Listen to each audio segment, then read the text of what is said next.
All right, hello everybody, and welcome back to the Best in Guild Tournament EU 2025. I'm your host, Blue Squadron, joined by Phantasmo for the very first time on the desk, a newer creator, so I'll let him go ahead and introduce himself. Phantasmo, you want to introduce yourself to the audience?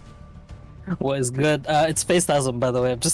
But anyway, I started creating content for Serendipity like about a month ago now. Videos I've been doing pretty well, so thank you to anyone that knows me in this chat. I appreciate Blue for this opportunity as well to shoutcast with him, especially because Hands of Unity is going to be playing today. So best believe in that match, I will be simping for my boys, especially Nox. Just want to put that out there. Okay, so you from Hand of Unity? Like, give us a little background. What's your background on EU altogether here? So I pretty much came into this game knowing nothing at all. I joined in Khazar, so I am familiar with Orca that is playing right now for our very first game. But then I left that actually, and then I moved on to Penance, which was going to be another streamer server. And then I messaged Hand of Unity. They said, okay, cool, we'll take you in, because I did join Nyx back in Khazar, and I've just been playing with them ever since. I am permabenched though, because I play a terrible class right now, so yeah. But I do still have insider info. What do you define as a terrible class? I mean, my healing is subpar, my damage. To be fair, we did get debated with this class, right? We're not meant to be an AoE class, we're meant to be a single target class. What class are you? Because no one plays this, one dagger, a Dark Blighter. So, yeah. Oh no. We got absolutely scammed. It's actually a single target DPS, bro. Oh, he's stupid. It was not a good look. Oh, you just hate to see that. Wand daggers actually can be really good, bro. You're just playing for that big sleep, right? You playing for the big sleep. That's what we thought it should do, but really and truly, it got nerfed. No, it's not even that. In these fights, right, especially in these boonstones where they just zombie wave to the boonstone, the sleep just has too much of a cooldown, and no one groups up afterwards, so you don't really get value with your sleep bombs. Yeah. Yeah, well, I mean, after the nerf, you guys got absolutely, yeah, I do not see very many wand daggers anymore. Before then, it was like, before the nerf, it was like, oh gosh, we're absolutely gonna need these guys. But we don't have any time to waste here. Let's go ahead and get right into the first one. Face, thank you so much for joining me today. Let's take a look at the very first match of the day. It's gonna be Orca for the very first time in this tournament. We get to see the Orca, the Black Desert Online legends themselves, coming to represent Enthroned and Liberty versus Chaos X. I'll introduce Orca here. They're an early access guild coming from Black Desert Online. They're now on the Embers server. They've got Orca Black and Orca White. They said, I said, are you the strongest alliance on their server? They said, first, we are one singular brain cell. And then I asked if where they were going to be placed in the tournament, and he completely dodged the question because he's a loser. I love the Orca guys. I know them personally, so I absolutely love them. And of course, I'm rooting for them in this match. I'll let you introduce Chaos X here. So Chaos is the Russian guild, I think, one of the two Russian guilds in Adriana, the other one being Just Play. And in all honesty, Blue, these guys are known for being a Zerg guild on our server in our GVGs that we've had with them so far. Yeah, there's a clip that we have where we had a Riftstone and Grand Alon, and we all just lined up as boars, and that was pretty much the whole GVG. We did lose to them, though, one time in Chernobog, because we decided to give them the Boonstone just to see if we could recap it. So I am going to be biased here with our GVG results from Orca as well, that I honestly think Orca would take this fight. I mean, like, bro, I love the Chaos Alliance. I would not classify them. See, I'm not biased though, but see, that's why you're here. Is I love your analysis of it. I love it, bro. I love the beef, bro. That's what keeps the PvP scene alive. That being said, so far I have seen the Chaos Alliance come out with some of the better strategies in this tournament. They have favored Azrael on almost every match that we have had them so far, and it does look like, again, as we move over towards pick ban, it looks like Chaos X won the coin toss. They chose to pick. Orca did choose to ban. They banned Malakar, Adentis, and Kawazan, and no surprise to your face, we're going back to Azrael. Yeah, Azrael is one of those maps where, depending on which side you take, which portals you decide to respawn in, you can get a pretty decent advantage. Just depending depending on your comp as well, right? You could completely screw over one team by, we call it the O7 cliff, if I am thinking of the correct map. And if you just push all their DPS down there, or if you have the chance to, it can have such a big impact on your control on the stone. Yeah, absolutely. Visceral is one of those stones that can go either way. Some people like to favor those high grounds, and we saw that a lot in North America, but I personally think that's more of a bait, and I believe that most of the EU scene would agree with me on this. You don't want to commit too many people to standing up on that high ground because they just can't contribute to the point overall. But we've seen people take some crazy approaches to the courtyard. We saw Hoffensinger with probably some of the most creative and tactful pushes that we saw all tournament long. Sadly, they were knocked out last round, but Hoffensinger with some great pushes previously on Azrael, some three-pronged attacks. There's a lot of choke points you have to come through. Cruising into the courtyard on that low ground, I think could be a problem. So whoever gets to the stone first, I think has advantage in most cases. Would you say? Again, it depends, because if you're spawning, I think from portal 3, and if you glide down onto the courtyard, you have 0 stamina, right? And you can't dodge anything, so you're pretty much a sitting duck unless you get blessed, unless you get a ton of healing. You do open yourself up just by not having stamina if you glide down. But then if you're coming from portal, I think it's portal 1, you do have to go through that choke on the stairs. So then again, it could go either way here. But Yeah, just seeing absolutely. how Orca's fight goes, I'm putting it on Orca. I'm only putting it on Orca mainly because my normally I would go with Chaos X in this situation, but man, these are my BDO homies, and Pretz got eliminated, bro. Yeah, the BDO brigade up in here, and Pretz got eliminated in the first round, so I don't have anybody to root for there. So we gotta see Orca succeed here. It looks like we are into our first match of the day, guys, so make sure you get your predictions in as to who will win Chaos X versus Orca here, where I'm gonna get down to the stone. It looks like both guilds actually beating each other to a pulp here. Orca getting blasted as Chaos X rather came in behind them, and it's an all-out brawl. Like I said, both guilds trying to get to the stone, to the rift stone first, and neither one really winning out here, Face. Yeah, it's an interesting approach that they took portals 1 and 2. Usually we see someone take 3, but they just choose to brawl it out right in this open courtyard. Yeah, and it looks like, again, if you want to take outside perspectives, by the way, while you're doing it, since I have your point of view as well, that would be good. Like if you want to check spawns and stuff and then let me know, that'd be great. Yeah. Orca versus Chaos X here. Is this just an absolute bloodbath? Chaos X coming up into it. Orca looks like they're slowly winning this skirmish over time as Chaos F looks like they're starting to thin out on the inside of the rift stone itself. Orca starts to take control overall. Looks like it's going to be Chaos F that has to give way in the first couple minutes of the match to Orca. And oh my gosh, that leaderboard face does not look good for Chaos X. It is going exactly as predicted. Exactly as scripted, as it were. Orca's starting to control. Event.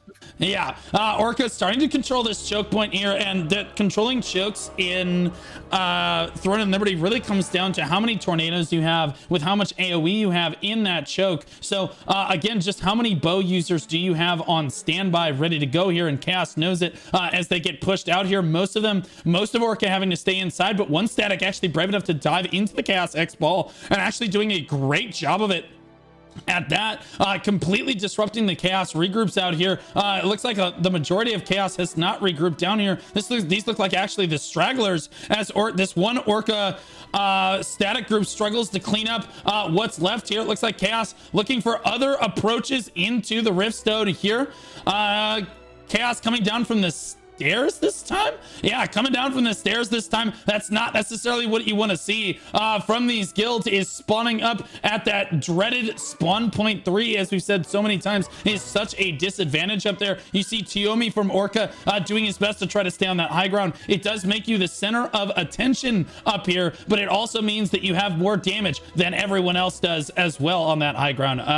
Face, I don't know, how do you feel about standing up on these pedestals? It kind of, like you said, it does make you an open target, right? But the ranged DPSs do kind of lose value if they target you up there, especially if you're on your own. because what the majority of these spear users want to do is just target big clumps, right? And if you're up there on your own, you could get some free damage off. You could have some fun times up there if no one targets you, but you could also get blown up if your healers aren't around you. So it is a double-edged sword if you stand up in those pillars. Yeah, absolutely.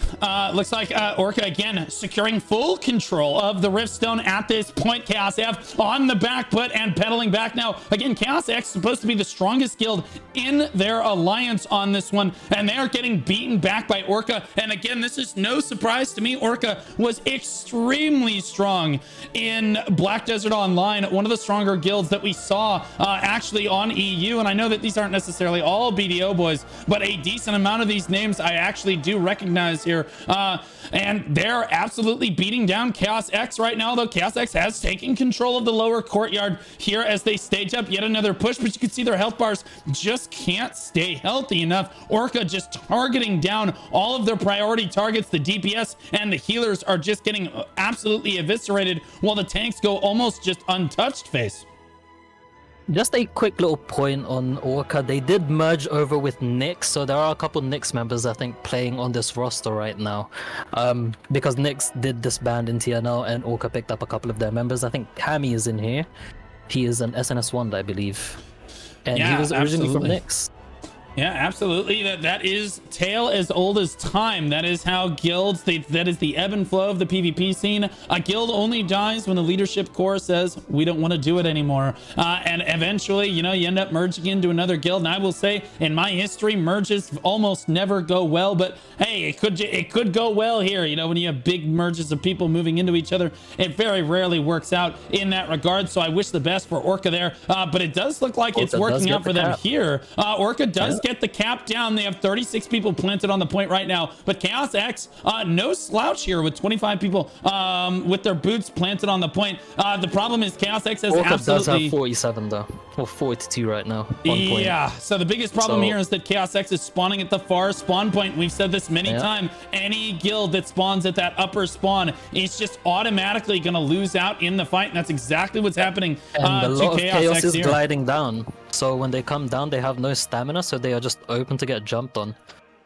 Yep, you have absolutely no stamina the moment that you land, and you're already at half health. No chance to heal yourself or pop major buffs on your way back to the fight. Orca not only is returning to the fight sooner, but they have full stamina once they return as well. And honestly, I gotta say again, Chaos X should know this, that Chaos F that had, I believe it was them in the first round of the tournament, almost beat Thronelyfans by spawning at the closer spawn and running in. Thronelyfans was spawning at spawn point 3 up there and running down and almost ended up losing. Chaos X should know this and should not be relegating themselves to spawn point 3 like this unless they're trying for a big regroup. I'd love to see Chaos X rather back up and actually try a regroup here. It does not look like Orca is really trying to disrupt spawns at all. It's just Chaos X choosing to spawn willingly at the worst spawn location for this map. I don't know. It's just not what I would expect, Face.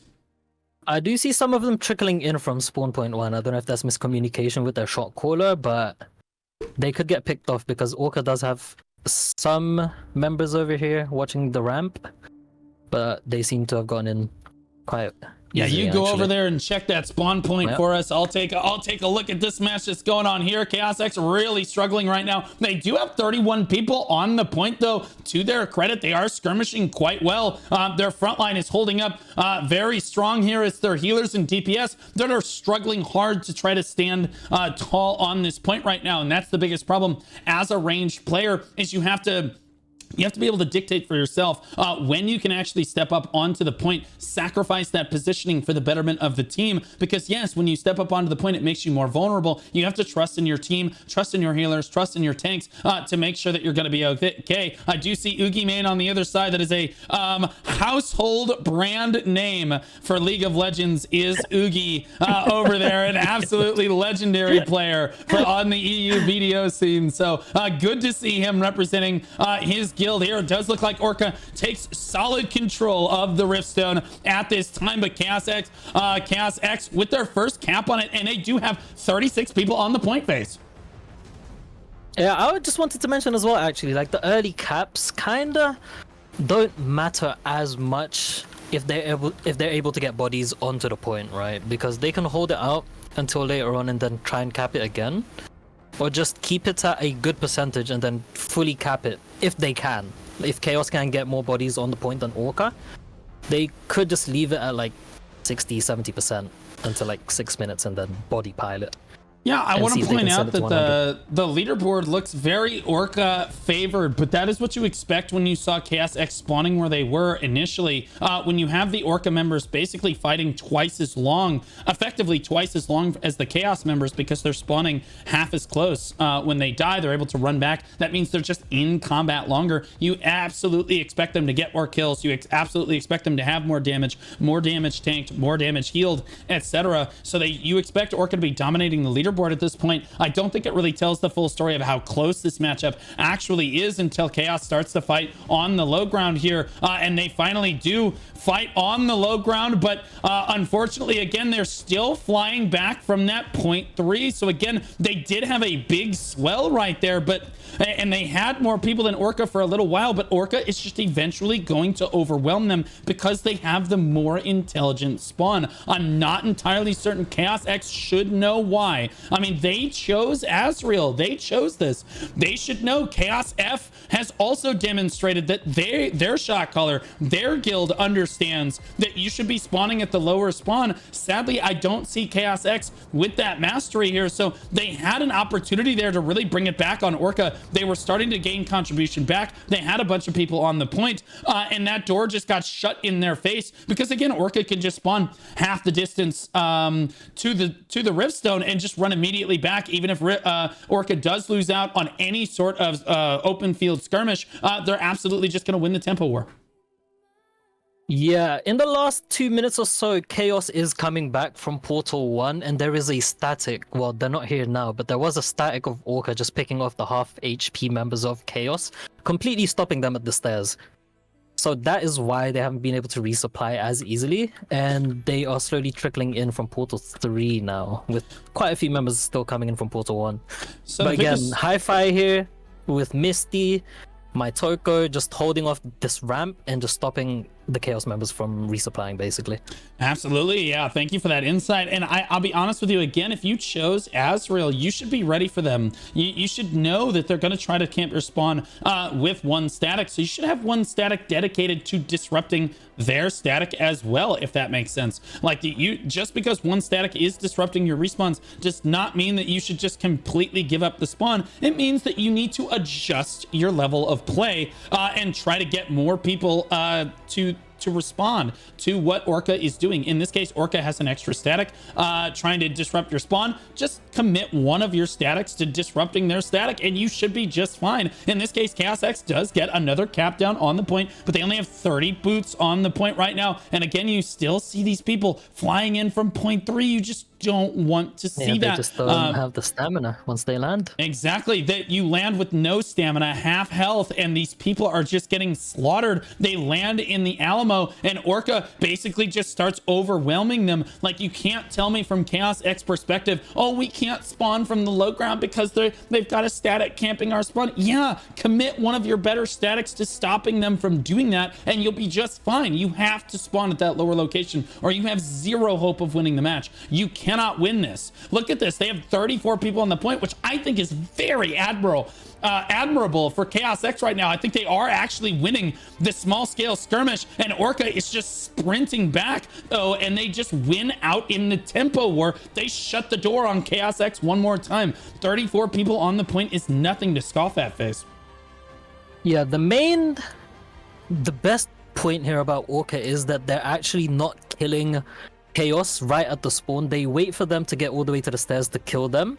That way they waste that much time running back just to get killed as soon as they get close to the end point, just to make that run all over again. And even if they don't kill them, once they jump on them, once they get to the stairs, they'll have to use cooldowns to keep themselves alive just to get onto the point. And once they get onto the point, they're basically sitting ducks because they have no heals, they have no cooldowns, and they're just free target for the rest of the Orca members. Yeah, absolutely. Orca doing a great job of just, like, again, they just have a stronger strategy here. 42 people strong on the point right now. Chaos almost being shoved off. They have, I mean, Chaos has 30 members on the point, but 30 is a big difference when you compare it to 42 of Orca in this case. And again, when your members are just spawning from so much further away, you absolutely just cannot win a fight. It is a hopeless endeavor to try to win a fight like this. You see these two range classes trading on this high ground like this. Grid ends up winning out here, and he is throwing damage in at Orca. Orca looks like they're actually losing out on this skirmish overall, but again, as you're running back way faster, we say this time and time again, you will eventually win the fight. And I will say that Orca's small scale skirmish won them initially. They got that spawn. Orca comes in with better strategy, with stronger single working static groups than Chaos X. Chaos X does look like they are relatively close in strength overall, but sadly for Orca, I mean, sadly for Chaos X, it's just their shot caller just does not understand how to respond to 6 people disrupting their spawn location, and I think it's going to cost them the tournament here, Face. Yeah, it doesn't help that Orca has had 2 DPS on like these high grounds that are just free targeting everyone for like the last 3 minutes or so. Forgiven has been on that pillar and on that tower on the back, just getting free farm on all the Chaos members flying down without stamina. Yeah, I'll be honest. It looks like we got FTP up here as well. Chaos grouping on the stairs. It looks like as they back up here, it looks like they are going to go ahead and take a regroup onto the stairs now as Chaos X kind of concedes defeat on the point. Again, they have got to basically try to push as a group here. We'll see if they can make this happen as their last few members do get wiped off of the low ground as the shot caller calls that you all just need to die and we need to get a regroup down. They are regrouping on the stairs here, so we'll see if they're able to make anything happen. Can you see, do they have anyone regrouped on the other side in a flanking position? No, they are all regrouping on top of the stairs on both platforms. They can't waste too much time trying to regroup though. They need to make a move quick because they still need to get the cap and they need to get bodies to cap it, right? It's not like an instant cap once they click the rift stone, right? I actually do think they've done too much time here. This is how close this fight is Chaos X is consistently, while they're skirmishing, they get cap after cap after cap after attempted cap. And the door just keeps getting shut on them because they just don't have the tempo. I don't know why you would waste Flash Wave at a moment like this, but okay, one of the Chaos X members decided to do just that. Here we are. Orca waiting on the low ground in a dominating position, waiting for Chaos X to go ahead and push here. The Chaos X shot caller probably getting them ready to go. There's the engagement from both sides. They're going to fly on in here and approach from both sides. That is one of the better engagements I've seen from the stairs to Chaos X's credit. And I will say that it looks like they're doing a pretty solid job on this left side, but the flankers from Orca absolutely wiping down their health bars on the left side of the map right there. As both guilds, Orca does a great job of holding the line. Almost none of their members got through to the Orca backline. And I have to say that just bodes very poorly for the Chaos X frontline right there. Is no one could get onto that backline DPS back there. Chaos X did get a few people onto the high grounds back here, and they're doing some damage, but they aren't contributing to the point. Look how much damage that Bloat is actually taken from Forgiven. It's just fragging on that kid. He smurfed on him like that. He's down at 1%. Again, Forgiven just waiting for his cooldowns. He'll do it again. Boom, down he goes. Forgiven gonna go ahead and take 2 victims on the high ground like that. Beautiful job from Orca to basically lock down that high ground. That's exactly what I was saying before the match. Is in NA, we saw a lot of people try to lock down that high ground, and I think it's kind of a bait, especially if you don't control the rift proper. You need those people fighting on the ground in a lot of cases. But Chaos X doing their best to fight on the low ground here. We'll see if they're spawning on the high. Are they spawning from point 3 and coming back down? They are still spawning from point 3 and gliding down. It seems that they have not realized that if you glide down, you have no stamina. Yeah, they still just every single member is still going down. Yeah, I mean, I have to think that they do understand this basic concept because, again, Chaos F seemed to understand why it was so important to them. I find it hard to believe that their strongest guild, Chaos X, does not understand that this is a terrible idea. But you have missed... they are trickling back from Portal 1, though. There we go. Yeah, I see. There's one static from Chaos X there, making sure. And again, that's all it took is now they can just push straight through this choke. But see, this is not what you want to see. You don't want to fight in the choke proper. You don't just want to stand there. And one static from Orca is going to keep the entirety of Chaos X at bay from spawning where they need to spawn. That's not what you want to see there. But you can see a few of them still are getting through just like this, just coming straight through that choke point right there. You absolutely need to do that if you're Chaos X in this case. If you're going to win this, you need need that close spawn, especially with only 6 minutes and 50 seconds remaining in your potential tournament hopes here. You need Chaos X, or you need that close spawn location so that you can get tempo on Orca here, because the skirmish is extremely close. The statics are pretty darn close, and I think the difference is really just Orca's strategy on this to commit one of their better statics to camping that Chaos X spawn. Chaos X's shot caller sadly just giving up on life the moment he runs into any sort of resistance whatsoever. In his plan, he just kind of gave up and belly flopped over, and Orca just looked like with a dominating performance in this game. I think they're going to take it all the way home, Face.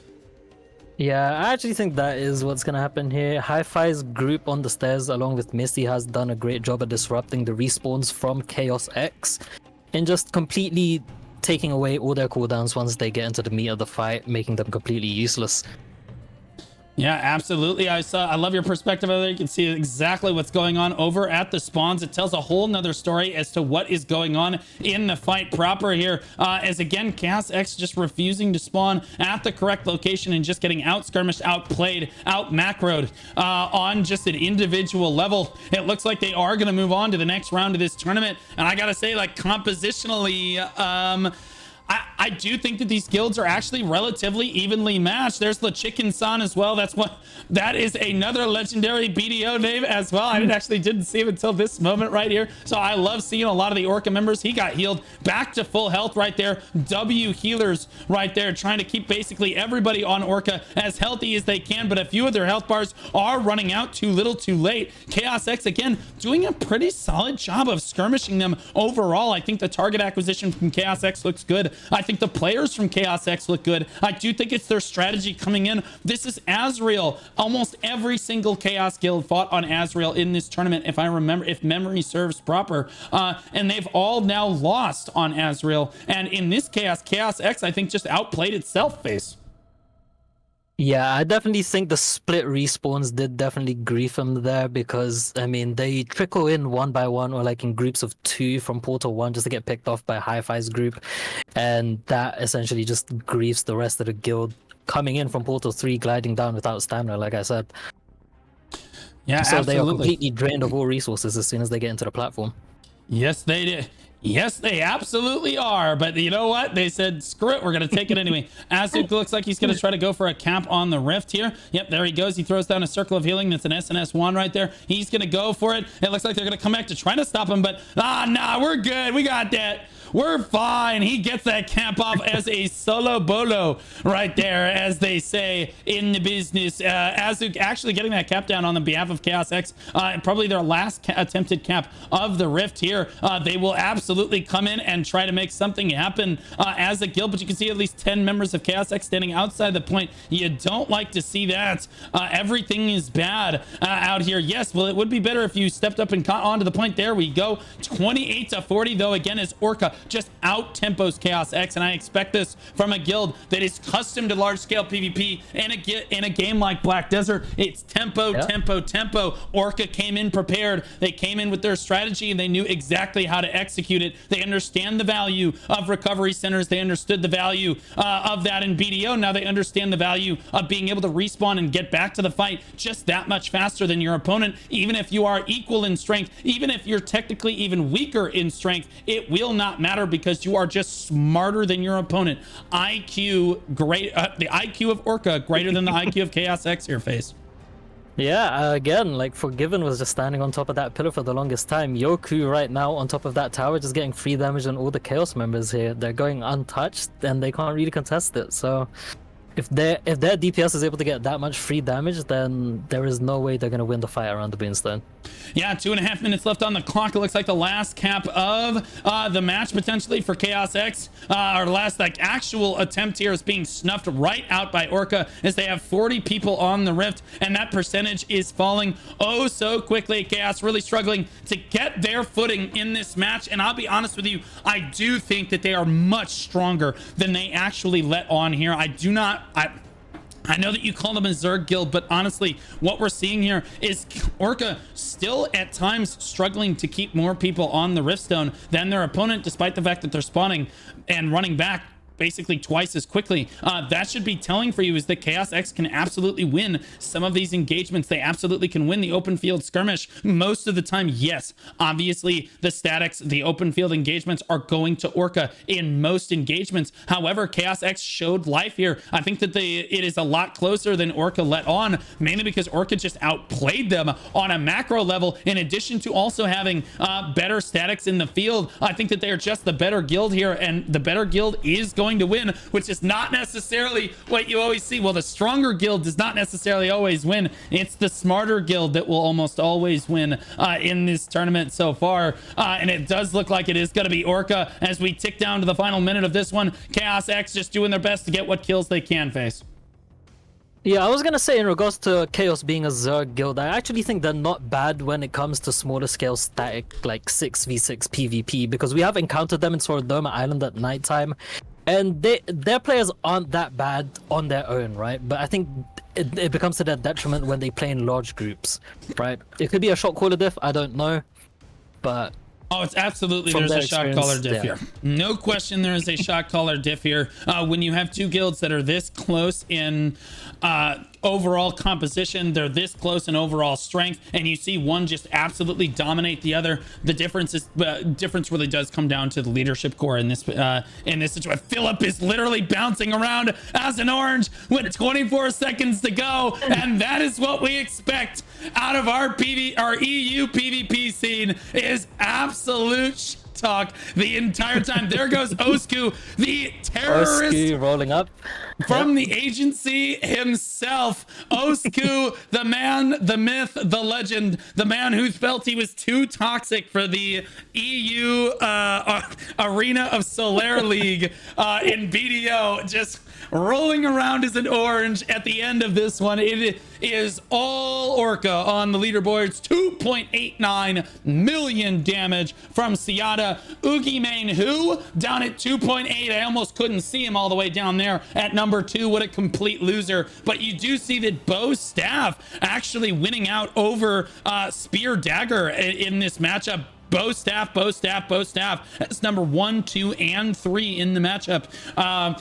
Those players are just built different. I'll be honest with you. If you can't out GPS a Bo Staff as a Spear Dagger, then I don't know, maybe just grow an extra finger. What are you going to do? But again, I have to give him shit because I do love Orca. Let's take a look at the damage taken. See who's got the highest damage taken in the match. It looks like 1.2 million from Churnish from Chaos X. Their frontline standing tall, doing a great job in this matchup. Sadly, just not enough. It looks like 6.2 million damage healed by Scrapper from Orca. 6.2. Oh my goodness. 11.8 million from Raw right there. My goat, the healer.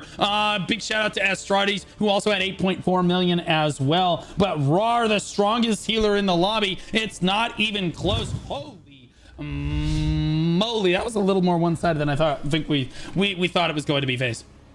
Oh, I mean, sure. But in all honesty, like I said, I did think from my general experience, like having GVGs against Orca, I know that they are a very strong guild. Not to be super biased here, but I actually think, like, in terms of top 5, it will be Sin. Let me look at the brackets real quick. It's top 5 will most likely be Sin, Hot Grills, Hands of Unity, Orca. 4, the last one would probably be, I'd say Visceral, maybe. Maybe Visceral has a chance. I'm curious, where would you put SDC Black on this list? I heard they went on a little fishing trip, you know, from what I last heard of them. So that they did. That they did indeed. But Orca is going to move on to the next round of this tournament. Let's take a look at the instant replay of the one open field engagement that we did get to see from Chaos X. You can see them dive down, and to their credit, this is the best engagement I have seen from the stairs in the tournament so far. And I think they did a great job. Look at the front lines clash right here, but really no one from Chaos X is able to get onto the back line from Orca, and Orca just is able to slowly win in the fight. Even if their members die, they're coming back twice as fast. So as long as the engagement happens very slowly, Orca will slowly win that. And you saw Orca basically just win out on the slow engagement right there over time, but a great open field engagement from Chaos X. I think a great overall showing from their alliance in this tournament here. I think they fielded 3 guilds in the tournament, and sadly, I believe that they are now all knocked out, but I think they had a great showing there. I think that Orca and Chaos X were actually really close in strength overall. I don't think the leaderboards did them justice. I do think that Orca just came in with a much stronger strategy on that one. Either way, we will never know. We're moving on to our next match of the day, which is going to be ETH Reapers versus Shin Noodles. I'll introduce ETH Reapers very quickly. ETH Reapers, hailing from the Penance server, is an early access guild. They are only allied with a guild named WOH, but it's mainly going to be ETH Reapers basically representing themselves in the tournament here. I asked, are you the strongest alliance on the server? And they said, it's a 2-way, and we won Siege, so you tell me. And I said, ooh, baby, don't tempt me with a good time. They've won 4 Sieges, 5 if you include this most recent one. They believe that they're going to be top 10 in this tournament. Okay, this is when you introduce Shin Noodles. Go. Oh, well, in regards to Shin Noodles, I actually haven't seen too much of their gameplay. I know that they were in Adriana for a little bit. Now they moved over to Paculo, and well, it says they have 0 sieges won, yet they predict that they'll end up in top 10. I haven't heard of any other guilds on Paculo from here. So we'll see. Maybe Shin Noodles could be the dark horse in this tournament.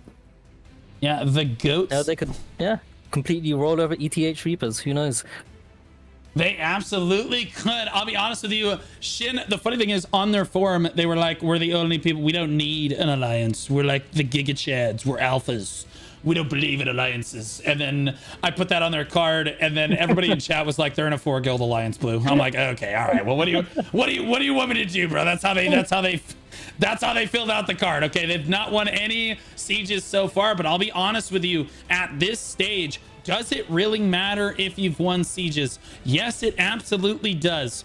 Mainly because I actually feel like this most recent siege is super impactful for the tournament. If you're taking this tournament 100%. like very seriously, you have the heavy attack damage buff, guys. Like the defending guild of the castle gets the heavy attack damage buff in War Games lobbies if you own the castle for the tournament. Now, I will say that they should probably remove that feature for War Games, but it is in the tournament for now, and so that makes this most recent siege for EU so important. And I know I have a bunch of VODs that I have to go over from EU siege that will be happening tomorrow. I'll ping the Discord when I'm going to start reviewing them tomorrow afternoon. And then since there's no siege tomorrow, I figure we're all just going to go over VODs from the last siege in this case, because I haven't gotten a chance to cover them quite yet. We'll go over all the EU VODs and all the NA VODs after EU, so that EU can watch them at not 4 in the morning, as it were. So we'll be reviewing that tomorrow and see just who has the advantage for this tournament. I do think that ETH Reapers has advantage here.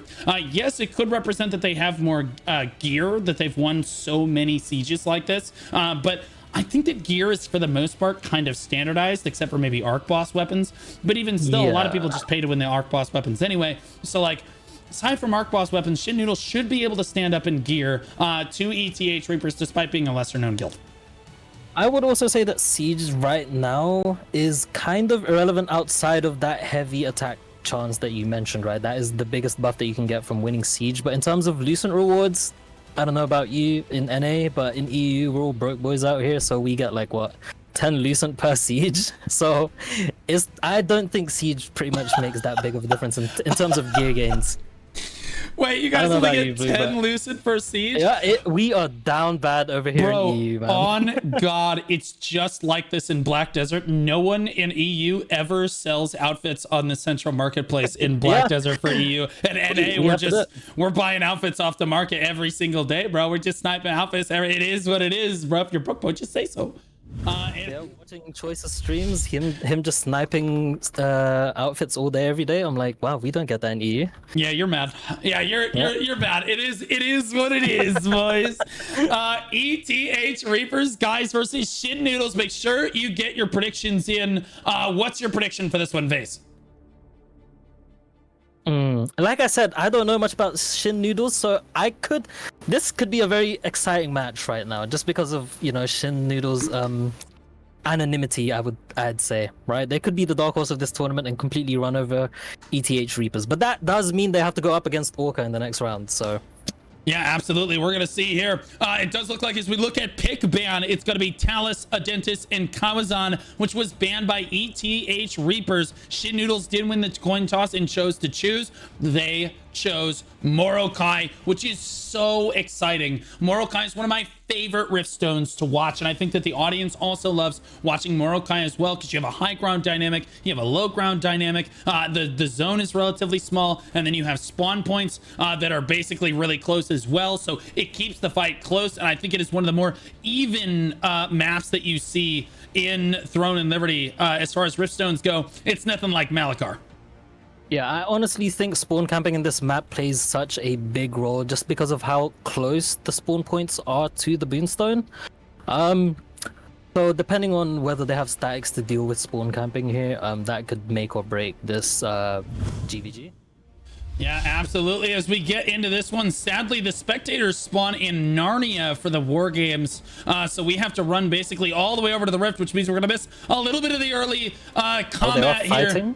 Yeah, they are fighting. Looks like ETH Reapers in the red on the low ground here, looking up at their opponents in the yellow. Looks like there's the first engage right there. They engage down from the low ground. Oh my goodness. They move right on down. Shin Noodles actually wiping down into them, pushing in very confidently in the yellow right there, doing a great job. Looks like they're winning out on this left side. It looks like Shin Noodles winning out on the right side over there. Shin Noodles looking really powerful. Oh, I'm so sorry, guys. I'm so sorry, guys. I hit the button and it didn't go. The Shin Noodles looking really powerful right now on this one. Thank goodness, NA stream. No kidding. God, what is this production? What are we talking about? Fortunately, guys, it looks like Shin Noodles did win out on this first engagement. ETH Reapers is killing Shin Noodles on the point, though. They have taken control of the high ground at the back. I think that is cope, mainly because ETH Reapers did get wiped on the first spawn and then came back. Yeah, they got wiped and then they came back from the close spawn and then just got wiped again as Shin Noodles wiped their way back toward the Riftstone here. My bad, guys. Shin Noodles coming up back up to the high ground to rejoin the point one more time on this one. It does look like the ETH Reapers losing out in engagement after engagement on this. But honestly, they're doing a solid job of catching Shin on this grapple. Everyone is trying to take this grapple up and they're just getting immediately shredded the moment that they take the grapple up right now, and just both guilds just having a slugfest back and forth. Although the initial engagement did look like it went to Shin, it looks like ETH Reapers able to battle back a little bit right now. If you look at the leaderboards, it is ETH Reapers heavy now. That again, Shin Noodles just absolutely got blasted taking the grapple back up their face. Yeah, for a second there, it looked like ETH Reapers was losing because of the amount of respawns they had coming back. But now that you mentioned the leaderboards, they are on top. So, yeah, interesting look here for ETH Reapers on this one. Shin Noodles doing their best to kind of power through, but it looks like ETH Reapers starting to take control of this high ground slowly but surely. Although Shin won the first engage, it looks like they're starting to lose out in this small scale skirmish as ETH Reapers starts to get their footing a little bit on this one. Shin Noodles looks a lot more scattered than they probably should be. Look at them like roaches. They are trickling back from Portal 1 though. There is a big chunk coming back. Yeah. Let's see if this can make an impact in this coming fight. Shin Noodles scattered like roaches now, trying to come back to the fight from the low ground down there. Look at that low ground engagement. And it looks like, again, they've isolated ETH Reapers on this right side. They've got one static disrupting the ETH Reaper backline right now, while their front line basically powers through. And now they're trying to get up this ramp in time to try to meet their backline to sandwich right here. I'm not sure if it's necessarily going to work out for them. ETH Reapers healers doing a lot of work for them right there. A really solid engagement handled by both sides. Shin with a good strategy coming in on that one, but ETH Reapers with a solid hold, and their healers standing tall with their tanks, their DPS staying in good positions right there. But it looks like, again, Shin, I keep trying to say like Shin looks like they're winning like the small scale skirmish, but face, it's really back and forth. Yeah, no, honestly, this kind of... Oh, I mean, we've only had 2 matches so far, but this looks fairly even. ETH Reapers does have a crossbow dagger farming Shin Noodles in Portal 1, so that could be causing a slight leak in Shin Noodles' numbers on this respawns. Yeah, absolutely. ETH Reapers doing their best to skirmish this one out. But honestly, look at this leaderboard. Really heavy for ETH Reapers, but that could just be because Shin Noodles has a lot more tanks, because look how many yellow health bars are very, very healthy within the backline of the ETH Reapers offense ball here. Shin Noodles backline doing their best to fire back here, but they do have one spear player, spear staff player on their backline. Oh my gosh, they eliminated him. He is gone now. Shin Noodles doing their best. Look at this beautiful clump right here. Trading damage, good sleep onto ETH Reapers on that left side right there. And again, all of the statics trading back and forth. I actually do think that the statics are trading relatively equally as the Riftstone opens up for the very first time. We see the first attempted cap. Are we going to stop it? Yes. Both guilds starting to stop themselves from capping as there's a skirmish on the high ground, a skirmish on the low ground, a skirmish on the far ground over there as well. And it's just an all-out brawl on Morokai. And that's what I love about this Riftstone, and two very close guilds duking it out here, despite the fact that ETH Reapers is dominating the leaderboards. That could just be because Shin Noodles has more tanks, but it also could just be ETH Reapers winning out overall. They have 10 people on the point against 5. Shin needs to place boots on this point, or ETH Reapers is going to run away with this percentage here, Face. I do like the control that ETH is having on these respawns, though. They are stopping a good amount of Shin Noodles from coming back into the point with just like 2 or 3 members. Even if they don't fully kill them, they are just delaying them completely, and that is why. Okay, well, Shin Noodles does have more now, but it's only by 3 members onto the point. Yeah, absolutely. It does look like that. Again, Shin Noodles and ETH Reapers pushing in strong. And this is where my point, I want to point out that if you have more tanks, it's stronger in a position like this, where your tanks can basically stick to the point like glue. And even if your DPS dies, they're spawning like a 1 render distance away from the Riftstone proper. So like they can run right back to the point. It's really about how many people can stick to the point like this. It does look like ETH Reapers, it's just barely winning out in that battle, but Shin Noodles now back on top once again, 15-13. It is a nail biter on Morokai in our second match of the day right here. Elite firing from this high ground. The Giga Gamers doing their best to basically fire to the low ground right now, but I will also point out that they should try to basically fall down the wall a little bit. If they just fired a little bit, there we go, further forward. Now Elite has high ground advantage, and he's firing inside the point, which means he's contributing for his guild. 18/14. You can see that little adjustment in these ranged classes. That's what makes the difference. Elite being the difference for his guild right now. Bloody 98 also being a Giga Gamer right here. Hero gets a heal from the flash wave right there, coming in again. Shin working so well with one another, but ETH Reapers just winning out, Face.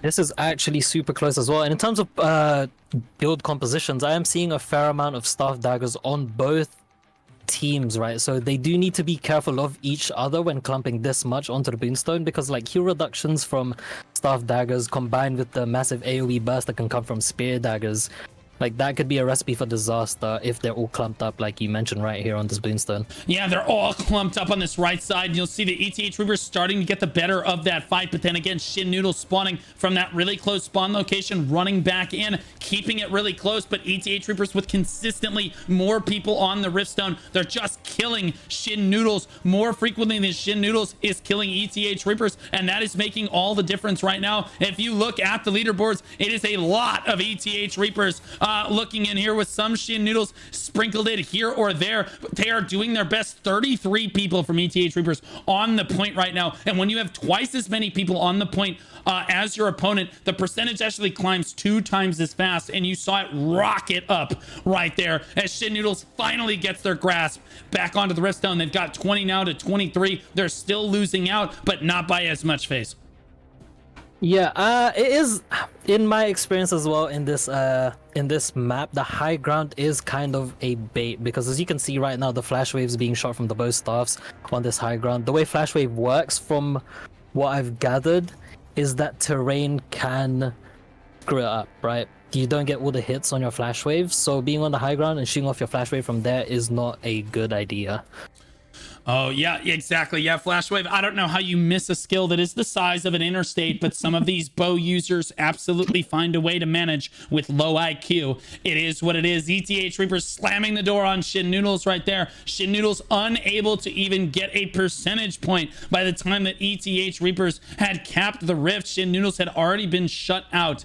Shin Noodles coming back to try their frontline, doing their best to try to dominate that low ground. And I'll be honest with you, with 15.5 minutes left on the clock, you can't count Shin Noodles out. A legitimate strategy in these matches, guys, is to let the enemy guild take the initial cap. And now Shin Noodles knows that all they need to do is slowly work their way to a cap. ETH Reapers cannot accumulate percentage anymore. All they can do is defend it and try to keep Shin Noodles from getting percentage. So you'll notice anytime ETH Reapers is on top, they will not get percentage toward a cap anymore. All they can do is decrease Yellow's percentage, and all Yellow needs to do is keep one more foot on the objective than their opponent, and slowly but surely they will win the match. That's what we're seeing right now. They're already climbing at 30%. They're already at 32%. This could just flip right back the other way.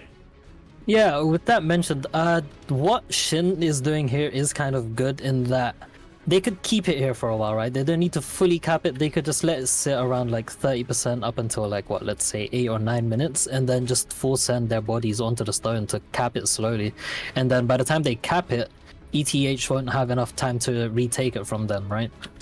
Yeah, absolutely. And that's my point here, is that if you recap something and it takes Shin Noodles, it is going to take Shin Noodles a little bit of time here to try to cap this. Yeah, they're back down at 18%, so it's a give and take here. But if it takes them too long right now. Yeah, if it takes them too long to cap this, obviously they get knocked out. But if Shin Noodles caps this at the very last moment, ETH Reapers won't have the time to flip this back around. Even though they look like the more dominant guild here, it does look like they're winning out in the small scale skirmish. They could absolutely lose, and we've seen guilds lose in that fashion because they're just not able to control the enemy guild getting a cap down. It looks like they have Shin Noodles' number here, as Shin is down at 6% and falling. They finally get enough people onto the rift, but they're all at half HP as ETH Reapers immediately capitalizes on that. Understand, guys, that on a map like Morokai like this, you have to stand inside that green circle that you see in front of you there, that highlighted green circle. And when you step in there as a squishy target like a healer or a DPS like Shin Noodles has to, ETH Reapers know, okay, they're all clumped up now, let's blow our AoE. Yeah, Shin, I don't know if this was their plan, but they are kind of griefing. They have way too many people out on the sidelines trying to skirmish or like camp the respawns of ETH Reapers, and I just saw one of them die, so they are not doing their job correctly, and they could just stand on the point, to be honest. But they are respawning in from point 3 right now, uncontested by ETH Reapers. Yeah, I will be honest. I don't think that...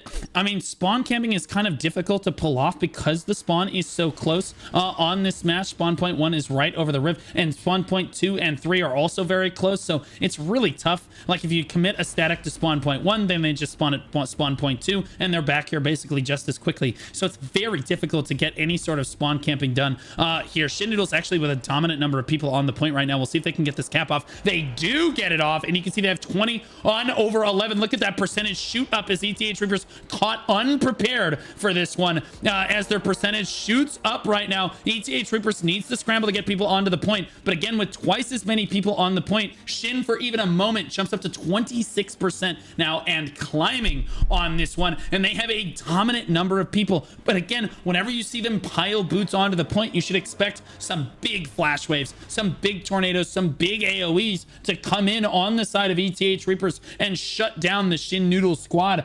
Sadly for ETH, that's not necessarily what I'm seeing. They do slowly win this one out as the yellow health bars start to tick down. You can see a lot of yellow health bars in the distance. I agree with you. I'm not really sure what they are doing over there. They're just standing outside the point over there, and they keep trying to pile in on this left side. I'd love to... You see them dominating. Shin Noodles dominates the left side, but the right side again is dominated by ETH, and that's where Shin is trying to pressure. That's not what you want to do for Shin Noodles right now. You want to see them push in on the left side of the Riftstone over here. That's just not what they're choosing to do, and look how many people. There's a full static for Shin Noodles standing outside the point, fighting somebody named Ember over there, and that is not what you want to see for Shin. As they finally battle back, they take control again with 24% here now.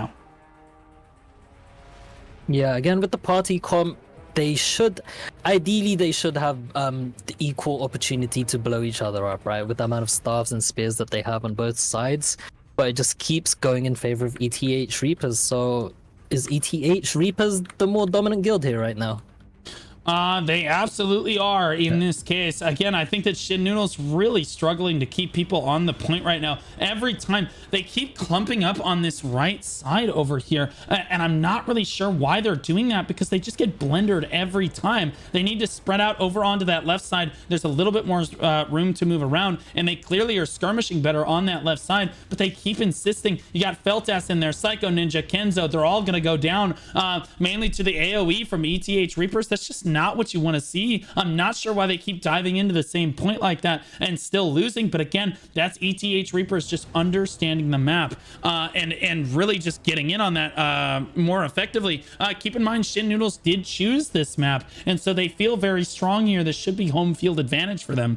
Morokai should be a very comfortable Riftstone for most of the guilds in the game at this point. Most of us are very comfortable fighting on this Riftstone. It was one of the first ones added to the game when it came out in early access and free-to-play release, and so people should be relatively comfortable with it in war games as well. Loki is going for another cap on the point right now, but ETH Reapers with full control of it, gonna keep him from capping. He's gonna try one more time. He's gonna get interrupted by Orgo once again. Shin Noodles rallies with a lot of people back onto the point, or onto the rift here, but not very many of them are standing on the point, so even if they do get a cap off, they're gonna need to funnel onto the point immediately here as they go for one more cap. They've got to stop Orgo from interrupting the cap over and over again, but Orgo just an absolute menace right now. Finally, they get a cap down on the rift. You can see they have 14/9. They have more people than ETH Reapers does. We'll see if Shin Noodles can battle back on this one. They have under 9 minutes on the clock, off to yet another good start. Look at that, 12/10 on the rift right now, up at 29% and climbing. ETH Reapers gonna start to collapse down now, but Shin Noodles with a dominating look right now. Looking from the high ground, they have high ground advantage, they have rift advantage, they're doing pretty well, but you see Timewinder and Attic and all of these people outside the rift out here, they're griefing their guild base. One pair of boots is the difference between beating the enemy guild and losing to the enemy guild right now. They have got to get onto the Riftstone proper. Bloody needs to step down onto the Riftstone at least a little bit. You can't just fire from this high ground. You need to basically drop down a little bit to at least be in this little tree right here. Chilla seems to understand that. General Scum seems to understand that as well. Now they're down at 14/20 on this one, despite the fact that they have high ground advantage, because again, their high ground players are not contributing to the point right now. It is 24/18 and Shin Noodles is losing out on the low ground fight phase. I'm not sure they're gonna be able to pull this one back. Yeah, that's why I was saying that the high ground is kind of a bait, because they feel like they are getting value up there because, you know, they're pelting people down from up above. But really and truly, if you're not standing on a point, you're not really contributing as much as you think you are. And if you're not killing them, then you're not really doing anything, right? And I'm seeing like a bunch of tanks from Shin Noodles just standing right outside the point. And when you look at the meter, right, it's usually like 2 or 3 or sometimes even 1 person difference. So if that tank from Shin Noodles just walks in, it could just prevent the cap, right? But I actually like ETH Reaper's macro gameplay here, right? Like when they have the point captured, they just jump off, right? Because there's no need for them to be in there. But now that it is being capped by Shin Noodles, they all just pile in, and now they're outnumbering them by like 10 people. Yeah, I think ETH Reaper statics are just better. Yeah. I think it's a player-to-player diff on this one. I think ETH Reapers absolutely just winning out in the small-scale skirmish. Their parties individually, their coordination with one another is just stronger, and that's what I was trying to point out before. When you see Shin Noodles clustering towards one side or the other, you see ETH Reapers winning out time and time again on that low ground. So although you see Shin Noodles winning out sometimes in some of these fights, and there you see breaths of fresh air for their guild, overall, ETH Reapers just finds a way to close the door on them repeatedly because their statics are communicating better, they're working better together, and ultimately, your statics will just win out. 16/10, 1% contribution on the point. Shin Noodles is going to have to recap this with 6 minutes to go. It's looking very ETH favored on this one, despite it being a relatively close match overall in terms of skirmish. ETH Reaper's statics just look stronger, Face. Yeah, realistically, this is going to be Shin Noodles' last attempt to kind of win this game. And if they even do capture the Riftstone, they need to capture it in a dominating fashion. Otherwise, they will be out of this tournament. Yeah, absolutely. ETH needs to do what they can here to make sure that Shin Noodles cannot get onto this rift, and that's exactly what they're doing. Look at them clumped on the left and right sides at this point here. Shin Noodles pushed back all the way into spawn. It looks like very intentionally right now trying to group up by the spawn. That's not what you want to do though, is Ember and the backline is just, they're just going to get dove on. You cannot regroup on this riftstone necessarily. They do get a cap off and they are standing on the rift with 4 people, but I'm not sure that that's going to be enough. They need to get their whole guild over here, and that's not what we see out of Shin right now. They tried to regroup toward the spawn there, Face, and I just never think that that is the play. Of Shin Noodles right now on Portal 2, not doing anything at all, and they should really be beelining it onto the point right now. They're out here picking off, like, there's like 6 members here just picking off 2 people. It is not worth their time to be here right now. And there it is. I think that it's a... Okay, so it might not even be a static diff. What you might be seeing, guys, is Shin Noodles over-committing to trying to spawn camp on a strategy, and you commit too many people. 6 people are absolutely the difference in a fight like this. You're talking about 48 versus 48. 6 people is something like 12% of your offense pressure, of your overall pressure as a guild. You're committing 12 people to doing literally nothing, and you're fighting over 10% down. That's the difference between ETH Reapers and Shin Noodles, and it looks a lot more one-sided than it probably should. Now you see that Static rejoining the fight. They own this high ground right now, but ETH Reaper clumped onto the low ground, just shutting the door one more time onto Shin Noodles with 4 minutes left on the clock. Shin, I think, with getting out strategy diff, but I think also I'm going to stand by my words earlier. I do think that ETH Reaper's statics are just playing better as well. But Shin Noodles also, again, they came in with a strategy for this, and spawn camping on Morokai is just not a good play, because no matter what, if you do catch people spawning in at point 2, okay, well, they're just going to spawn at point 3 now, and now you're just standing at point 2 twiddling your thumbs, and there's nothing you can do about that. They just audible every single time, and there's not much you can do. The spawn camping is just not working for Shin Noodles here. They're trying to regroup one more time. It doesn't look, it looks like they're scattered. You cannot regroup like this back toward the rift, because ETH Reapers is just going to dive right into you, and that's exactly what we're seeing, is ETH Reapers disrupting the Shin Noodles regroup. You cannot do this on this rift. Look at them all clumped up in the center as ETH Reapers dog piles in here. They know all they got to do is buy time, and Shin Noodles will not be able to come back in this one. I think that they've run out too little too late on this one, and again, backing up and trying to regroup that close to the fight, it's a rough call, Face. Yeah, this Boonstone is a bit of a rough one. You don't really have the breathing space to regroup on this Boonstone, just because, like we said, right, the respawns are very close to the Riftstone. But with that being said, Shin Noodles does get a big regroup on top of the Riftstone. I don't know how much this will have an impact though, because they have 2 minutes to capture the Riftstone. Yeah, they're on the low ground. ETH Reapers know that they don't necessarily have to push into the high ground, but you know what? They like their odds. They're going to push in anyway. Look at them coming from this left side here, but not the whole guild is committed right now. A lot of ETH Reapers still on the low ground. Shin Noodles starting to shred this left side over here as it looks like ETH Reapers losing out. You can see their whole guild did not commit to a call right there, and Shin Noodles dominate that overall push right there. A good look from Shin Noodles winning that push at a critical moment. They do get a capture on the rift, and they had 2 times as many people for even a split second right there as ETH Reapers sprints back to the fight after a bad engagement. Shin Noodles does shoot up to 31%, but they're going to have a lot of work to do if they, in the next 2 minutes, if they're going to make this happen. They don't have a minute to waste. Every single player needs to dive down onto the rift. I don't care if you're ranged. I don't care if you're a healer. I don't care who you are. You need to be contributing to the fight. Evix is hard grieving right now on this high ground. He is not on the point, not contributing to his guild's success right now. And in a difference is exactly 1 person. Look at this guy standing here. He's not even firing right now. Evix, what are you doing?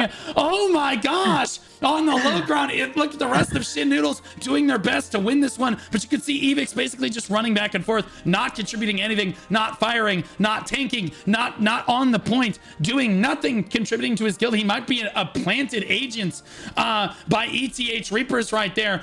Just absolutely ridiculous. There's people in chat saying Evix is a healer. Get on the point. I don't care if you're a healer. Shin is outnumbering ETH right now. They're on 50% and there's 1 minute left. Yeah, 51% on the point. That's exactly what I'm talking about. Evix, and there he goes, dives onto the point. You need every boot on the point right now. 38 to 31. They're climbing with 57%. Can Shin Noodles bring this back at the last moment? 40 seconds left on the clock. They're climbing up to 60%. What are we watching right now? There is no way that Shin Noodles is able to bring this back at the last moment for their guild. Down at 60% now. It looks like ETH Reapers might be able to hold on at the last minute. Shin Noodles popping all like every single guardian that they've got. Look at them flood onto the point. 31 people, 20 seconds left on the clock, 65% in climbing. I don't think that they're gonna have enough people though, because look at this.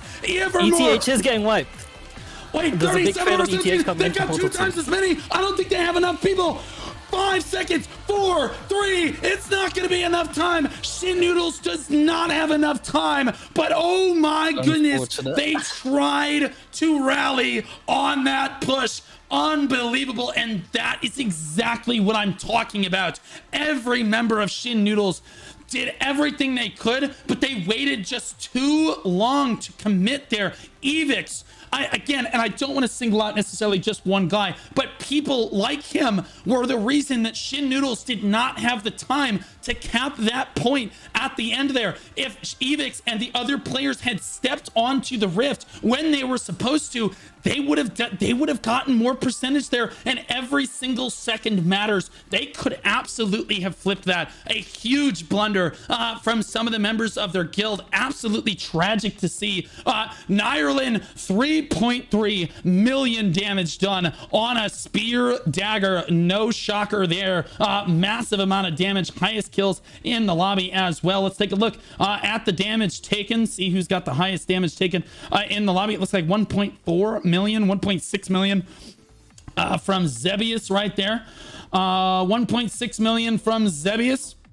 Highest tank in the lobby, it looks like. Let's take a look at the healing. 7.3 million from Zebius. Again, he's a bow one. No, 8.3 million from the Helix in destruction. 9.5 million from Zissison from ETH Reapers. 9.5 million. Looks like it's gonna be the strongest healer in the lobby. It absolutely is, but holy, what a rally, giving us a heart attack right there, Face.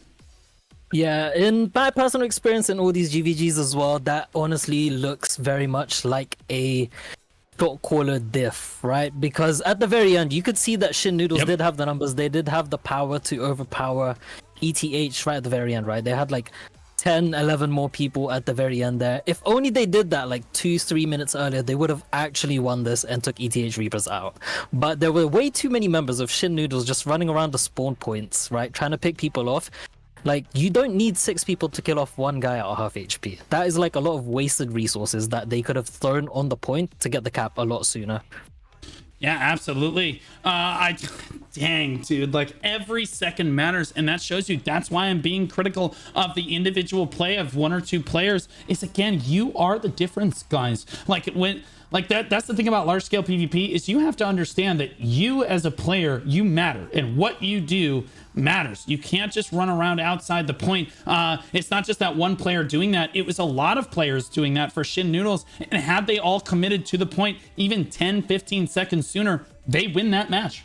On that final rally right there, they absolutely could have won that. ETH Reapers, though, with a better strategy overall, a dominant performance in the match. I think that they deserved to win. They had the better strategy. They had the better statics. Shin Noodles tried to rally, but sadly, they're just not listening to calls quite as well as ETH Reapers. Let's take a look at the instant replay that we have from that match right there. You can see, again, this is where ETH Reapers tries to engage this high ground. Not everyone from ETH Reapers goes up here, and this is what we saw towards the end of the match as ETH Reapers starting to flounder a little bit, where some people are listening to calls and other people aren't. Clearly, this call was relatively split, as that flank group goes up there and gets absolutely slaughtered like the Dothraki in the Long Night, and the rest of the guild just gets killed on the back foot of that one.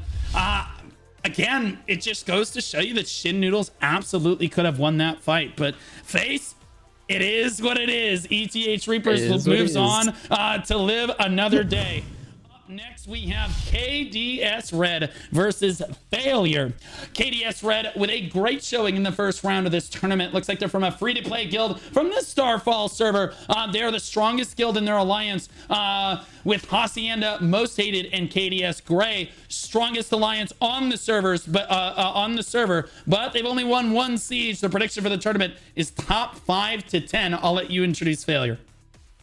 Well, Failure, I think we've had like a couple GV, maybe 1 or 2, I'm not 100% sure, but from what they've said, by far Disaster is shit, so they would appear to be the strongest alliance on their server with 6 sieges won.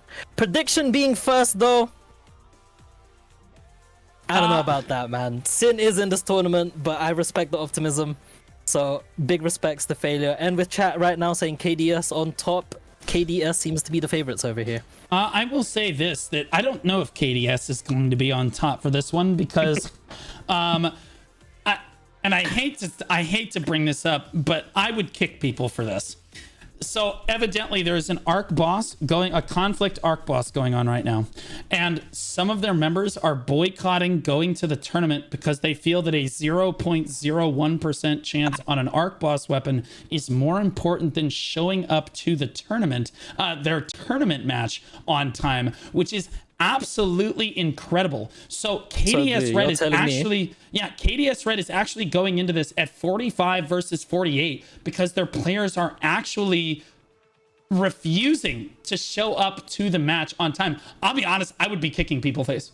I would just be ejecting. So KDS or Loot Goblins confirmed? Is that what you're telling me? Well, some of them. They have a lot of like real men in the lobby that are actually just showing up. Like, I can't believe, bro, the tournament is kind of a once in a lifetime potentially opportunity for a lot of these players to kind of happen. These tournaments do not happen very often. In fact, it's the first time worldwide that a tournament like this has ever been attempted. So being a part of it and putting on a good show for your guild is extremely important. But clearly some of them do not believe this, and so I'm gonna have to give it to Failure because they're outnumbering KDS RED. It looks like KDS RED did pick up one more person. It's 46 over 48 against 48 over 48. I don't know, what's your prediction for this one? Well, if KDS does have the confidence to come in here at 46 out of 48, then, you know, more power to them. But as we saw from the previous game, numbers are very important in these GVGs, right? And 2 could be the biggest difference of like whether they win by 1 second or capturing the point at a crucial moment, you know? Yeah, like again, 2 people could absolutely be the difference. They better hope that they are that much stronger against Failure. But from my understanding, I feel like Failure is an extremely strong guild. So to come down intentionally down by 5%, because you understand there's only 48 people in the lobby, so that's roughly 5%, maybe 4.5% or so. In terms of overall strength, again, that could be the difference. I think that if you asked Shin Noodles last round if they could have 2 more people, they actually might come out on top. Oh, 100%, because I was seeing on that counter, I was keeping a close eye on that. They were usually down by like 1 or 2 people, or sometimes it would stay even. So if 2 people had just come on there, like they would have, you know, that would have been on the green on their side. Yeah, absolutely. Before we get into this one, we'll go ahead and take a word from our sponsor, Throny, guys, who is a guild application that you can use in Throne and Liberty, which is it helps run your entire alliance for you. It's super easy to use for members. It's crazy easy to use for leadership. It streamlines all of your attendance. It streamlines all of your gear score tracking, everybody that's coming to like your loot, everything you need. Honestly, I'll let them explain it.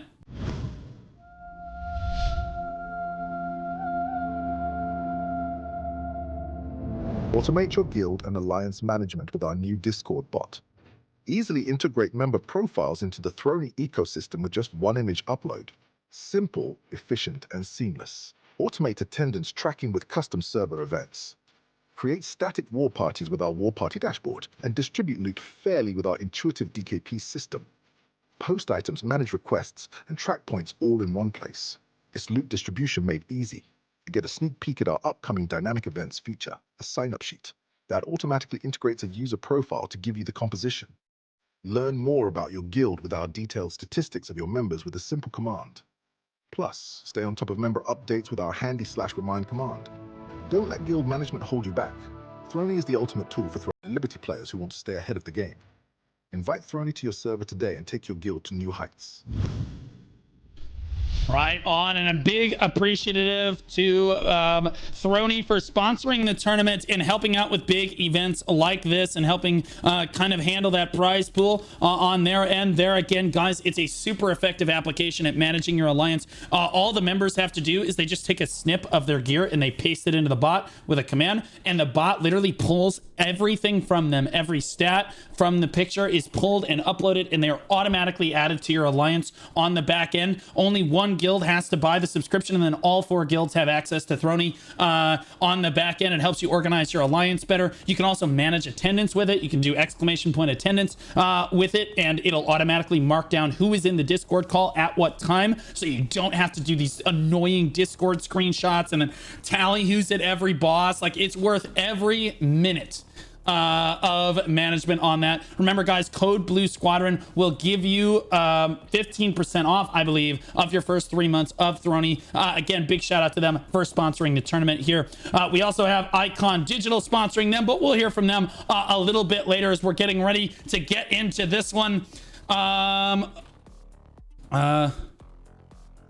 I tried, but I think we can't get more. Also, the ones inside are not trained, but at least we could come. That's right. Okay, it looks like we are in on this one. It looks like the bans were Talus, Malakar, and Chernobog.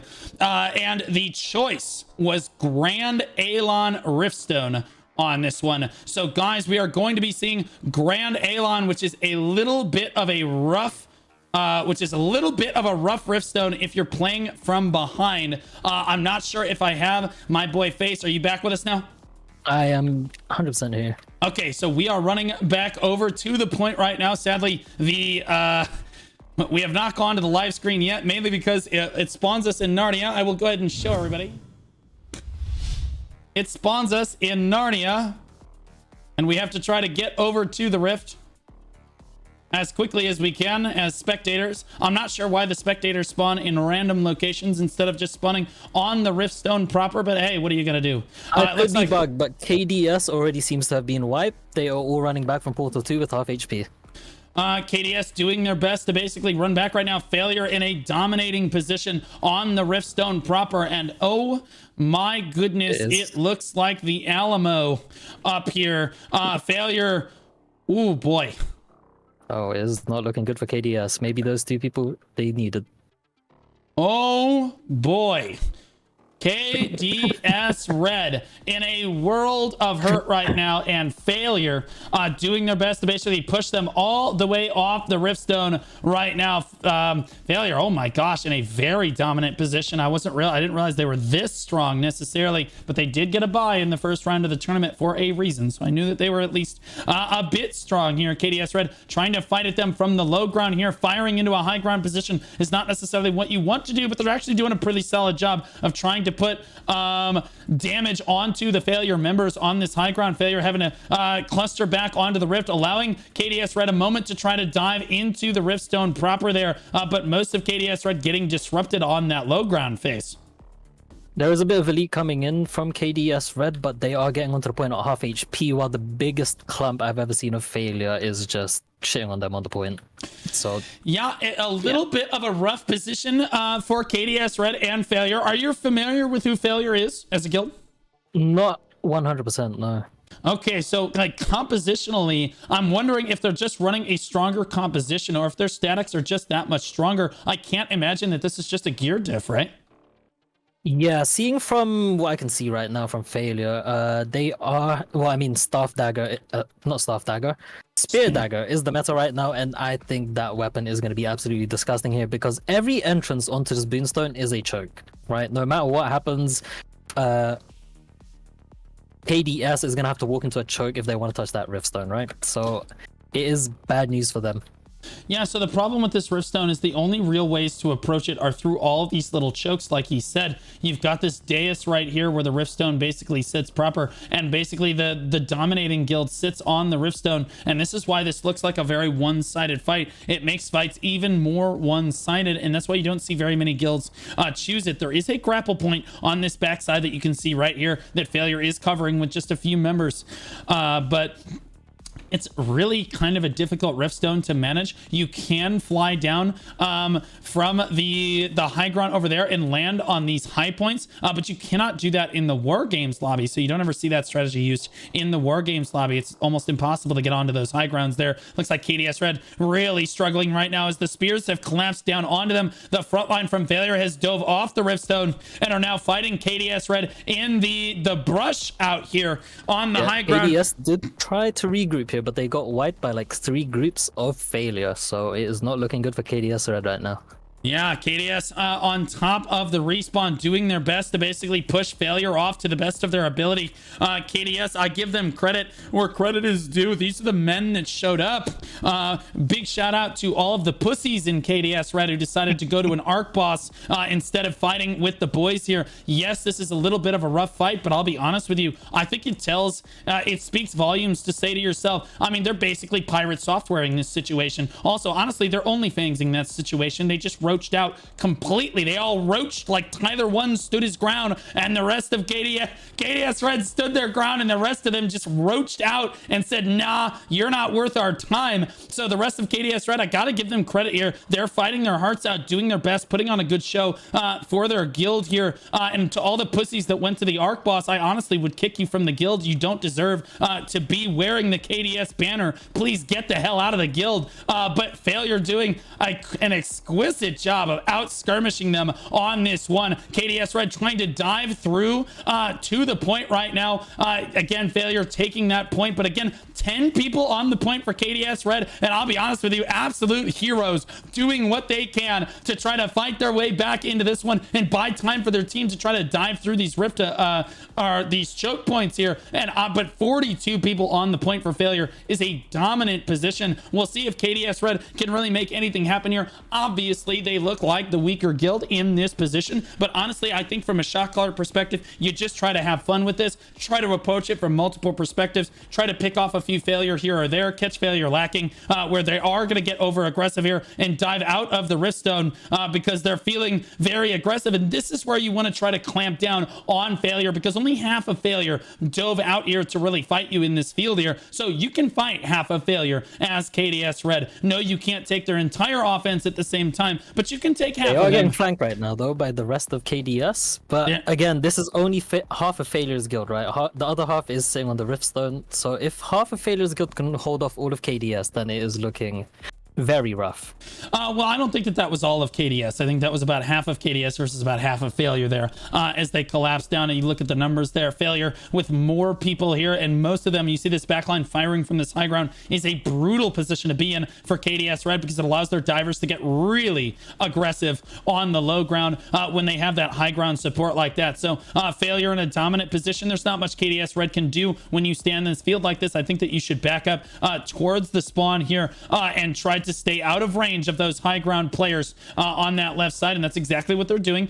We have Crix on the front line here with a full heal bar right there. People asking to see what Crix's damage is. Rank 1 right now at 1.8 million damage in the lobby. Holy moly, and the match has only just begun. That he might have the highest damage numbers in the tournament if he keeps on that pace. Literally insane. Was that a spear dagger user? Of course it is a spear dagger user right now. KDS Red doing their best to battle back in this one, but they've been pushed all the way back onto the spawn with the majority of Failure out here fighting them right now. Most of Failure is not even on the Riftstone. So honestly, KDS Red could try for a wipe here and try and spawn in from a different spawn location, maybe to try to catch a few of the Failure members lacking. Again, you need to try to outnumber them where you can, right? You only have like 45, 46 members in the lobby, which means that you need to try to catch 1 or 2 statics of Failure at a time, try to kill them one at a time, do what you you can to get the kills where you can. Obviously, you're probably not going to win this match overall, but again, I give them crazy credit where credit is due for showing up to the lobby. I do think that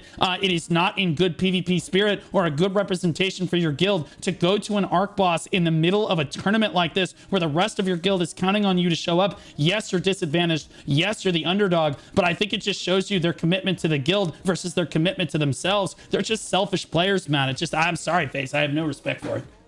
Oh, that is 100% what would happen in HOU as well. I already know that if any one of us skipped this tournament for whatever reason, if you've already signed up, you are getting G-kicked and Relic will be shouting at you at comms. So based.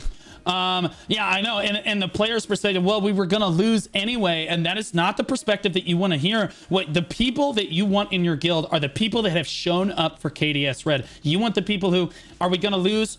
Probably we're going to lose. But you know what? We're going to fight it out. We're going to do our best and we're going to try to get better. That is the mentality of a winning PvP squad. You might not be the strongest today, but it's not about necessarily being the strongest today. Yeah, you're going to get knocked out of the tournament, but long term for your guild and for the strength and longevity of your guild, you have to want to get better. You have to be able to take fights where you're not going to win. You have to be able to fight as an underdog at some point. Not everyone can be the biggest fish in the pond all the time. I appreciate KDS Red coming out and showing up. Are they getting wiped convincingly? Of course they are, but they are fighting. They are doing what they can. They're getting experience with their statics. They're experiencing what a really strong guild like Failure looks like, and they're also getting a chance to see when they watch this VOD back, they're getting a chance to see what Failure is doing differently, what Failure is doing better than them on their engagements, how their statics are working together so that they can maybe play better as a guild. It looks like they've full backed off the point right now for a full regroup though, Face.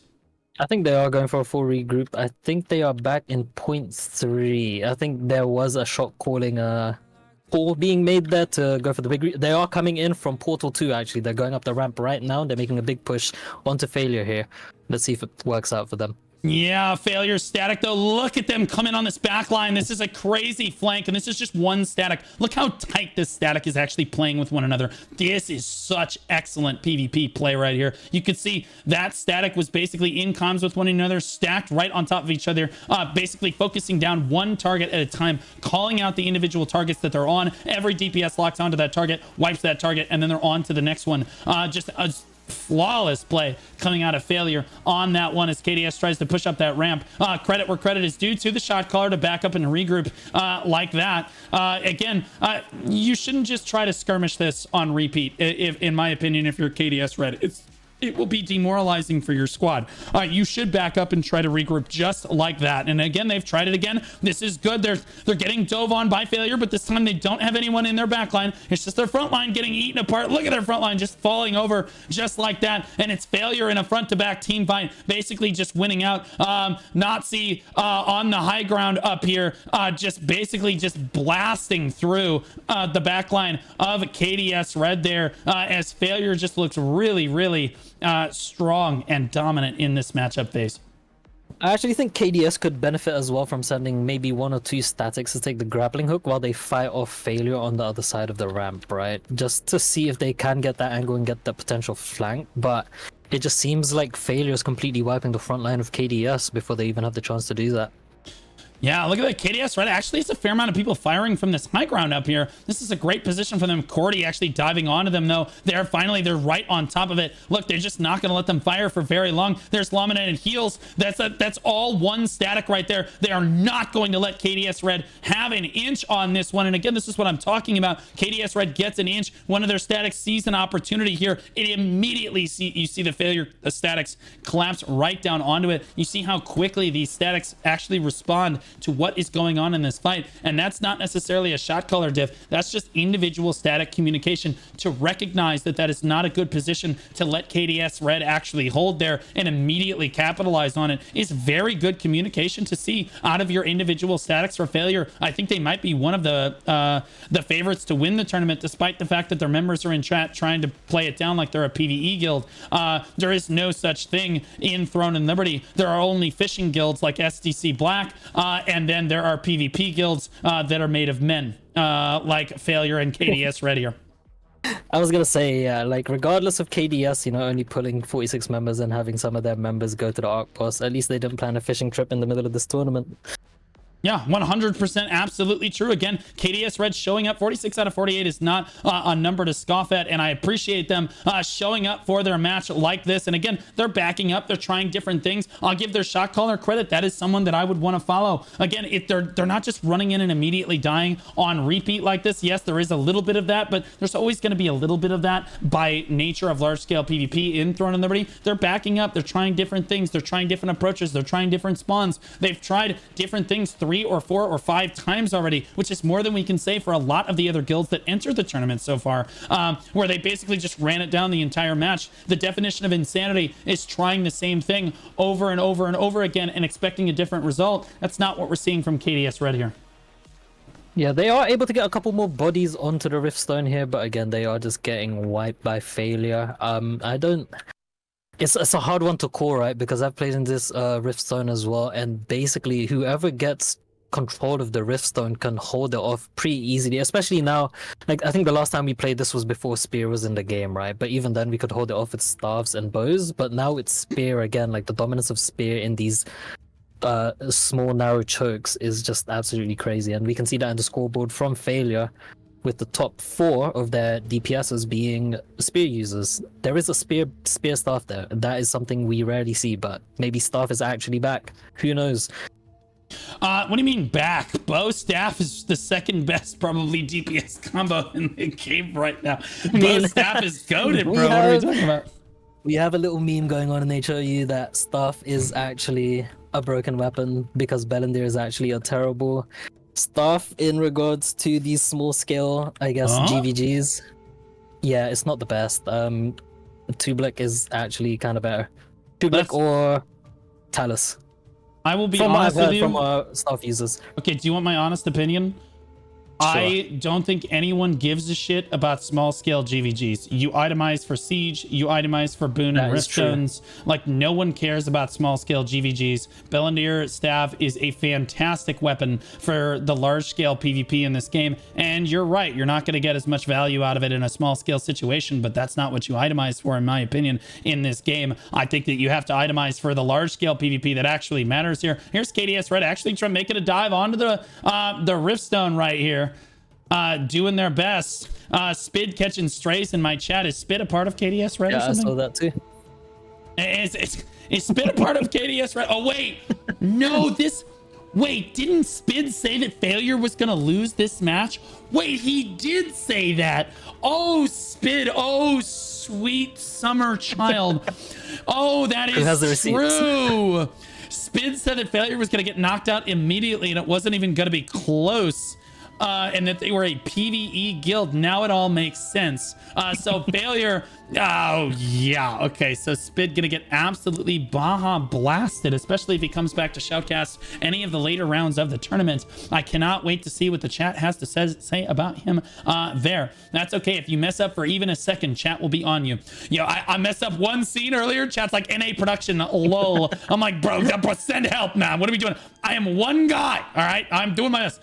Failure on the low ground right now, fighting through KDS Red. And you can see morphs starting to come out for Failure here. With the Butcher morph. That exploit does not work anymore.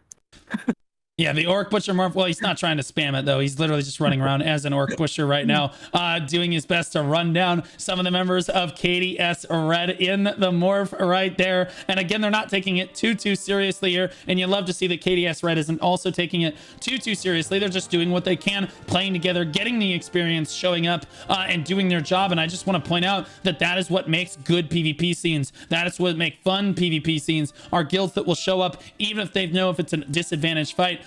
They show up and they fight anyway, because that is the spirit of PvP. Care Bears say that, oh, well, we can't win, we don't show up anyway, there's just nothing we can do.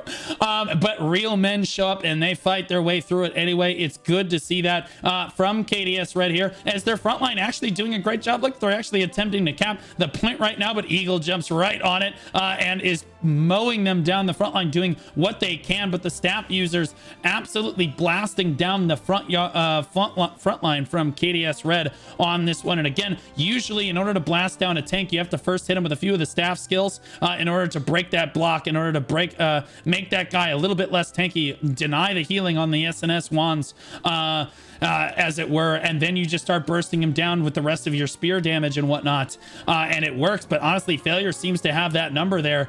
They just have the damage to take care of the front line from KDS Red. Not a single member really able to stand up to them. You see Sora doing his best in the middle of everyone, but is gonna go stealth and try to get out of that one. Failure wipes out the rest of KDS Red as they look for a regroup here.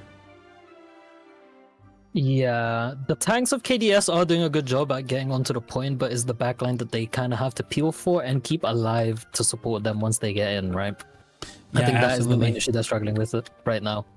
And the first KDS Red member coming in at number 29. I do want to point out that Grand Alon is a roughed Riftstone to pick here, and Failure won, and they chose to pick. KDS did ban, again, they banned Talus, Malakar, and Cherno, so they did what they could. And then Failure knew that they were going to have the upper hand in this one, and they wanted to leverage that. That's why they picked a map like Grand Alon.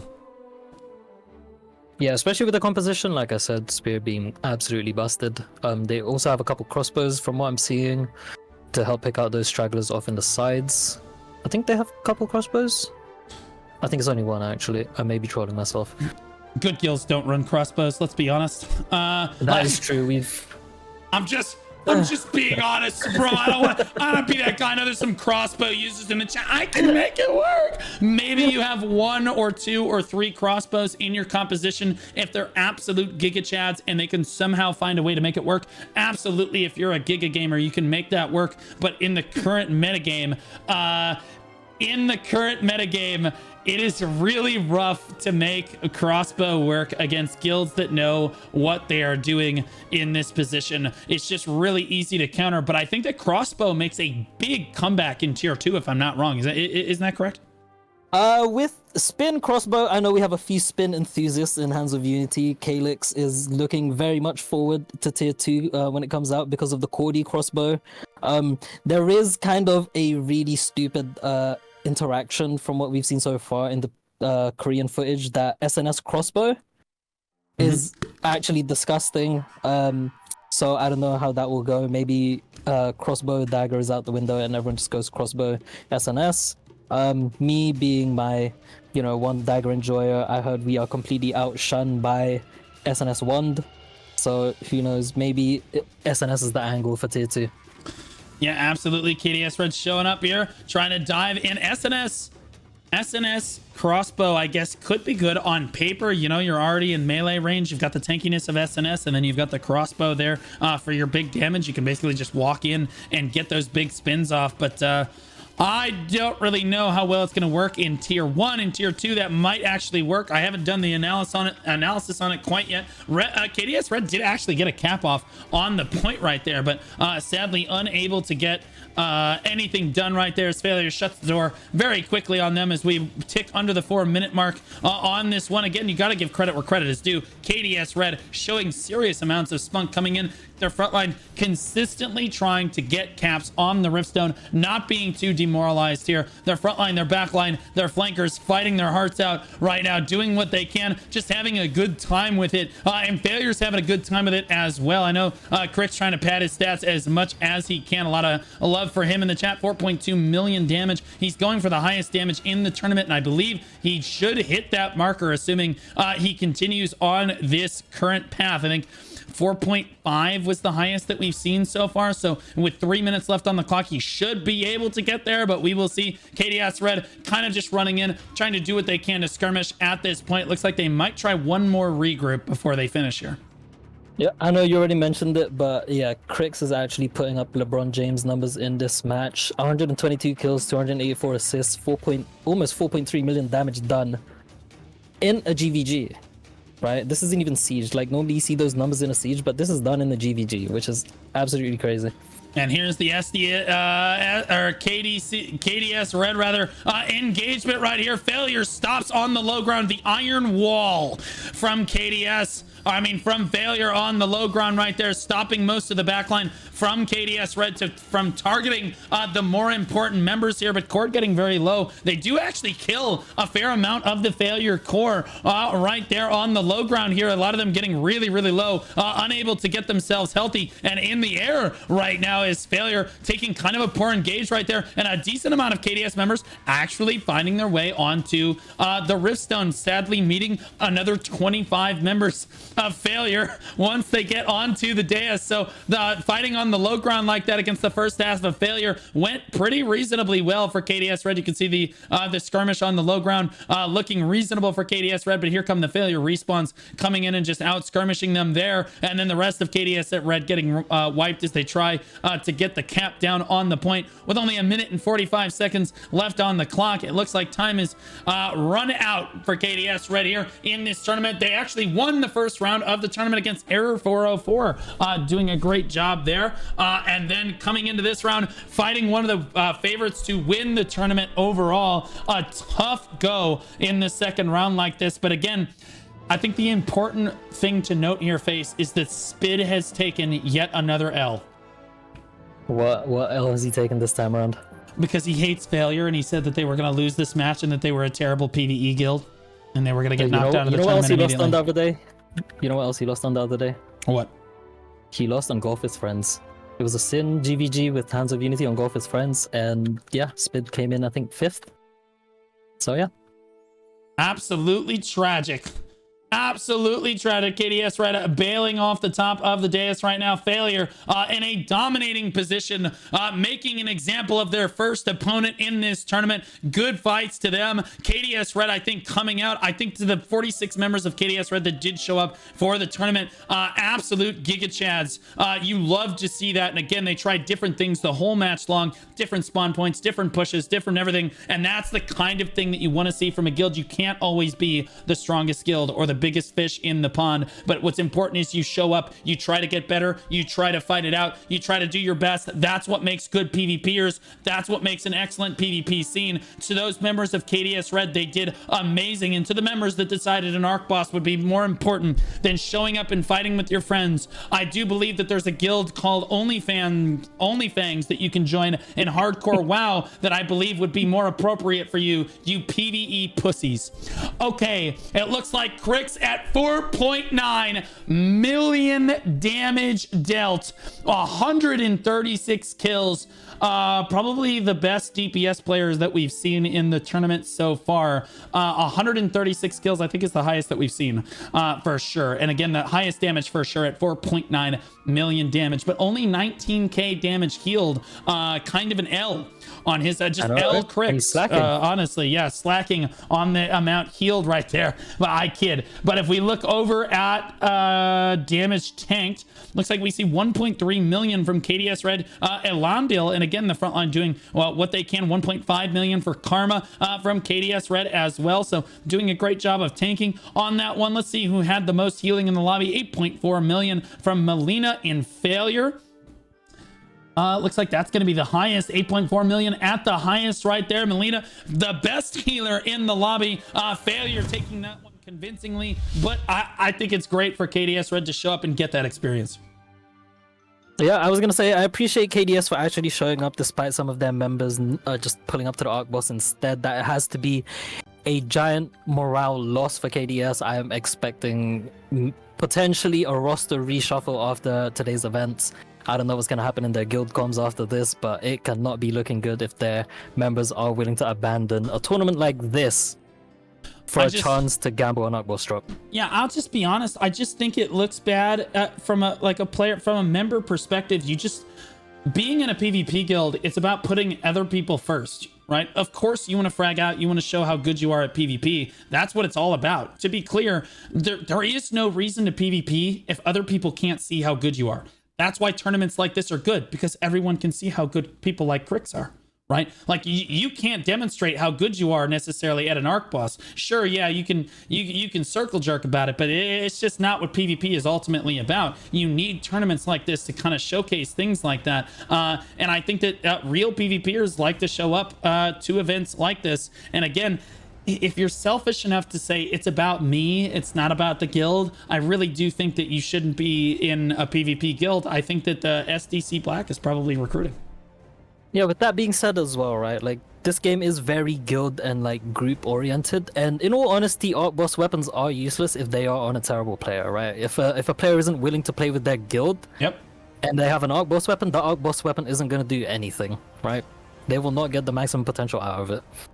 Yeah, absolutely. As we move over to the next match of this one, good fights to both guilds there. Again, strongly appreciate KDS RED showing up strong for that one. Failure is going to move on, but in fairness, they are one of the strongest guilds in the tournament from my understanding. If we look ahead to the next match of the day, it's going to be Sovereign versus Visceral. And again, I got to go with my my boy. Actually, I said my boys in Sovereign. Apparently, this is a different Sovereign. This isn't the BDO. There's a very strong guild named Sovereign in BDO, but apparently this is a different Sovereign. So free-to-play Sovereign from the Adriana server. Free-to-play start alliance. 3 Sovereign guilds and handicap. They believe that they're ranked 1 to 2 on the server. I believe that the Adriana server actually has the most PvP guilds in the tournament overall. Yes, Adriana is actually disgustingly stacked right now. After my recent video on YouTube, everyone is now pulling up to Sorodoma Island at nighttime, so I kind of griefed it for our guild there. It used to be a free farm angle for us for like the last week and a half, but now Greed showed up last night, Visceral showing up, Sovereign was showing up, Just Play, Chaos, everyone was showing up. So well, that's what you love to see, man. It's a clown fiesta, bro. Yeah, it was a great time, to be honest. Like, I love small scale PvP in this game. That is something I will like die on, right? Like, well, the small scale in this game is amazing. Yeah, the small scale PvP is why a lot of people love the game. Ultimately, you end up itemizing for large scale PvP, and that's where the rubber hits the road, because like ultimately when you talk about beef, when you talk about shit talk, what really matters is who is winning siege, who is winning the riftstones, who's winning the boonstones, who's forced to roll off the server, etc. And those changes are made by people winning in large scale PvP. Small scale PvP tells a very important story as well, though, and it helps you get better individually with your statics. It is integrally important in winning in tournaments like this, because the people who practice in their static, this is how you get practice with your parties. This is how you get practice with your statics. You go out to island and you do PvP together, you coordinate together, you communicate together, and you put yourselves in all kinds of different situations, and then when the time is right, and when it actually matters, you can actually perform better. Sovereign predicts top 5 for the tournament. I'll let you introduce Visceral. So Visceral is actually, I think Visceral was Unreal, right? They rebranded to Visceral. I could be completely wrong, so I apologize on that behalf. But Visceral is actually a really strong guild, and their alliance with Greed. Greed was actually a strong guild back in the day when we were on Alea. We kind of clowned them for being with BMF. Like, I was saying that they were carrying BMF through all the sieges and large-scale fights, right? But Greed was actually a really good guild, and so is Visceral. Visceral shot on us a couple days ago in the GVG, actually. So Visceral, I would say, has the upper hand on this. And their prediction at 4th place, in all honesty, is actually kind of accurate, right? I actually can see Visceral being 4th or 5th place in the overall standings of this tournament. Yeah, so Sovereign with their work cut out for them on this one. But honestly, again, Sovereign was placed very highly on the tier list. We could see one of the better matches of the day here is Sovereign versus Visceral here. So who do you think is going to win? It is actually it's a tough call, but just basing it off our GVG results, I'm going to have to put it on... I have to put it on Visceral for this one. Yeah, but GVGs are different, right? Because so GVGs are tough to base it off of, because some guilds are active at different times of the day. So like sometimes you're dominant in GVGs at certain times of the day, and then other times, because you can't be online all the time. Your guild simply cannot be online all the time. So like, you know, they might be a nocturnal guild, or they might be a diurnal guild. Like who knows, right? Like they could be more active at different times. So basing it off GVGs can be a little rough. You said you're basing it on Sovereign, then I will go for Visceral. The homies over in Visceral. No. I'm on Visceral's. I'm on Visceral's side here. Fine, then I will pick Sovereign. That was who I was originally going to go with anyway. Mainly because, again, they remind me of the Sovereign Guild in BDO, and that's what I love to see, baby. And I'll be honest with you, both of these guilds on Adriana meeting in this tournament, that's got to be some beef, man. That has got to be some serious beef. right here. Make sure you guys get your predictions in. Who will win Sovereign versus Visceral? Very quickly, I do want to talk about our other sponsor for the tournament, Icon Digital, guys. IQON app. There we go. They make a performance app for your computer. It's free to download. It requires 0% computing power to run in the background. You can see exactly how much of your RAM, GPU, CPU, and memory, every single piece of usage for your computer is shown there. Even a caveman can understand if their computer has something wrong with it just by looking at this app that very lightly runs in the background on your computer. And that is a free to use application. Then they have a subscription-based service as well, where you can use code Blue Squad for only $8.99 a month. You can optimize your computer however you want. You can be aggressive about optimizing it, optimize your BIOS, optimize your exactly how your CPU is using stuff, or you can optimize for games and just remove bloat from your computer at the click of a button. You can optimize as aggressively or as unaggressively as you want and get up to 40 to 60% more FPS instantly in your gameplay for only $8.99 a month. I think especially if you're in this tournament, you should be running Icon, because like the difference in FPS can absolutely mean the difference in DPS and winning the tournament. Sometimes it's the difference between being able to even like spawn into the match. Sometimes the game, let's be honest with you, is not optimized as well as it could be, and having that edge in optimization means you're not the one that crashes, your opponent is. I have absolutely had guildmates telling me that they were stuck on loading screens when coming down from the portal, so this could definitely help them out with that. Can I optimize for... Okay. Bro, technically, yes. Interesting idea. But Sovereign versus Visceral, guys. Hopefully you guys got your predictions in for this one. Let's talk about pick ban for Sovereign versus Visceral. Visceral, looks like Sovereign won the coin toss. They chose to pick. Visceral did ban. Visceral banned Malakar, Chernobog, and Grand Alon. And the choice from Sovereign was Morokai face. Actually good bans, to be honest. Malakar is an absolutely terrible map that is permabanned, as we've seen so far. Morokai is one of those more balanced maps, right? We've seen it with Shin, Noodles, and ETH. So like I said, with how good, or like with the potential that these two teams have, we could see another pretty close match. Absolutely. I think that Morokai is destined to be close, and I'll be honest with you, between these two guilds, this matchup is destined to be close. So I'm really excited to see this matchup on Morokai like this. Unbelievably, I'm so glad it's not like Malakar or Grand Alon. Grand Alon would be much less interesting, because again, we just saw Grand Alon. It is kind of a rough map to play on, even when the guilds are close. If one guild gets the upper hand, it can be difficult to break that position. So Morokai, the choice of... Oh, I didn't... Oh, I didn't choose spectator, but hopefully it allows me to just be a spectator. You should be fine, they said. Okay. Good luck with me, I guess. So we are spawning into this one, and I promise you I will remember to hit the live scene this time, guys. I promise. Fool me once. But again, we're running over from the spectate squad here. Sovereign and Visceral. Gonna go at it here on this one. Sovereign in the yellow, Visceral in the red. This should be a very, very close match here. Yeah, I'm making my way. I can see a fight happening just at the bottom of the platform. I can't really see who's winning right now though, but it seems that Sovereign does have the high ground. They are just staring each other off right now. It is very tense.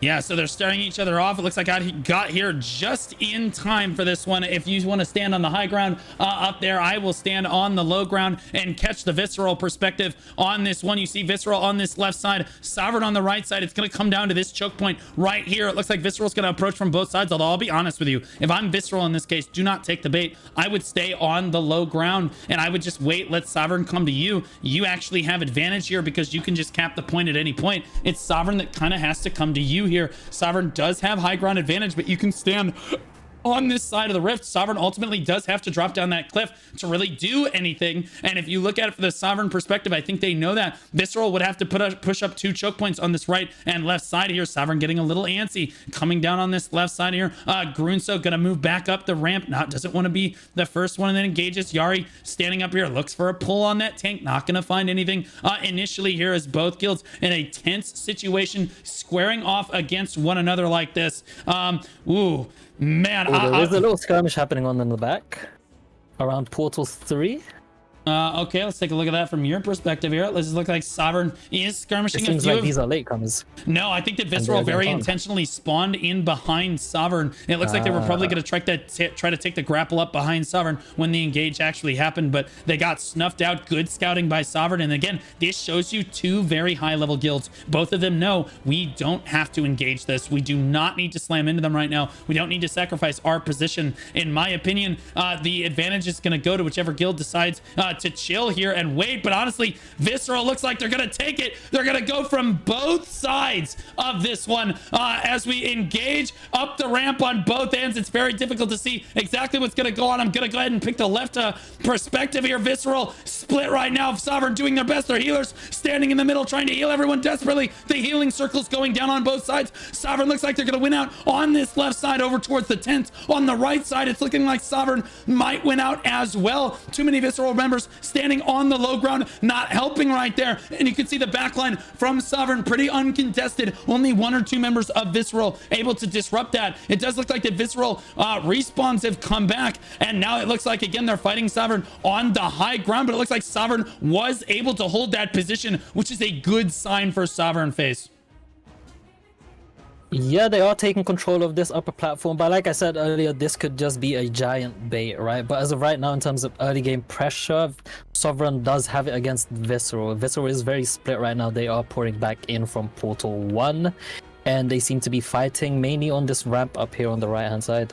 Yeah, you can see they're coming in from the left and the right. Certain statics have probably been told to go to the right versus the left for Visceral here. And you can see them both trying to collapse down on the high ground. Sovereign trying to commit just enough resources to both sides not to let anyone through onto their precious backline here. Ronan doing what he can. Vanfa trying to push people out of the backline as well. Outlaw firing away on that bow right there and completely uncontested. But Visceral looks like they've won out on this right side right here as the backline from Sovereign tries to collapse down. It looks like the front line holding strong again. Sovereign doing a great job of keeping their priority targets alive, or their priority DPS alive in this one. Visceral just unable to really keep their backline targets alive as they push up a very tough ramp into the Sovereign front line like this. And Sovereign again just barely winning out with the static groups here. If we take a look over at the leaderboard 20 seconds before it opens up, look at the back and forth. Sovereign, Visceral, Sovereign, Visceral, Sovereign, Visceral, Sovereign, Visceral, Visceral.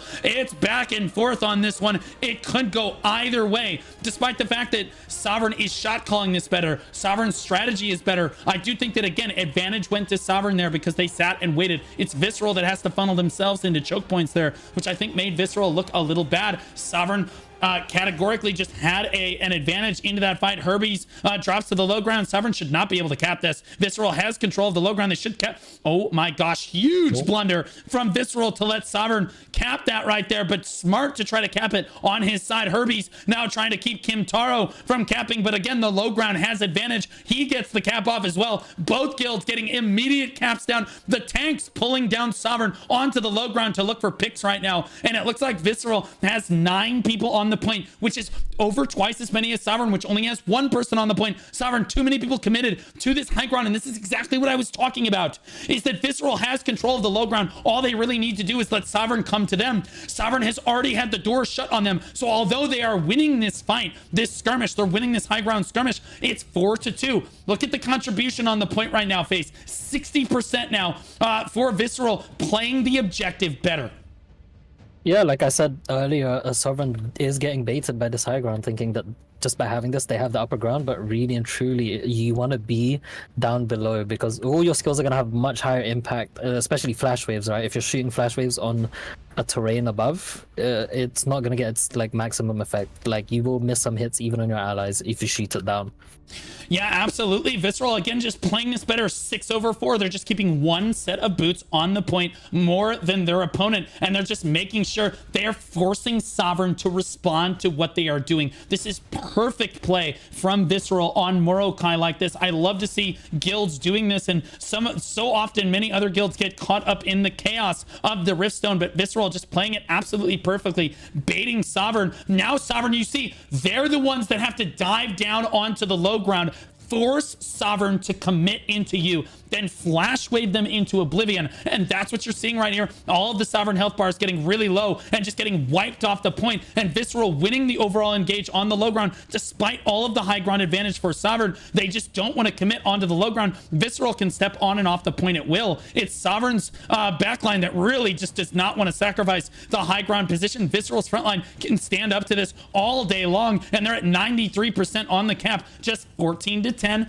16-9, just barely keeping it over Sovereign, keeping them occupied, making sure that Sovereign can't win this out. Now Sovereign, knowing that their situation is dire, dives onto the low ground with almost every one of their members. Well, actually, over half of their squad just dove onto the low ground. So now that's going to force Visceral. They're going to say, okay, now you're clumped up on the low ground. We should see Visceral collapse down, throw some AoEs down, and take control of the Riftstone back once again. Beautiful control of the low ground by Visceral here. 12-18, Sovereign starting to understand the dynamic of the Riftstone that Visceral is pushing them on. 21-12. They're actually climbing right now, up at 50%. Looks like Visceral has lost a little bit of control right now. They need to step a few more boots onto the Riftstone. You can see Radnask barely in. He steps in when he needs to, and he steps back off when he has to as well. That's much more difficult to do for Sovereign with that high ground position like that, because you're standing on the edge of a cliff. But you can see Kaisen, an absolute giga gamer for Sovereign right there. Don't rust me, also a giga gamer. Steven standing just inside the point right there for his team and firing away with that DPS. But again, it's Visceral winning out on the low ground fight. Sovereign too occupied trying to hold that high ground. Probably not the play here. 9-5 on the point. The percentage is climbing up at 94% right now. Face. Visceral is actually also doing a really good job on the outskirts. By the portals, they have this dedicated static just stopping Sovereign respawns from coming in. Like, not even... They are wiping a lot of them as well, so the more Sovereign dies on point, the harder it is going to be for them. They are doing a good job rotating around the different spawn points as well. Right now they're capping, well, they're farming 1 and 2.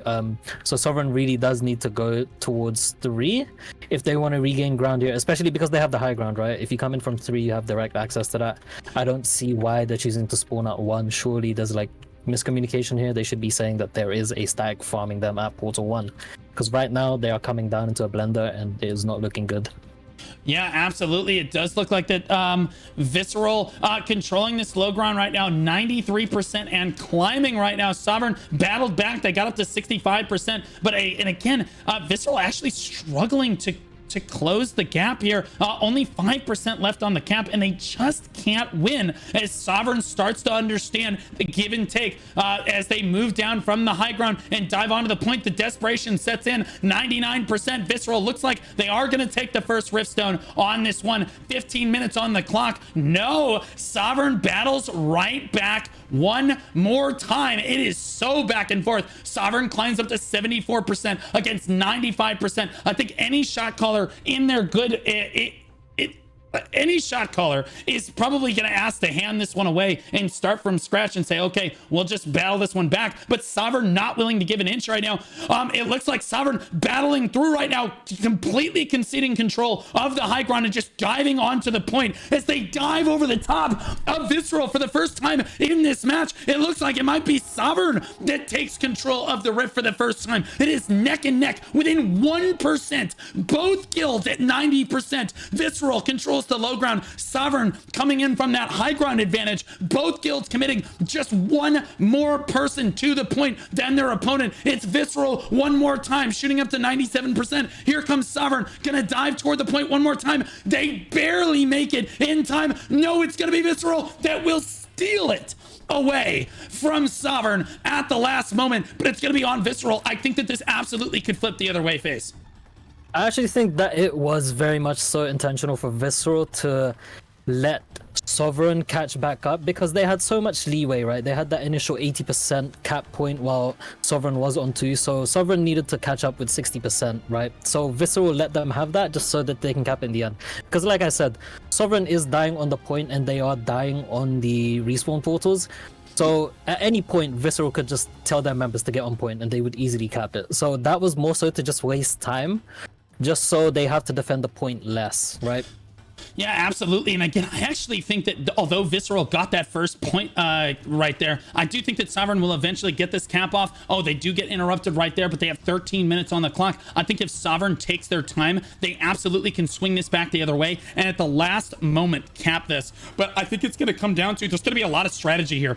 If Sovereign caps this if Sovereign returns this cap way too quickly, Visceral will have time to return fire and then Sovereign will lose. So what Sovereign needs to do is they need to just cap it with enough time that Visceral cannot turn the match around. So within about 3 minutes, 4 minutes on the clock, they need to make sure that they have control of the rift at that moment, and then make sure that Visceral probably won't have enough time to flip that back the other way. But I think if they take it back too quickly, they actually just won't be able to do anything because Visceral will just take it right back from them, and then they won't have time to fire back a second time. As it is, Sovereign actually really struggling to get a foothold right now onto the Riftstone, as it's just an all-out brawl. If you look at the leaderboards right now, you see Visceral leading the leaderboards now with still some Sovereign on the front page here. You see Sovereign mixed in on the second page as well there. So Sovereign definitely losing out in the overall skirmish here as they were forced to. I think that they were winning overall early on because their strategy was like, okay, we're going to let them come to us. But as I said before, it's advantage to the guild that holds that low ground pressure. Yes, the high ground is important on Morokai, but the low ground ultimately dictates who is actually going to take the Riftstone proper at the end of the day.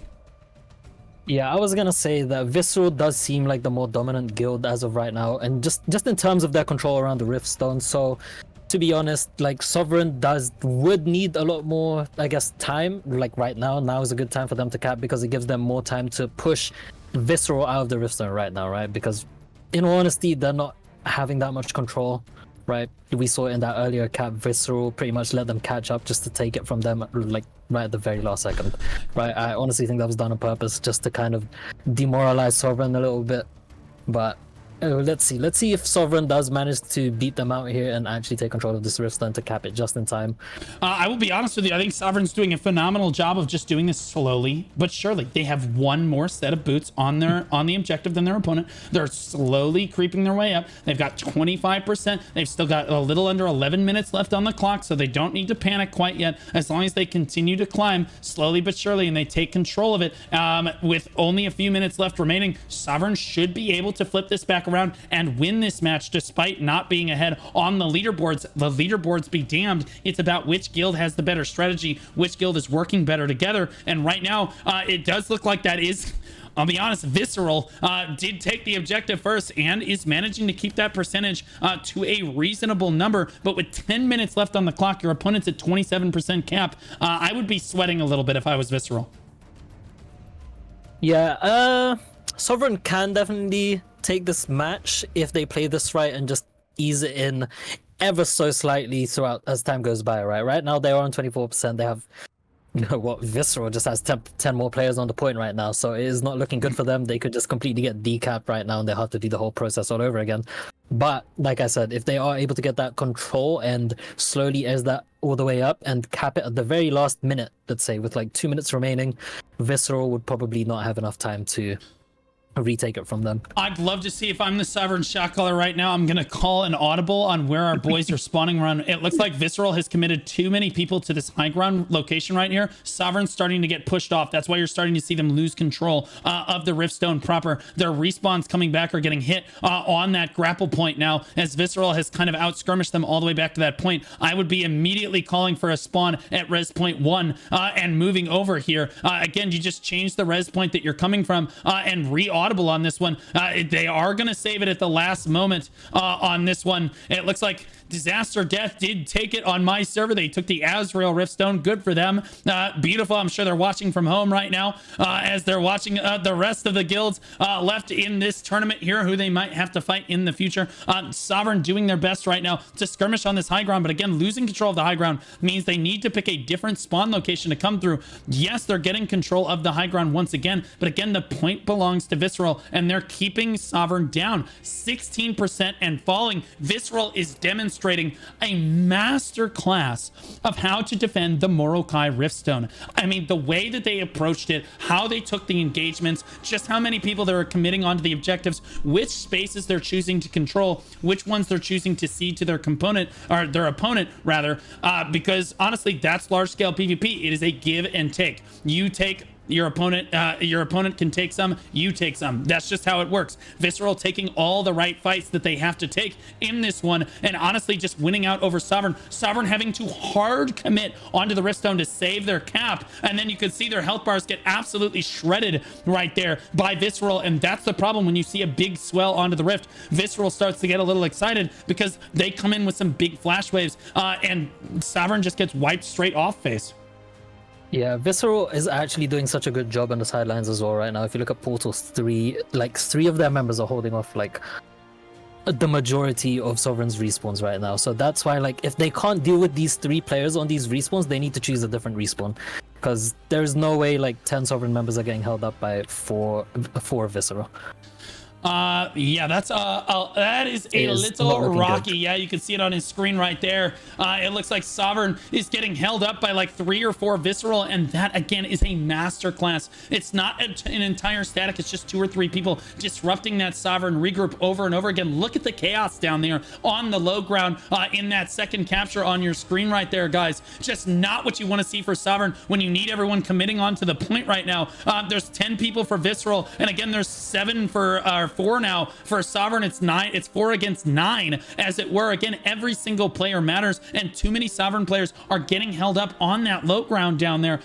Visceral, again, this is just a masterclass play on Morokai. I think the other guilds in this tournament are going to be looking at this like, damn, Visceral really has this figured out on this, as they're again skirmishing for this high ground with just enough people on the point.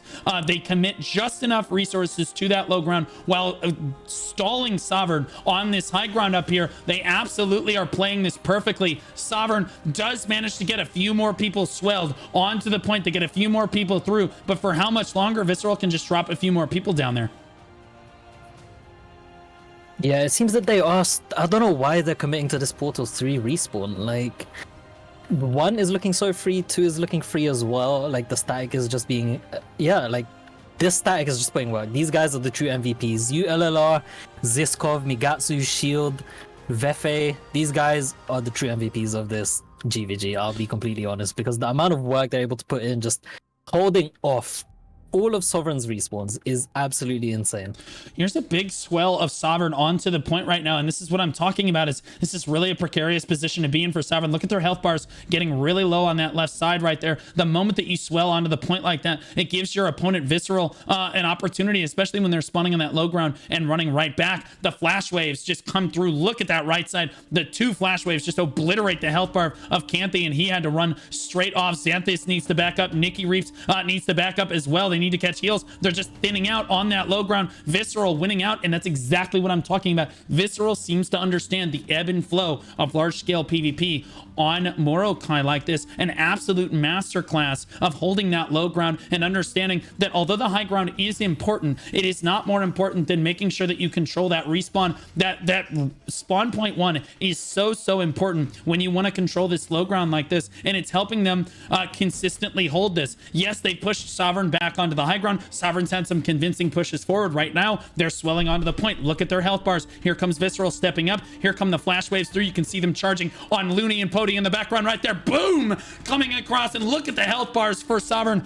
Need to get health healed back up immediately. Look at Visceral swell back onto the point now. Absolutely incredible coordination coming through for this Visceral squad. Some of the best that I have seen across both tournaments put together here. Absolutely awesome face. Yeah, I'm seeing a lot of Sovereign members as well use a lot of their flash waves shooting from on top of this hill down to Visceral, and I know I'll yap on about it all over again, but that is such a waste of a skill, and then they jump down immediately afterwards, and they don't have Flash Wave, right? Flash Wave is such a huge healing skill and a damage skill, and to jump onto the point without that skill is like, it's such a big disadvantage for your guild. Yeah.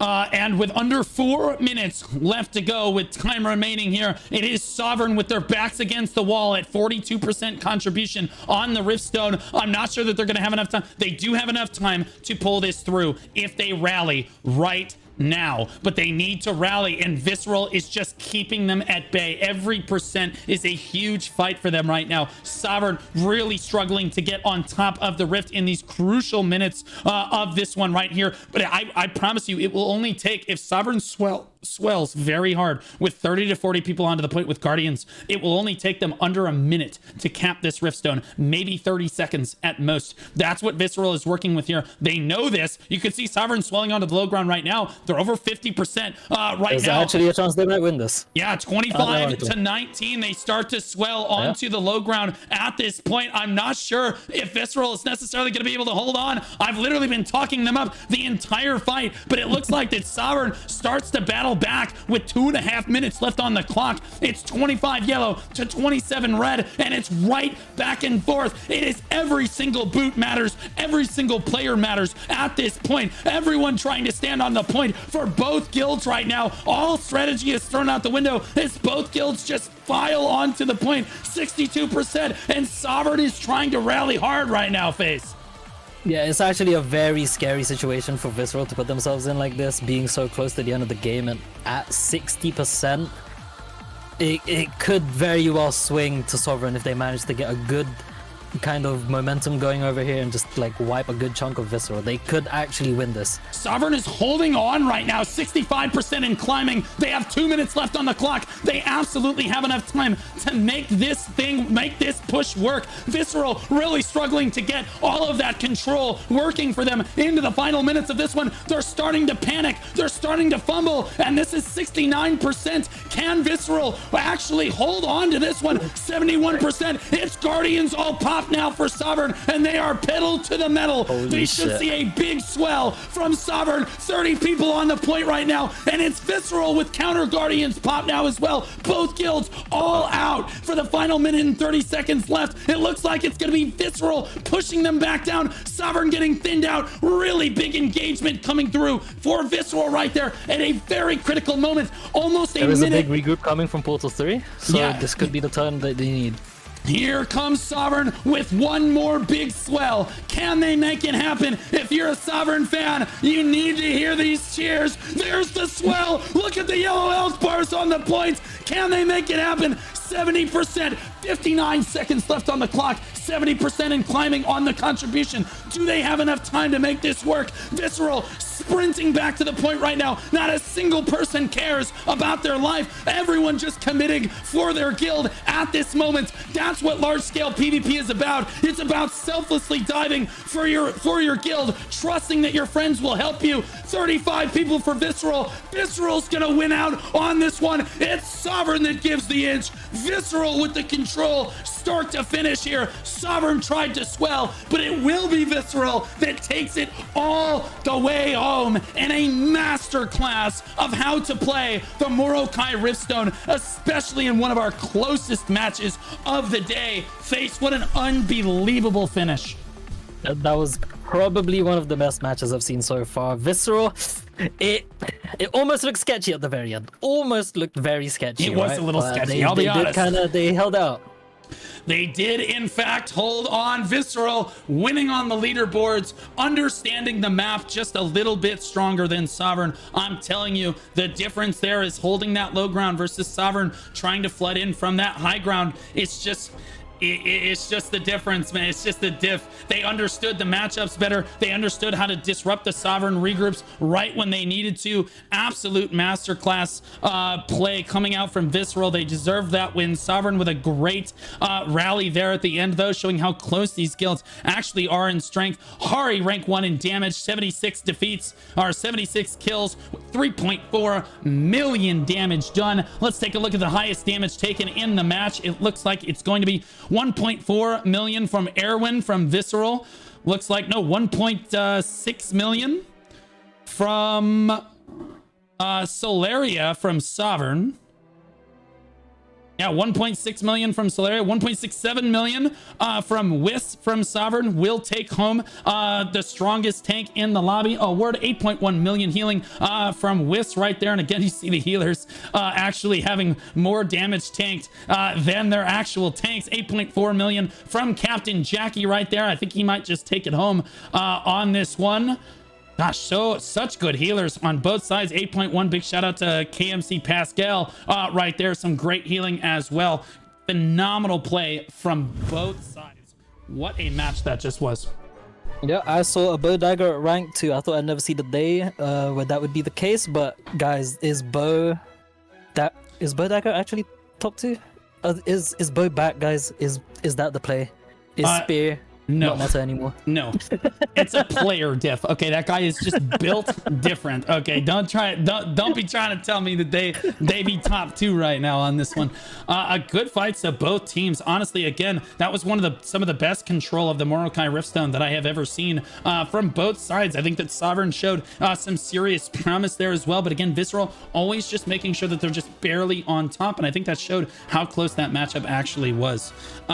If we look ahead to our next match of the day, it looks like it is going to be Hand of Unity versus Royal Legion, and I think this is a little bit of a scary matchup. I'll let you introduce Hand of Unity. Well, of course, I'm gonna be biased to my boys at Hands of Unity. You know, shout out Relic, shout out Nox, Fossy. You know, I'm glad that you got your 7th one now after I stole it from you, basically. But you did quit for AOC. But now we're here. But Hands of Unity is one of the favorites with good reason, right? So we will see if they are able to. I'm gonna be completely biased. I think this could be a completely one-sided game. I could be wrong. Royal Legion could be an absolute Giga Chad, like full of Giga Chad gamers. So, but yeah. Siege is 1-2. You know, I think that's Relic being humble. Oh no, I'm looking at Royal Legion there. Siege is 1-4. I think that's accurate. Yeah, right now we are kind of, you know, in an alliance, but we can talk about that another time. But yeah, Hands of Unity, man. What can I say? No problem, Probably dude. one of the strongest ones. Yeah, they are the rank 1 or rank 2 seed in the tournament overall, and there is a good reason for that. They looking really, really powerful as a guild here. So they're definitely, this is a David versus Goliath situation. I will say, for what it's worth, Royal Legion's first match against Pretz was super back and forth. Pretz actually dominated the leaderboard, and it was Royal Legion that actually just outsmarted them, out IQ'd them, out strategied them to the finish line, and they ended up winning at the end of the day against Pretz, who was supposed to be a more dominant guild. If you just look at the numbers on the leaderboard, they ended up beating their opponent there, so knocking Pretz out of the tournament there. I think they're just happy to make it to the second round. I will be rooting for them in this match here. I do think Hand of Unity is heavily favored. David versus Goliath. Hand of Unity also won the coin toss, adding insult to injury. Right there, they chose to pick, so Royal Legion banned. They chose to ban Chernobog, Malakar, and Kawazan, and Hand of Unity chose to go to Azrael. It is actually, well, to be fair, I'll be completely honest with you here, Blue. Azrael wasn't one of our best maps starting out. We lost the hot grills on this map, but to be honest, I think right now we have this map locked in. We are a Ruins of Tuirain, if that's how you pronounce it, enjoyer, but yeah, this map could be a good look for us. We do have strats formed specifically for this. We have statics specifically formed for this. So let's hope this goes well for us, because it would be an absolute shame if we lose. Yeah, absolutely. We're about to see here. Make sure you guys get your predictions in as to who you think is going to win this matchup on Azrael. I think Azrael's kind of a comfort pick for a lot of people. It's the go-to war games in North America, at least for a lot of guilds. People like it a lot. And I think advantage absolutely goes to the guild that gets situated on the Riftstone first.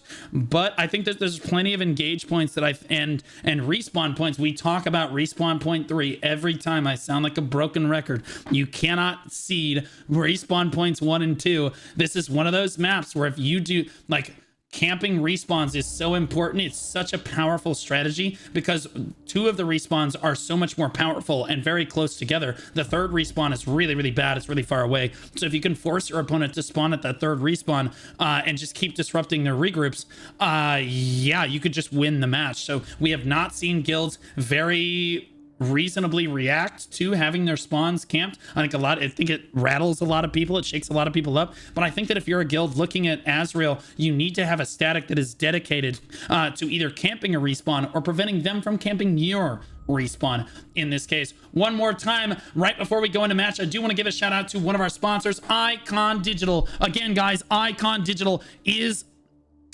the performance-based application that you can download. It is free to download, and it will give you, if you don't want to spend a dime, it will give you basically full knowledge of what is wrong with your computer, what is going well with your computer, how much memory usage you have, how much GPU and CPU usage you have, how much hard drive space you're using, etc., and how your computer is running overall. All of that is absolutely free. Very lightweight application, takes 0% computing power to run.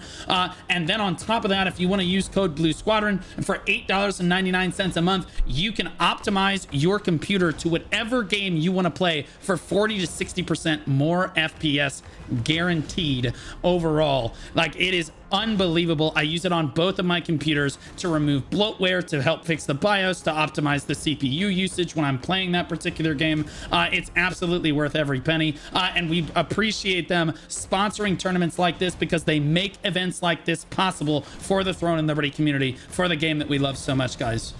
Okay, as we get into this one, it does look like that FaZe is going to take Hand of Unity, a Royal Legion, the boys. It is David versus Goliath on this one, guys. As we get into this match, Hand of Unity, one of the favorites to win the tournament, and Royal Legion fighting a massive uphill battle. But I'll be honest with you, if Royal Legion absolutely comes out and wins this, it will be one of the more legendary moments of the EU PvP scene.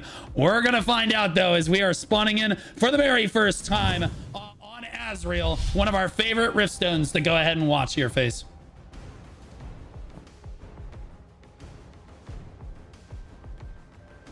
FaZe. Apologize, I was muted by accident. But okay, yeah, I was saying that if Royal Legion does win this, it is unironically a disband Angle fans of Unity. So while I don't doubt my boys, you know, it's, you know, they were DMing me angrily that their buffs were running out. So yeah, I believe Hand of Unity versus Royal Legion. Royal Legion taking their time getting off the spawn, and I'll be honest with you, if you know that Hand of Unity is going to take the spawn very, very quickly here, I would say, yes, that's going to give them an advantage, but I think that Royal Legion serves more, it serves them better to just wait and spawn together and make sure that they're not going to get absolutely blasted the moment that they spawn in. Poison Phoebe looking around for a scout here. That's why you see them swarming like bees. There's Royal Legion coming in for the very first time on this one. You can see them getting ready to come through this initial choke there. If you want to stand inside and look at the Hand of Unity perspective for us, I will show the Royal Legion, both sides reaching each other. GLHF, that goes all the way back to StarCraft 2 days, back in Wings of Liberty when that actually began. That means good luck, have fun, and it is good sportsmanship at the start of any esports or just match in general to give your opponents. You love that. I always loved that game. It's one of my favorite games of all time, and it's fun to see GLHF as a throwback, now used in basically every game worldwide in this, but good GLHF from both sides right here. Royal Legion posturing up. Looks like they're going to go ahead and take into the courtyard now as Hand of Unity is going to collapse right onto them. Oh my gosh, Boeing 787 just dove straight in, stopped so many members of Royal Legion, and the front line gets separated from the back line. Look at the flankers come through from Hand of Unity. Sweet mother of God, look away, Royal Legion. That was a rough engage to watch, FaZe. we have an absolute airplane GigaChad squad right now. Boeing 787 recently got his Bellendish SNS, I believe. So that is why he dove in headfirst right there to get that giant pull with that SNS, and it is paying off very well. No regrets in giving him that SNS. Yeah, an absolutely brutal engagement. Royal Legion, I think, all funneling through the same choke point right there, right into the vacuum was absolutely brutal. It separated the front line from the back line at a perfect time. And then the flankers from Hand of Unity, of course, allowing that front line to kind of just wash into their back line. No problem. They're not going to have to worry about that. And they just collapsed down onto the back line of Royal Legion that got clumped up in the choke. Woof, man. But I love this out of Royal Legion right here. And again, we saw their strategy in Talus. I expect this from them here.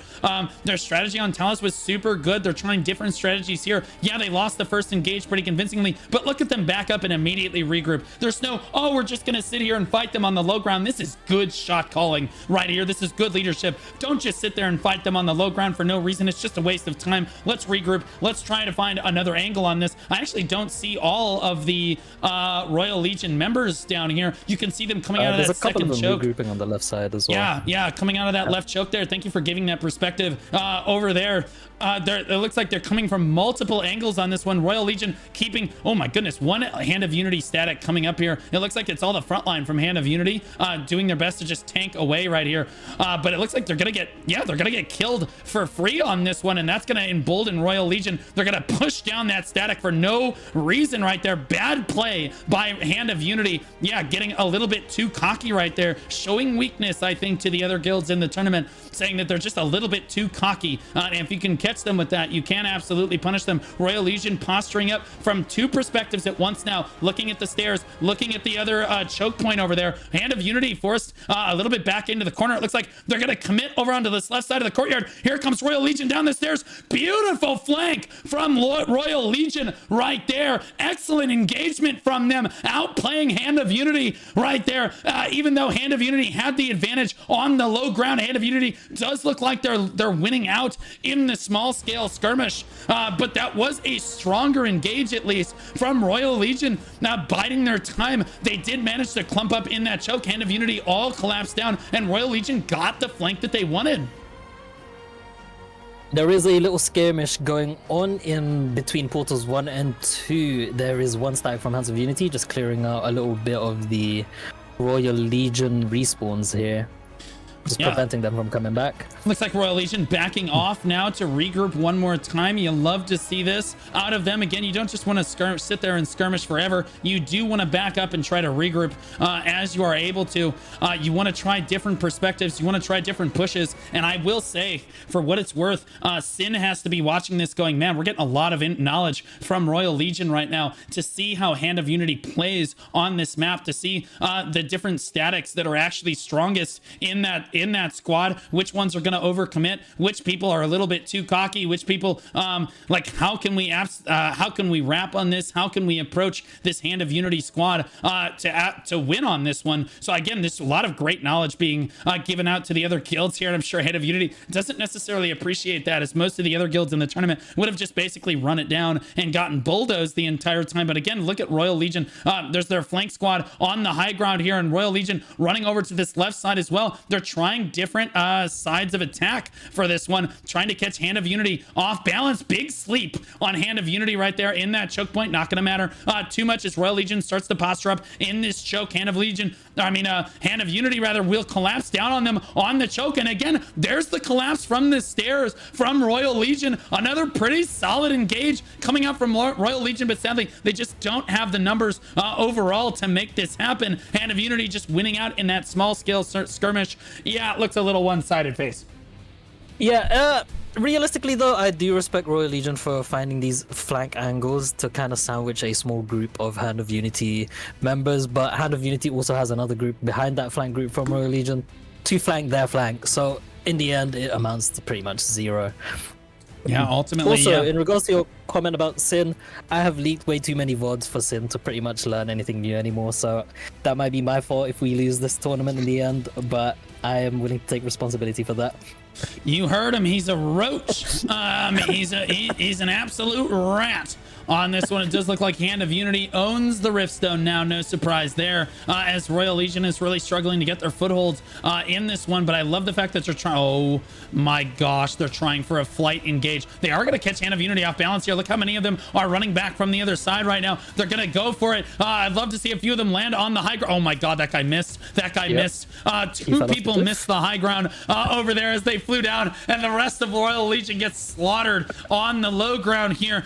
Some of Royal Legion did manage to land the fight. Yep, another miss onto the high ground up there. I didn't mean to necessarily call them out, but oh boy, they did. That was a little rough. It was a good attempt though by Royal Legion. They're gonna get a cap down on the rip for that. Catching Hand of Unity lacking a little bit on this one, but Hand of Unity of course will just go ahead and squash this rebellion very quickly here. Royal Legion gonna have to back up and try again, but honestly, again, some brilliant strategies coming out for them. They actually just rotated their spawn. Now they just all spawned over at point 1, it looks like, or at least a fair amount of them spawned over at point 1. Here's the immediate response from Hand of Unity trying to run out here. Looks like it's just 1 or 2 statics from Royal Legion at spawn point 1. Looks like they're gonna come in from this first choke point right here. Clowns right there rolling around as an orange. Hand of Unity is showing dominance. You make an example of the first one, as it were. Most of Royal Legion standing on the high ground. Again, their engagements have been very, very solid. I think if the open field, I think if the skirmish and the statics were as strong as Hand of Unity, we'd be seeing a different match here. Quite obviously, the player versus player matchups are just not going Royal Legion's way, but I do think that the shot calling from Royal Legion is some of the best that I have seen in terms of what they're willing to adapt to and attempt on this one. Looks like they're going to try to fly in from all perspectives here. I'm not sure how this is going to work. One static lands on their own. They're getting absolutely obliterated. One static tried to come in from one choke. This was a little rough. Hand of Unity engaged. It looks like engaged. They're coming from a bunch of different chokes. There's a big clump coming in from portal 1 up the stairs, so I don't know how this will work out for them, but yeah, Royal Legion did their best right here. Got engaged outside the zone by Hand of Unity, and it held up their main ball. And as a result, the rest of Royal Legion basically got slaughtered on their own by the majority of Hand of Unity there. And now the rest of Royal Legion stepped through, and there's only a few of them. You can see their health bars already starting to tick down on this one. Hand of Unity looking pretty dominant with 15 minutes to go. Let's take a look at the leaderboards. That should come as no surprise. It looks like the first Royal Legion member comes in at 15th on this one, so not as one-sided as we've seen some of the other matches of the day here, Face. Yeah, I just want to make a quick comment here. Nox is currently sitting at rank number 2 as a staff dagger, guys. Nox, I think, right now has a mastery on staff of, I think, rank 14. Guys, staff is that good. You don't need level 20 mastery on staff to be number 2 on your GVGs, right? Staff is actually so back. He is level 20 mastery, though, right? No, he's not. Oh my gosh, he's just different. Hand of Unity flooding back in here. Royal Legion actually finding an angle onto the Riftstone here. Oh my gosh, getting shoved off by the tanks is a little rough. Douglas is going to have to go all the way around on this one as the rest of his guild gets slaughtered on the high ground. He just has to look on. Wait, no, oh no, he is running around still. I just happened to be locked onto him. He's running all the way around on this one, and Royal Legion actually managing to skirmish onto the point, getting 18 boots, or 18 people on the point here, doing what they can. But Hand of Unity looking very dominant here, and they're showing why they're one of the rank 1 seeds in the tournament. I'm curious, Face, let's talk a little bit about, do you think Hand of Unity will win this tournament? If I'm to be completely unbiased, we have a pretty good chance, but it is not guaranteed, right? Shin is a really good guild, right? Orca is a really good guild as well. We have, well, in our previous GVG against Visceral, I don't know how the recent one went today, but the one a couple of days ago, Visceral did shit on us. So it could go, you know, a bunch of different ways. Like, we could have an absolute off day. We've been shat on this Boonstone a couple times, enough to where we have disciplined ourselves to stay within the square when needed, right? So it could go, to be honest, there could be a bunch of surprises, who knows, but I am confident in Hands of Unity that we will at least reach finals. Yeah, so a lot of people saying that they're top 1, 2, or 3 in the tournament here. I'm curious, do you think the gap between number 1 and number 2 and number 3 are really that close that it's kind of a coin flip and who plays better on the day? I think, yeah, I think the top 3 is, yeah, it could go any direction with the top 3, to be honest. Top 5, like 4 and 5, there could be like a bigger gap, but top 3, I would say, could go to anyone. Okay, and you think that is Sin Nova, Hand of Unity, yep. And who's the third guild, do you think? Failure? See, okay, third place is like Hot Grills or Orca. Really? Right. I know Hot Grills is kind of a meme because of their name, but Hot Grills is actually like. So they were part of the BMF alliance, right? BMF got clowned on for being the safe zone alliance back in the layer. So it became BMF, Greed, and Hot Grills. Hot Grills was a bit of a meme guild, but they actually turned into a really good guild, right? So Hot Grills could unironically be number 4 in this tournament. Number 4 or 3. Yeah, so I think that, again, this is going to heat up really hard. I think in the NA tournament, there were 2 clear favorites. And then, again, we got to the finals, and it was just a 1-2, bam, bam, convincing delivered blow for the winning guild in North America. So I think it's a lot different in EU. I think it's a lot closer, but I think that your server is also clumped together. You don't have NA East and NA West. You just have EU. And so you have many more guilds competing with one another.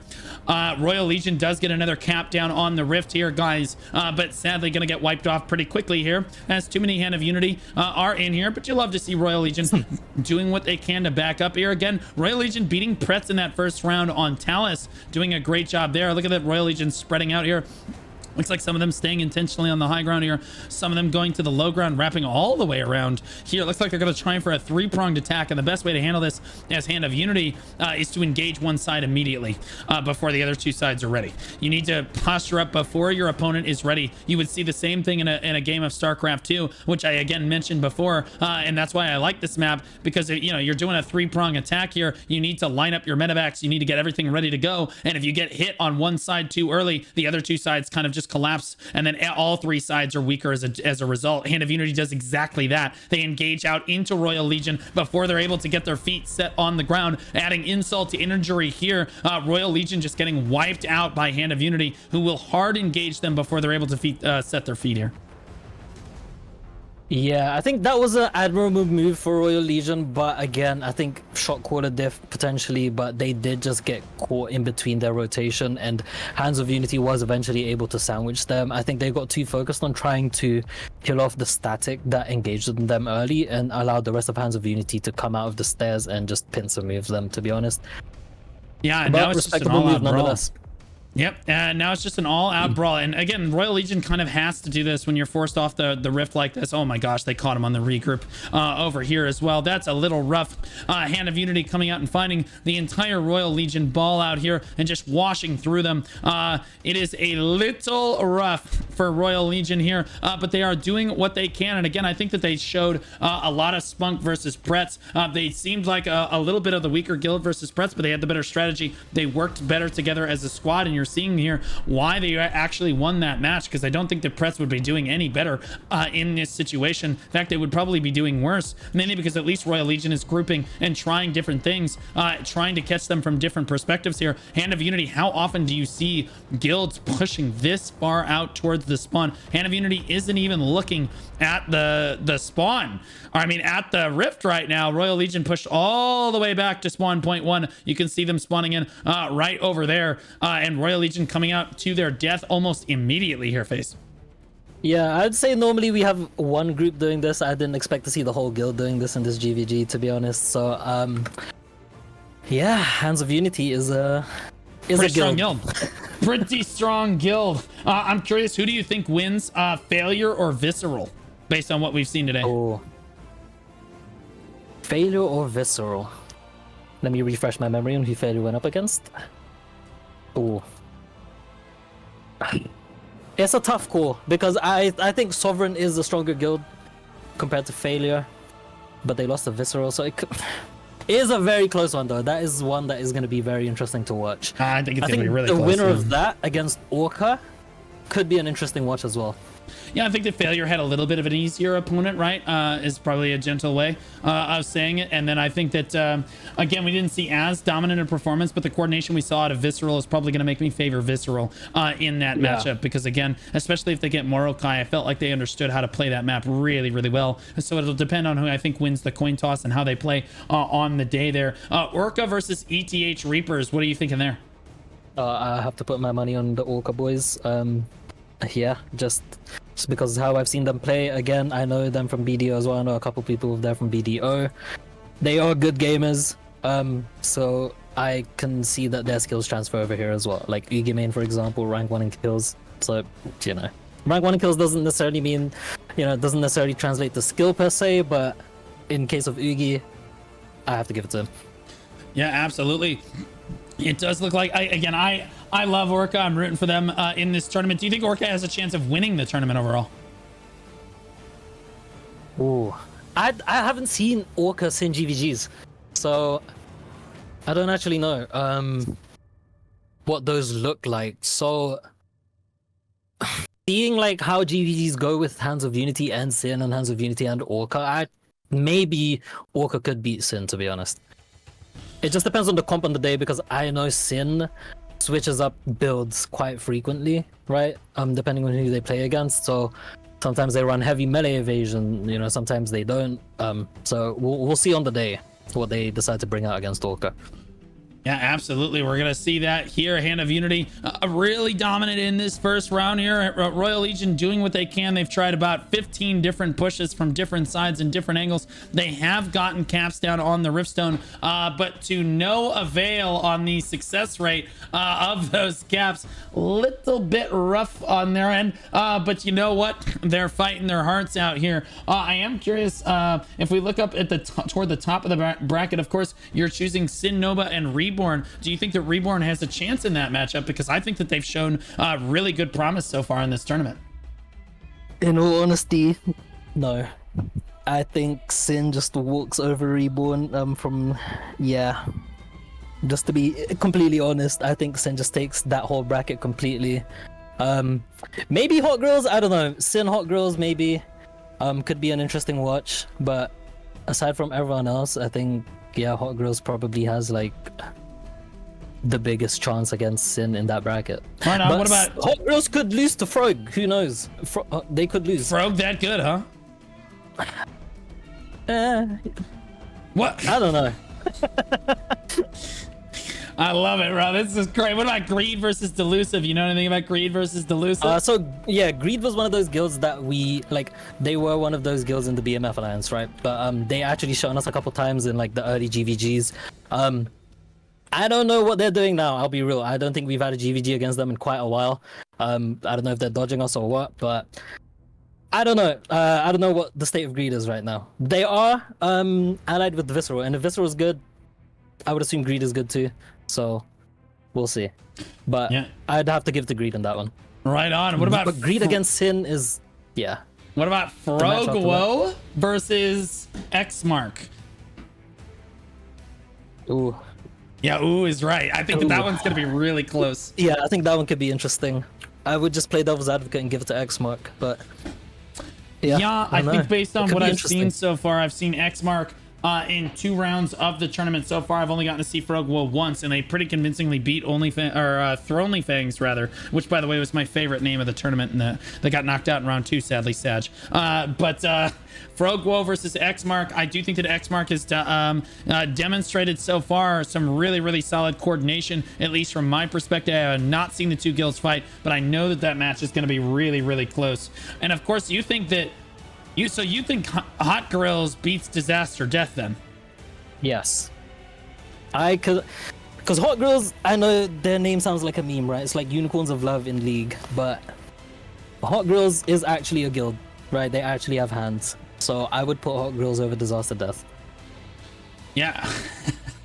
We will see. I think the Disaster's had a pretty solid run through the tournament so far. Making it to round 3 is no small feat when you have to start out fighting in round 1 as they did. Royal Legion looking at this, looking to take an engage on this choke point like this, which actually went pretty well for them for a moment. At least their front line and managing to get through. The flash waves landing home onto reasonable targets there, but then the back line just getting torn up by Boeing 787 back there. Why is that guy always...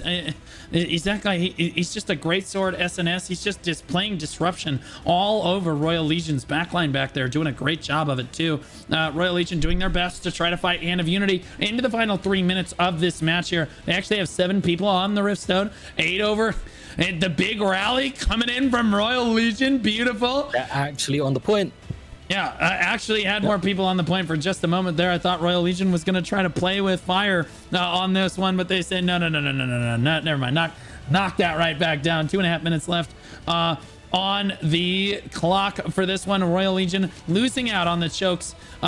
They have tried almost every push that you can try on this map. It shows that they do have mastery, and they have played on Azrael any number of times, but sadly just unable to really make anything happen against what is pretty clearly a stronger opponent in this case. But I think that showing and demonstrating that you're able to try that many different strategies and working together the way that they are is extremely important for Royal Legion and improving in the future. You can go back, you can watch the VOD, you can look at what Hand of Unity is doing better than you, but also, again, when your leadership is that good at coordinating your shot caller, and your leadership core and your statics are that good at least coordinating pushes like that, you actually have a chance of someday coming back and beating Hand of Unity. No, it was not today. No, it won't be tomorrow, but in a few weeks, you absolutely could come back and do that. You clean up your static play, you look at what you could be doing better, you make adjustments here and there. Those are the guilds that are able to come back and win it, not the guilds that basically just ran it down the entire match, didn't try anything new, and said, well, there was nothing we could do. We just held W and we lost. Nothing we could do. I love to see Royal Legion coming out like this. Yep, that is actually Hot Grills when we first encountered them, because we thought that they were just a mean guild because they were with that alliance, but they actually turned out to be a really good guild in the end because they kept playing and improving. Like, they weren't shy of like having GVGs with us, and yeah, and they eventually showed us on a couple of GVGs. Yeah, Royal Legion doing a great job of kind of showing up here and skirmishing into the final minute of this match. They're telling their boys to just kind of frag out, do what you can, try everything you can to get as much damage, kills, pad your stats, do what you got to do. Hand of Unity, very dominant, making an example of their first opponent in this tournament here. Yana getting a little low, letting a few people go down right there, but keeping himself alive. Great sword SNS, pretty much never going to go down when they're at 40%. They're actually at full health. It's just unbelievable. Royal Legion just kind of diving straight in now. 15 seconds left on the clock. They're doing what damage and what damage they can to Hand of Unity, as they will get knocked out of this tournament. But you know what? You got knocked out by someone that could actually go on to win the tournament, so you live on that copium. Hand of Unity moves on to round 3. Dominant performance from them. 2.3 million damage from a spear dagger. Turnos right there on that one. Again, spear daggers dominating the leaderboard, but we do see a staff dagger. Yeah, I was gonna point that out. We have 4 staff daggers in the top 10, guys. Staff is really fucking good, and like I said, Nox, level 14 mastery, putting out big numbers, you know, top 5 in leaderboards. Like, you don't need high mastery to do well in this class, guys. It is actually broken though. Yeah, and you see crossbow dagger, and again, yes, you can make crossbow dagger work if you are actually just built different in the current metagame. You see a couple crossbow daggers in Hand of Unity there. You love to see that, representing that crossbow class. Let's look at the most damage tanked. Should be down here somewhere. 1.1 million for Sloan Joe from Royal Legion right there. Looks like it's the highest in the match. Amount healed looks like 9.2 million from play from Hand of Unity. No way that gets beaten, right? 9.2 million, the number to beat. No, it is going to be. Maybe Kakalu might beat that. Who knows? Yeah, Kakalu at 9.9 as well, actually. What number is he? 42. 42. Kakalu, 9.9 million, the best healer in the lobby. Kakalu and play, doing a great job. Hand of Unity showing up and dominating in that match right there. Can you say you're surprised? Yeah, it'd be a bit of a lie if I said I was surprised, but I don't want to be too biased with my boys, you know, Hands of Unity on top potentially, but we'll see how the rest of this tournament goes. Surely we make it to finals, right? You know, let's see. Yeah. Right, and I'm sure that, again, VikingsOnShroom versus Pain is our next match of the day here. But again, I do want to show an instant replay very quickly of Royal Legion. Again, this coordination from this guild. You are the worst guild here. Your players are not performing quite as well. You know you're at a disadvantage. Look at them push through that choke right there. Hand of Unity collapses down, looking at the choke too much. Look at the flood down the stairs like that out of Royal Legion. A beautiful flank from all 3 sides catches Hand of Unity off guard. Now, I'll be honest with you, Hand of Unity should have lost that engagement by all rights. Yes, they're the stronger guild, but Royal Legion 100% outplayed them there and on multiple pushes in there, and I think showed why their guild has gotten to where it's at. It's just a really strong guild, really strong group of players right there. As we look ahead to our next match of the day, it's going to be Pain versus Viking on Shrooms. Is this the one that me and Spid had a bet on? I feel like me and Spid had a bet on this one. I could be wrong about that, but I'm pretty sure Spid and I had a bet over who was going to win Pain versus Viking on Shroom. Pain, an early access guild from the Lightbringer server, who I think is the second most entries into the tournament, is Lightbringer. It's oh gosh, what's the top server? Adriana and Lightbringer, the two top servers, I think, with entries of guilds. So that's the big PvP servers for Throne and Liberty. Pain believes that they're ranked 2 in their alliance after failure, who we saw earlier today in a dominant performance. They've won 6 sieges so far. They believe they're the strongest on their server. They just wanted to be top 50%. They've already achieved that. I'll let you introduce Viking on Shroom. So VikingsOnShroom's Voss, I heard, was a BDO guild as well. I do not know too much about this guild, I'll be completely honest, but with their prediction of being top 6 to 10, and they made it this far against the guilds that they have gone against, right? I think it could be an actual, an actual accurate prediction with 6 sieges 1-2, top on their server. This could be a very interesting match because, I mean, their predictions and stats on these sheets are very identical. Yeah, absolutely. It looks like the lobby is getting ready to go here. Let's talk a little bit about our pick ban before we get into this one. Looks like Pain won the coin toss. They chose to pick Viking on Shroom ban. Viking on Shroom's ban Talus, Malakar, and Grand Alon. And the choice, once again, we're going back to Azrael face. Yeah, this seems to be a very, like a favored map for a lot of these guilds, right? This and Mordecai, because it just has that. Well, one, the spawns are fairly spread apart and it gives you good entrances onto the Boonstone, right? If you play it right, because as we saw in the previous one, the Hands of Unity pretty much just controlled all those choke points, right? And in the Visceral versus Failure fight in Mordecai, they had that dedicated team to just control the spawn points. So depending on the strength of these two teams, right, this could go either way, depending on if they're able to maintain control in those chokes. So we'll just see how this plays out. Right on. Let's take one more word from our sponsor before we get right into this one. Thronely is sponsoring the tournament, guys. If you don't have a guild application, this is the best guild application that you could possibly be using, an alliance management app for Throne and Liberty. I'll let them speak for me before I talk about it.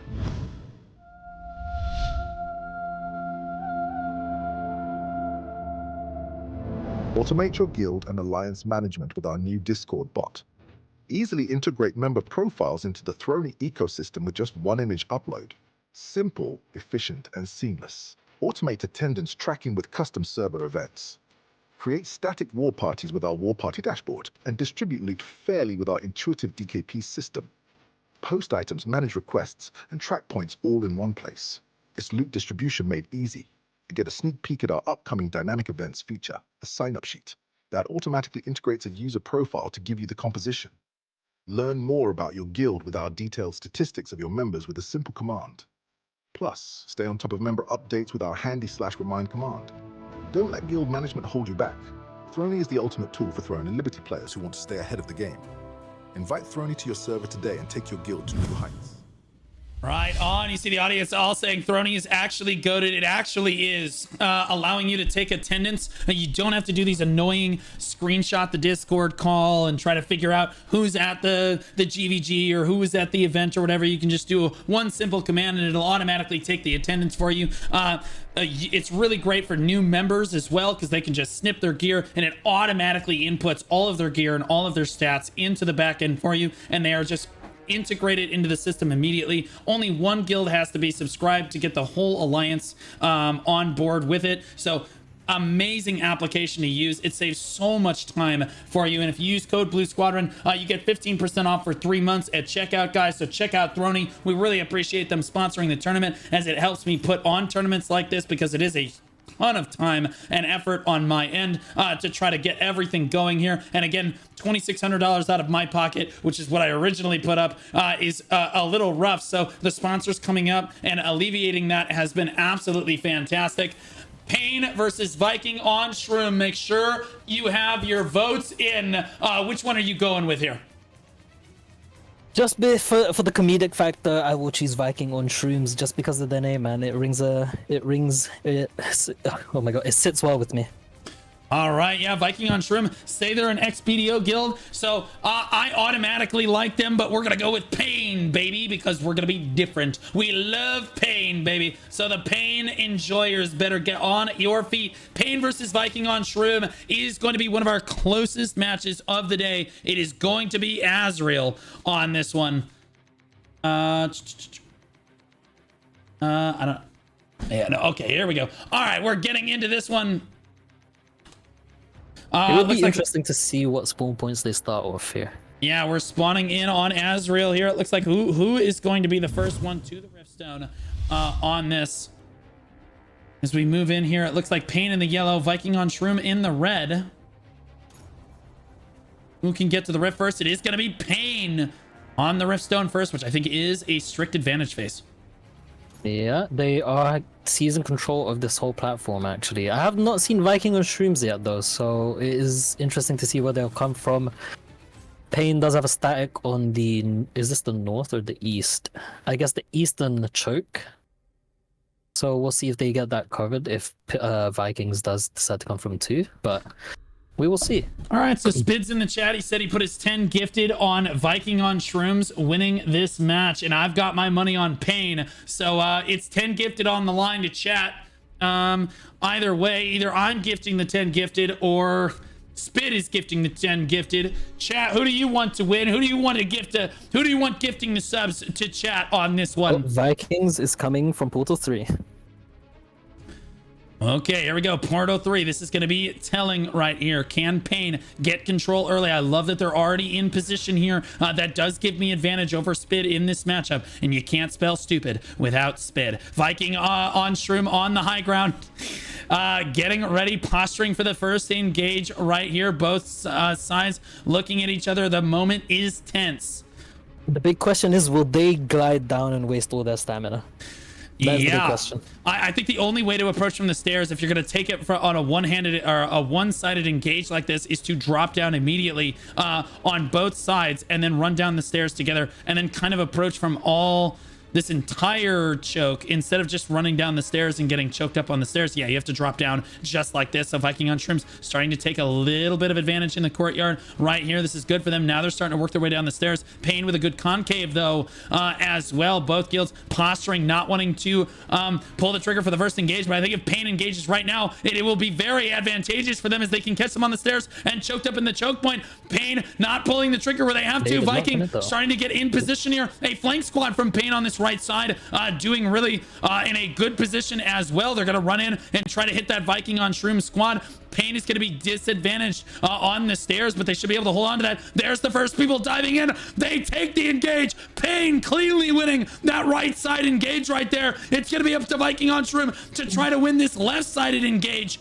as it were, because Pain is dominating on that right side. VikingsOnShroom outnumbers Pain on this left side. Pain needs to get members over here and fast as they are losing on this left side. They're losing ground over here. Pain needs to fall back. I'm not sure what they're doing. They're just screwing around in the courtyard right now as VikingsOnShroom pushes through. Pain outnumbered on this left side. Finally, they get some reinforcements on this left side here, and Pain starts to shove them back the other way. But I'll be honest with you, that engage could have gone kind of either way. You got Pain, VikingsOnShroom, Pain, VikingsOnShroom's Pain, VikingsOnShroom. The first engage telling right there. VikingsOnShroom winning out on damage, but I think it's because most of their ball was engaged for longer. Pain with a much more solid flank, but I think overall ended up losing out. Who is flying in from the high ground? That is the guild that will lose. VikingsOnShrooms looks like they're spawning at 0.3. That guy died to fall damage, thought no one would see it.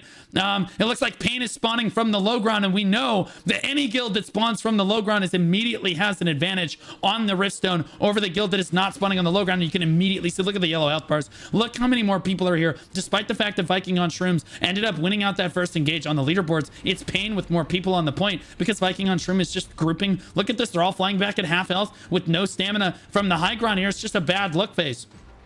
Yeah, I was gonna point out as well, VikingsOnShrooms are playing at a very terrible spot by this cliffside, right? I've seen like 6 of their members get thrown off this cliff already. They should not be hanging out here, especially if they glide down to the point, because they're not gonna have stamina to dodge. They probably won't have any abilities, right? A lot of their members here are bow staff, so they don't have that mobility to escape these SNSGs pushing them off the cliff. It is a terrible spot for them to be in. Yeah, a little bit tough, but Pain really struggling here on the point, right? Oh, that's because they have like 13 people fighting 3 people on this left side. Over here, VikingsOnShroom really clumped up a couple of good flash waves, and AoE will come in here and clean that up. No problem. 0-2B finally gets taken down right there. Pain with the solid target acquisition there to lock down that low health target right there. Pain doing a really solid job skirmishing in here. And if we look at the leaderboards as it becomes available, Pain starts to dominate on the leaderboards in terms of damage. There's the first caps coming through. VikingsOnShroom's coming down from the high ground here still. They're still flying down from that high ground up there. That is not a good look from them. And you see Pain starting to control this entire low ground area here as less and less red health bars are actually present here. Can Pain get that cap off? They do get the cap off. 38-40 people on the point proper. Pain starts to take over. And I'll be honest with you, Spid's got to be sweating a little bit, Face. Yeah, I also want to point out that Pain is running a 1 dagger, you know, a rare breed making its appearance over here. I thought I was the only one left in this game, but he's actually here.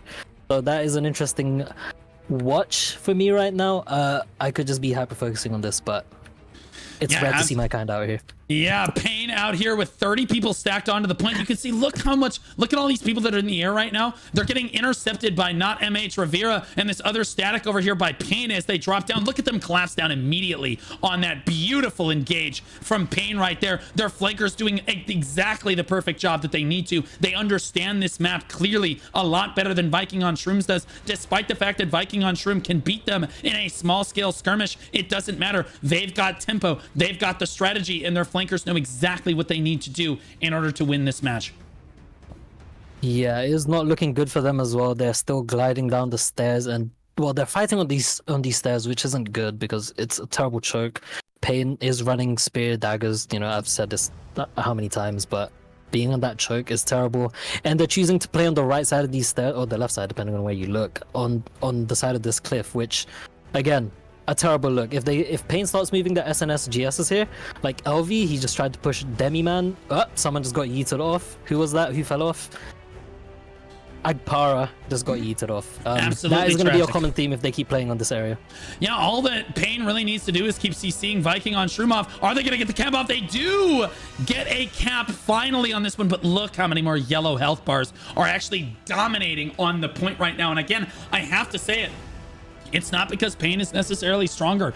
It's because they're playing better. They've got the better spawn location. Their flankers understand better what they're supposed to do. VikingsOnShroom has a very poor understanding of how the map is supposed to be played. I just don't understand. We've played on Azrael so many times. How do these EU guilds still not understand that you cannot spawn from point 3 and run down on Azrael and actually win if the match is even remotely close? I mean, sure, if you're overwhelmingly dominant, you can absolutely take a win here. But honestly, this is just a shot caller diff. Look at these people coming back here. Look how much longer it takes them to get here. Pain can just stand here on this low ground. They're fully regrouped. They're all working together. And again, VikingsOnShroom just trickling in at half health, no stamina, landing and just getting absolutely Baja blasted off the back of it. You just not a good look for Vikings here as Pain stands tall on the point. Shut the door on the Vikings cap right there. And Vikings frontline still trying to cap it right now, but it looks like they're trying to back up and regroup. But Pain is not going to allow it to happen. Pushing right up the stairs and into VikingsOnShrooms. They just understand this map. They say if we hit them before they're ready, they can't get the multi-prong engage off that they want to actually get off. And now VikingsOnShrooms is really scattered. Pain has already wiped half of their squad out from them. And look at the rest of Pain peeling off the Riftstone right here to try to engage this out in the field here. Because again, VikingsOnShrooms doesn't even have a cap on the point. Pain with another early engage, holding W into VikingsOnShroom. They know if they don't allow VikingsOnShrooms to breathe here, to get regrouped, they know that Pain can win this. Pain absolutely has the better strategy here. They're playing together. This shot caller diff is actually a canyon level gap on this face.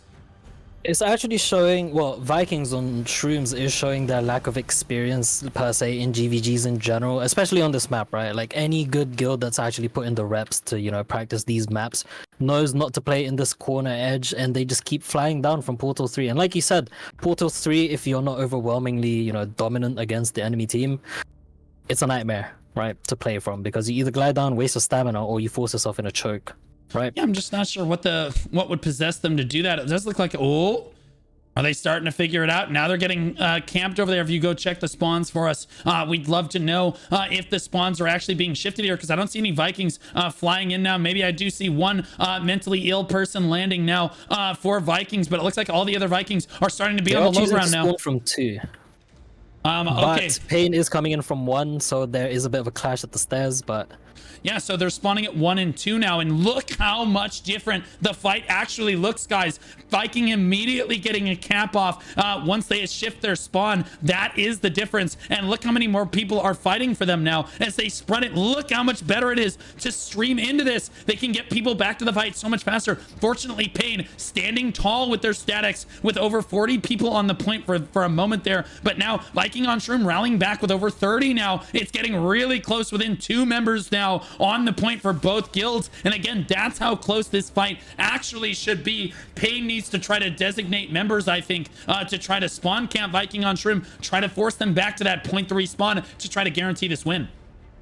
Yeah, they are getting a lot more numbers, right? If you're looking right now, it is fairly close. They're even overtaking Pain right now. So just to play devil's advocate once again, if Vikings learn super quick, they could win this.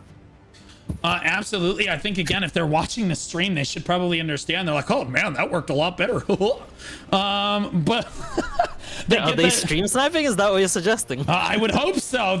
Listen, okay, I've done this for a long time. I know what I'm talking about. VikingsOnShroom coming in here and getting cap after cap after cap off, but getting the doors shut on them. Pain still just edging them out. The statics working slightly better together for Pain, and I gotta say, the flankers are just doing their job for Pain. Look at that leaderboard for Pain right there. The first VikingsOnShroom comes in at 13th, but like, I'll be honest with you, again, the Pain members fight a lot more than the VikingsOnShroom members, so their damage should be higher across the board. The leaderboard can be very misleading here. I think that this fight is actually extremely close. Look how many red health bars are actually flooding onto the point right now. Pain is struggling to try to maintain control of this. Desidran keeps trying to interrupt. Jasmine's trying to interrupt this point over and over again. They don't want to let them try to have this rift because they know they're spawning from the right location now. They just need to make sure that they don't get the rift off. Every single minute is going to matter as we tick under the 13-minute mark. I know there's a lot of time remaining, but VikingsOnShroom, we've seen it rally time and time again on Azrael. You really don't want to open the door for the enemy team if you can allow it, FaZe. Yeah, I actually want to highlight this little group holding the ramp right now from Pain, right? The fact that we have a GS dagger number 3 on the kill board just goes to show like how much work they're putting in and stopping these respawns from Vikings.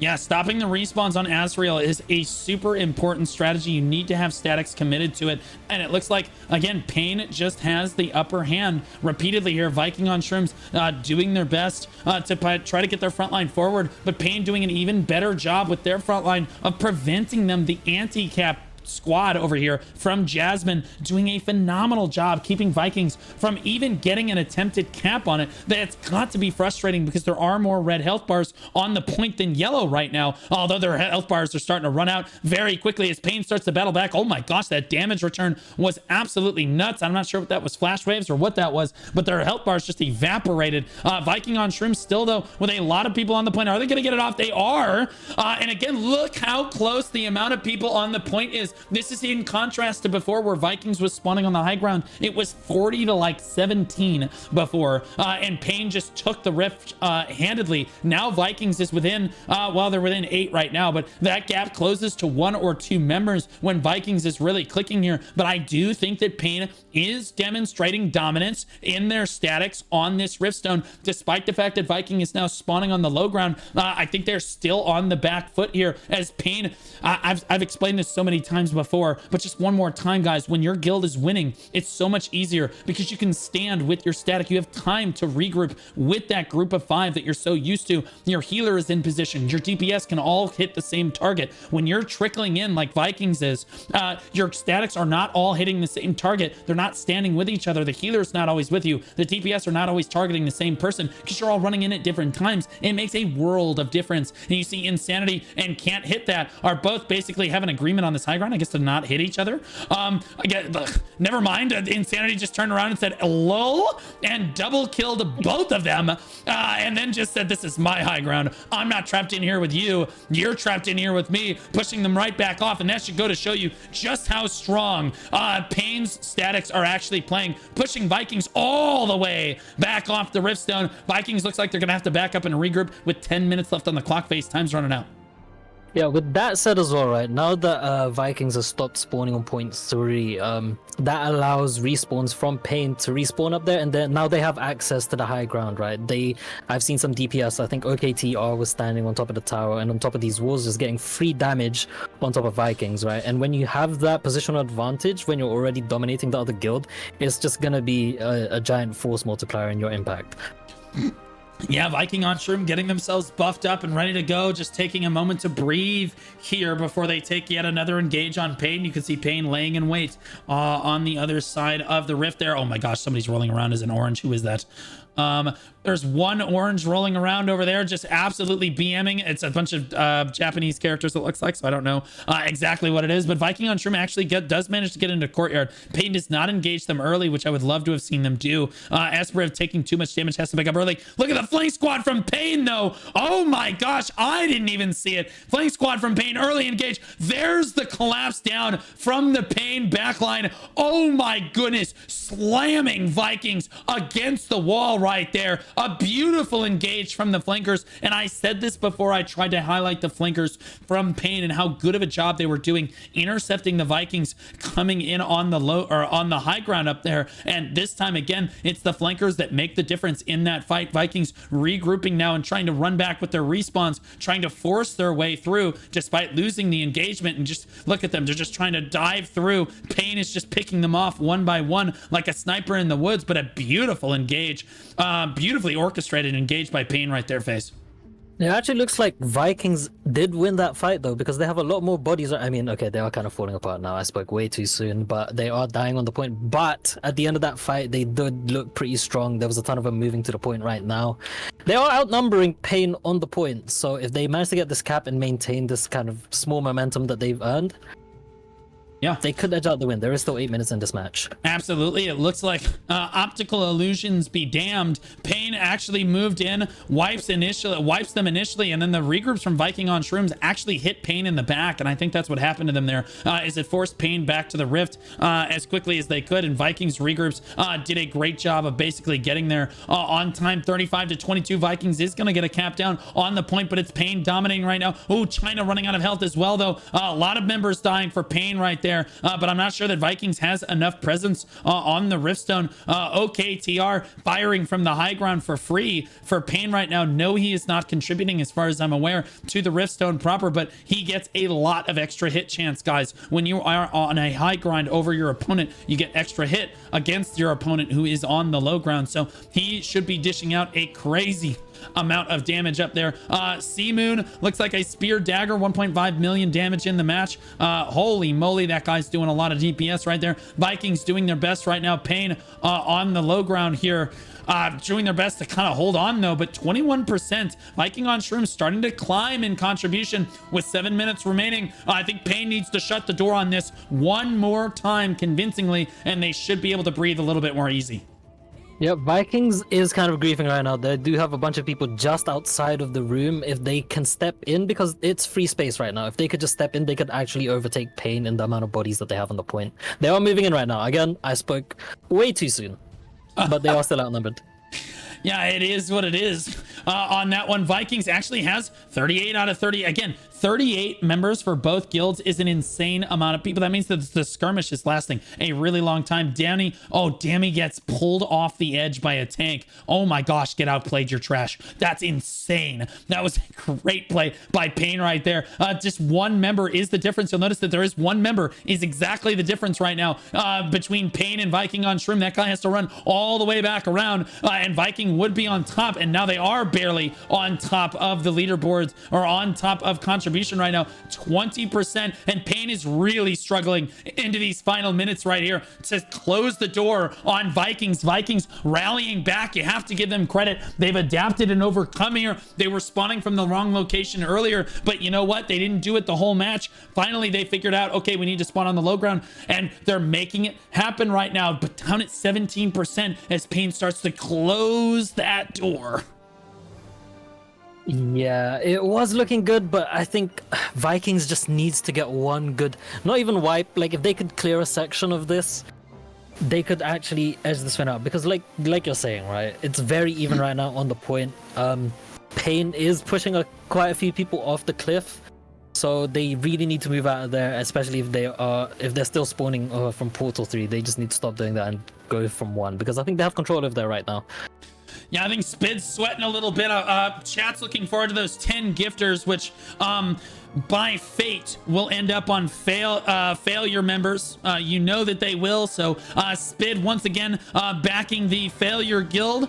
You know he loves them so much. Thank you, Spid, in advance. As it looks like, I'm just gonna say it, bro, Pain looking really strong on this one. VikingsOnShroom is gonna have to pop Guardians and try for a big push onto the Riftstone here. 12% contribution. They need to start climbing in contribution if they're gonna make anything happen. Pain doing a great job just working with their statics, just edging out their opponents slowly but surely, winning in the small scale engagements like this. VikingsOnShrooms just I don't know if they have enough time here, Face.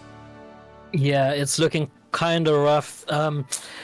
Maybe they could push it out if they get the double tick, but again, they need way more members, man. And seeing as they're not wiping Pain as convincingly as they need to win this game out, I think this might be over for them. Unless Pain completely throw and for some reason they will just get pushed off the cliff or walk off the point, it's not looking good. No, I wouldn't say that it's over. No, it's really close. Again, it's only going to take one big swell from either guild. I think that if Viking pops Guardians and gets a convincing amount of people on the point, Pain will struggle to retake control of the point, because as I said, all of Viking statics will start working together and be regrouped together, and it will give them a good advantage here. But it looks like Pain is the first one to pop Guardians here, swelling over 40 people onto the point right now and wiping Vikings down off the point, down at 25 members there, or 27 rather, for a moment as they tick down. Pain looking really, really strong as they swell onto the point into the final minutes here. 3 minutes on the clock, only 20% contribution, 38 over 21 right now. Pain with a really solid push. Vikings window is right now. They have got to go. Yeah, I also want to point out that Pain SNS users are doing such a good job at pushing people off this cliff, man. Like, I've seen so many Vikings just fall off that cliff and have to make that long run around if they don't die from full damage.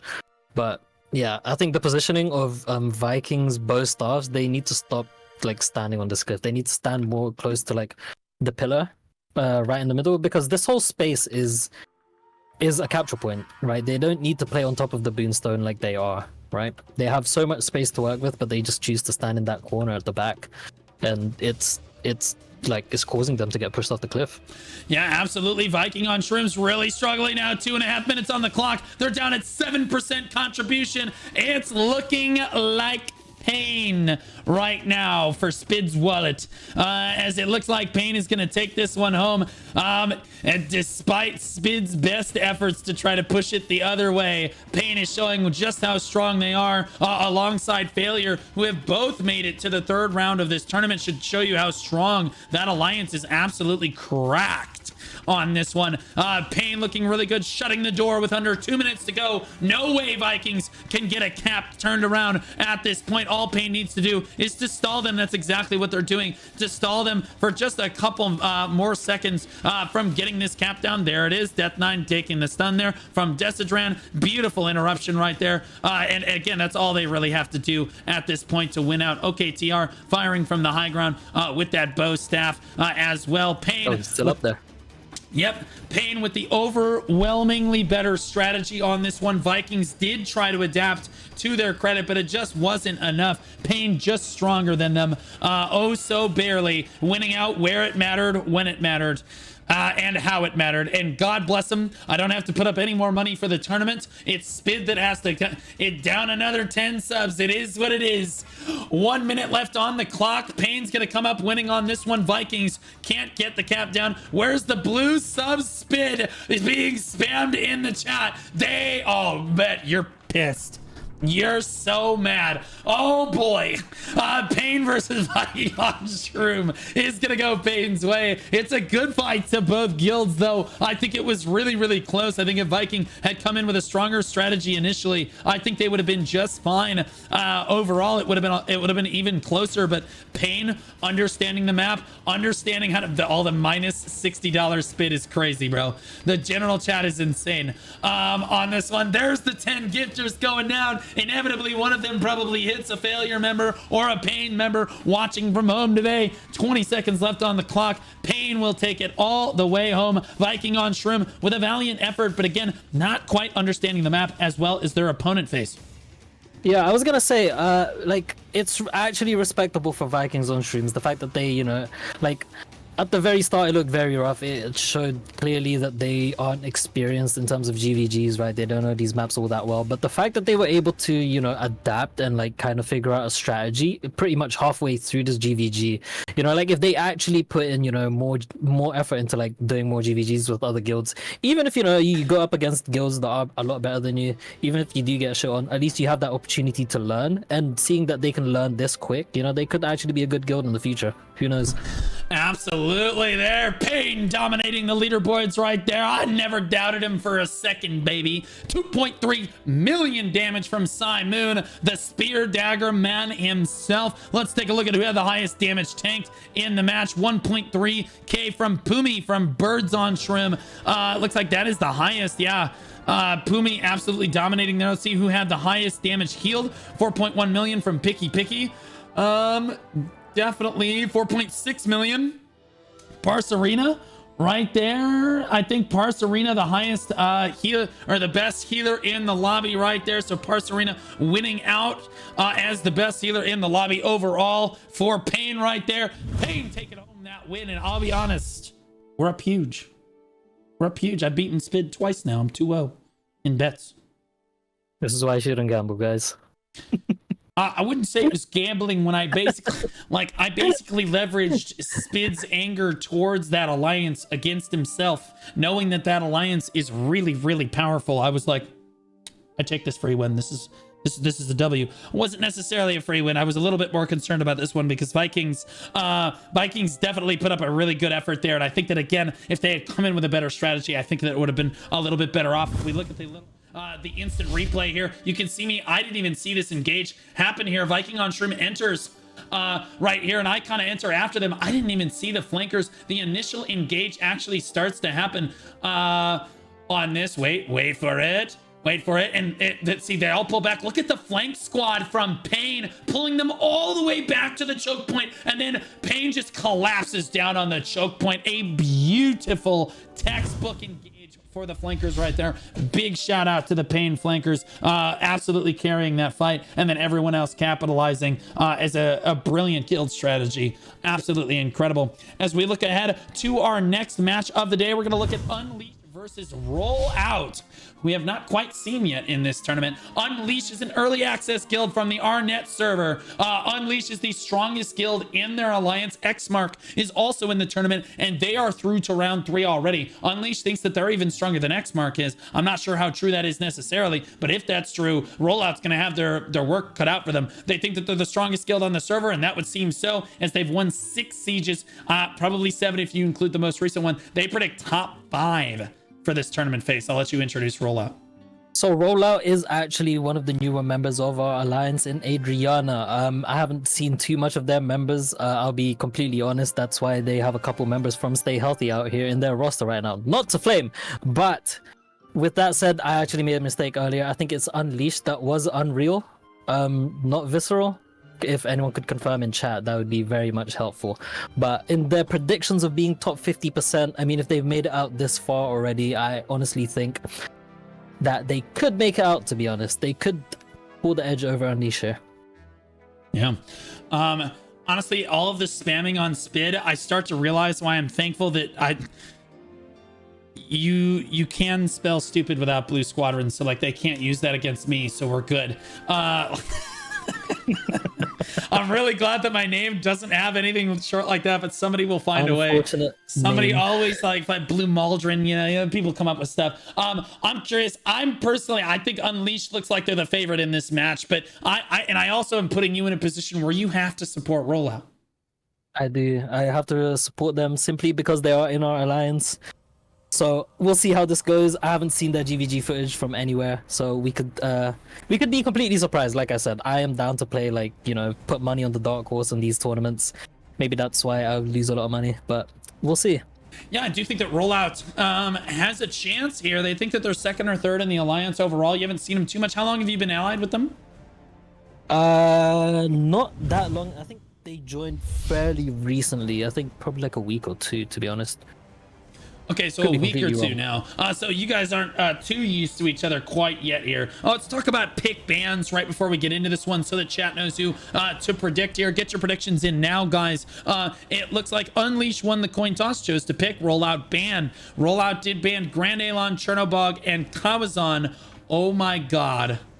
Unleash chose Malakar. Yep. It's cooked. But, well then, there's a reason why this map is permaban, and we get to see why. Cooked. I will be honest. Hey, unironically, Rollout could actually win if they chose Malakar, right? They absolutely could. And to be honest with you, I think but it was Unleashed that chose Malakar. Yeah, that's what I mean. So Unleashed just briefed themselves, right? So yeah, I think that if they play straight up, Unleashed is the favorite. But I think that on Malakar, you actually give Rollout an opportunity to win. Keep in mind, guys, there is no bubble.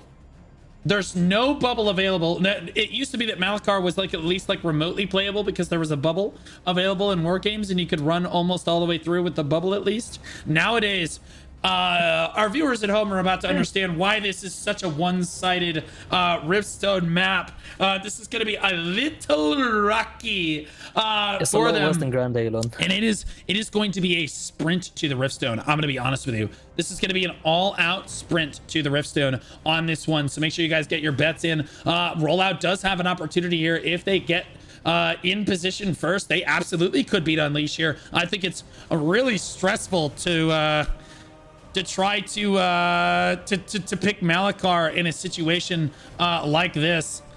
But we are gonna go to the live scene as we are all spawning in on this one, and both guilds spawn in immediately. They're making a flat out break for it right now. As it looks like yellow is Unleash as they sprint towards the first grapple points. Everyone's trying to get up towards the Riftstone right now. Again, Unleash looks like they're going to be the first ones to make it up here. Fortunately, I'm a spectator, so they can't hit me. Unleash is the first people up on the dais, which means they automatically basically win. It's a rough, I'm gonna be honest with you, it is a rough uphill battle it is not in this looking position. good, to be honest. Yeah, Unleash looking really strong in the yellow right now. It just looked like Rollout got a little hung up on the low ground there fighting, and it looked like Unleash actually had a strategy, interestingly enough, because they actually intentionally left a few statics down there to fight Rollout, and Rollout did fight them and won against those statics. You can see them all clumped up, but the other few statics from Unleash went and secured the Riftstone. Look at this battle, guys. This is absolutely brutal.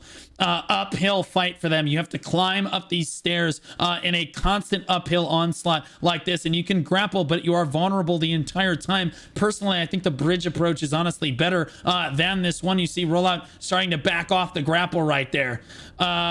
And again, this is why no one wants to fight on this Riftstone, and this is why you don't challenge people even in game. And I'll be honest with you, the developers, I hope, watch this from home. I hope AGS sees this as well. This Riftstone is absolutely cooked. Part of the reason that we don't allow boonstones in this tournament is a lot of the boonstones are positioned in situations a lot like this, where it's just too one-sided for each guild. I don't know what the developers were thinking. They're like, oh, it'll be strategic. No, this is not strategic. It's very difficult for any guild to make anything happen on a Riftstone like this. I'd like to see it moved. Maybe to down there on the dais is fine, and then move the spawn points elsewhere would be fine and better off. You'd be better off trying that. But like moving some of the Boonstones, moving some of the Riftstones, I think that everyone can kind of get on board with that. Here we go. Finally, Rollout's going to come up to the bridge. This is the only way that they can actually make something happen here. And to be clear, they can win this engage. This is an uphill battle, but you can win this engage on the bridge if Unleash handles this poorly. It's a Rollout has to push through. But if you play this front to back, your staffs execute correctly, you wipe their front line, you get pulls, you get picks, you keep pulling them correctly, you can absolutely make something happen on this bridge like this. Unleash does not want to sacrifice their position. I highly doubt they're going to try to push out across this bridge. If they sacrifice position on the Rift, Rollout could win here. Here's the initial front line going in from oh my goodness, and that's my point though. Unleash actually losing its front line very quickly right there. Boom, just wiping through 2-3 members for free right there. But then Rollout's front line goes way too far forward. You do not want to get too close to this side before the engage actually happens here. You want to let your backline, you have to play slow like a turtle. You need to play slowly through this, clear your backline, clear the front line, and just push through front to back on this and slowly wipe through the enemy forces. If you push too quickly, you end up struggling to get onto the dais. But I'll be honest with you, Rollout actually does manage to get their guild through onto the dais, which is a bad look for Unleash. This should never be allowed to happen in this regard. So Rollout actually with a solid strategy coming in from the grapples right here. Rollout are losing out on the dais. It does look like they're going to get wiped off eventually, but they did manage to get through there, breathing some life in. They absolutely could win this if they play this correctly. If you're able to get through the dais that convincingly, Face, it's not completely hopeless. Yeah, I was gonna say it was a very good tactic with Rollout sending a small static to go up the grappling hooks, because that delayed like I think 2 parties from Unleash, which allowed Rollout to get the advantage in the bridge fight, right? And as you saw, right, they were able to get onto the point, but again in the end, Unleash was just able to resupply it and just wipe them. It does look like they are going to do that again, though. They seem to be regrouping at the bridge again. Yeah, I think this is doable. You have to play this really slow. Let your tanks out in front. Have them all take the pull. I know a lot of tanks don't spec pull. You take pull in this particular situation because, again, you want to pull their front line in. And I know normally you don't want to focus tanks, but it's not like their backline can step up and hit you here. It looks like some of the Unleashed members dropping down. That's actually not a good idea. Again, they're getting antsy trying to run around like that. You can all just die immediately if you're not careful. There's a good pull right there. Unleashed losing a tank immediately off the bat here. They get all the way across here, and the backline is not firing. They're too occupied with the flankers right here. Rollout is going to push right on through. Can they get up onto the dais? No, they're stuck on the low ground once again. They've got 3 or 4 members of Unleash on their backline here. Cuber doing an amazing job. S4C shoves 2 people off the edge. Look at that front line for Unleash right there. What an absolute god gamer. Tank pushing Rollout off the edge, not letting them, clogging them up on that choke like that, standing tall as tanks, and making sure that Rollout can't actually push up onto the dais. Yeah, I honestly think it might be worth for Rollout to leave maybe 2-3 DPSs just to kill the resupplies of Unleash, right? Because they are able to kill a couple of their members, right, to push onto the point. But again, Unleash is just able to resupply a lot quicker and just outnumber them in like a war of attrition. And that's why they're losing right now. Yeah, absolutely. We've got Unleash wiping them convincingly off the point again. Rollout gonna have to try a different honestly, again, they see glimpses of hope here, and then just one thing goes wrong, and that's the problem with this Riftstone, is that if one thing goes wrong, you end up just losing out on everything here. Rollout on the low ground, wondering what they're gonna do about this particular situation that they have found themselves in the second to last match of the day here. We have Tempest and Hype to look forward to next. Are you familiar with Tempest or Hype? No, but from the last day on Hype's match, that's the one I remember, because they lived up to their name, and that match was actually crazy, to be honest. Literally insane, yeah. Absolutely unbelievable first man. Oh, looks like the rollout's gonna split their forces here.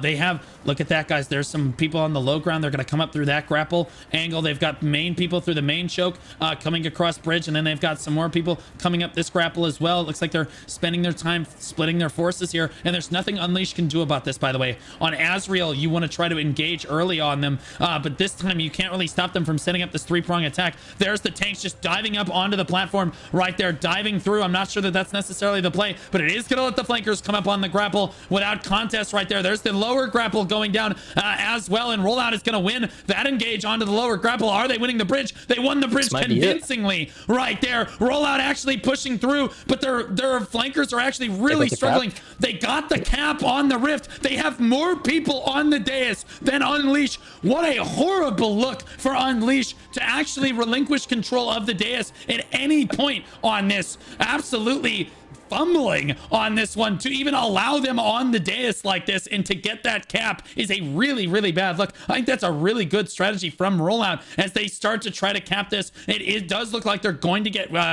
pushed off almost immediately, though, as the push kind of filtered out. But you could see two of the squads actually did manage to get through. They just weren't able to quite come up with the win there. But I think that they saw their path to victory here. Unleashed does not understand how to properly commit resources to any one side in a three-pronged attack like that. I think you set that up and you run that again, because if Unleashed tries to dive off the dais in any strong amount, in any wrong way, you end up losing control of it, and then Rollout are the ones basically with advantage on the Riftstone because they can run right back. Yeah, I honestly think that was such a good attack by Rollout, but the main issue was they weren't able to supply, because I think the group on the right side of the bridge, right, got up first, and then the bottom group was actually so delayed in their engage that the group on the right was pretty much wiped out, while the group on the bridge was still halfway up the bridge, right? So if they do manage to all push in at the same time, they could actually win this GVG. Oh my gosh. Unleashed does have one static down there trying to disrupt Rollout, and that's fine. I think Rollout's just more than happy to let them skirmish and attack from two sides like this, because they're actually going to run straight up for free on that right side there. They should be looking for picks right here on this bridge. Right there, that guy, Liquid Brains, just absolutely griefed right there as they run forward. It looks like the tank squad for Unleashed is actually going to run forward. They're all getting floated. Look at their health bars declining. There's no one here to save them necessarily, but Rollout have enough damage here to actually kill the front line, as Rollout has outnumbers this left side over here. They're going to run up. They're going to win the right side engagement as well. The bridge doesn't look like it's going to go their way, though, because they just don't have quite enough damage to kill the front line that basically just dove into them right there. But Rollout on the Riftstone right now. They've dove onto the dais. They're doing a pretty solid job. Look at it. It's relatively even right now. Yellow and red health bars. They just need to flood up here now, I think, for Rollout. I think popping Guardians here would have been actually the play. They may have been able to swing this their way, but I think that they are probably eventually going to get filtered out on this one. It looked kind of bad from Unleash initially, but sadly Rollout not committing enough DPS players to the bridge. Unleash very intelligently recognizing that fact, committing their tanks to the bridge and basically just disrupting the Rollout ball and not allowing them to push through. Yeah, I don't know if that's premeditated or they're actually just rock paper scissoring these group splits, right? And they just win out every time so far. But from what it seems like, they send the majority off to one group, wipe that group, right? And then the other subgroups are able to hold off the other groups from Rollout, and that main blob just comes back and wipes everyone else. So it could just be rock paper scissors by Unleash. I don't know, but they could actually be planning this. And if that's the case, then Rollout, I hate to say it, probably won't be winning this one. I'm surprised that this map didn't get banned, to be honest.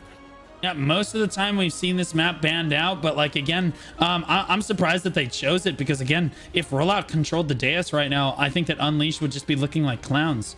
And they have, it's been a little bit close on a couple of the engagements. They did almost lose control, because all it takes is one shift in power, and then you're both running back from the same spawn locations.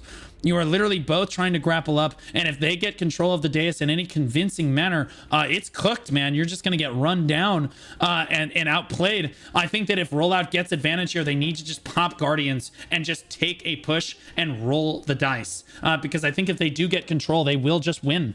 But oh, here we go. There's the the engagement on the right side, the engagement from the bridge as well. They need to go. There goes the bridge. The low ground has not moved up quite yet. It looks like the right side getting absolutely obliterated because they engaged just a little bit too soon. The low ground finally does take the grapple up just a little bit late on that one. Rollout, this is not your push on this one. The right side went way too soon. It did not communicate with the left side, and that is going to be all she wrote. The right side holding what they can together, but the bridge getting fully wiped right there, and the low ground getting wiped as well.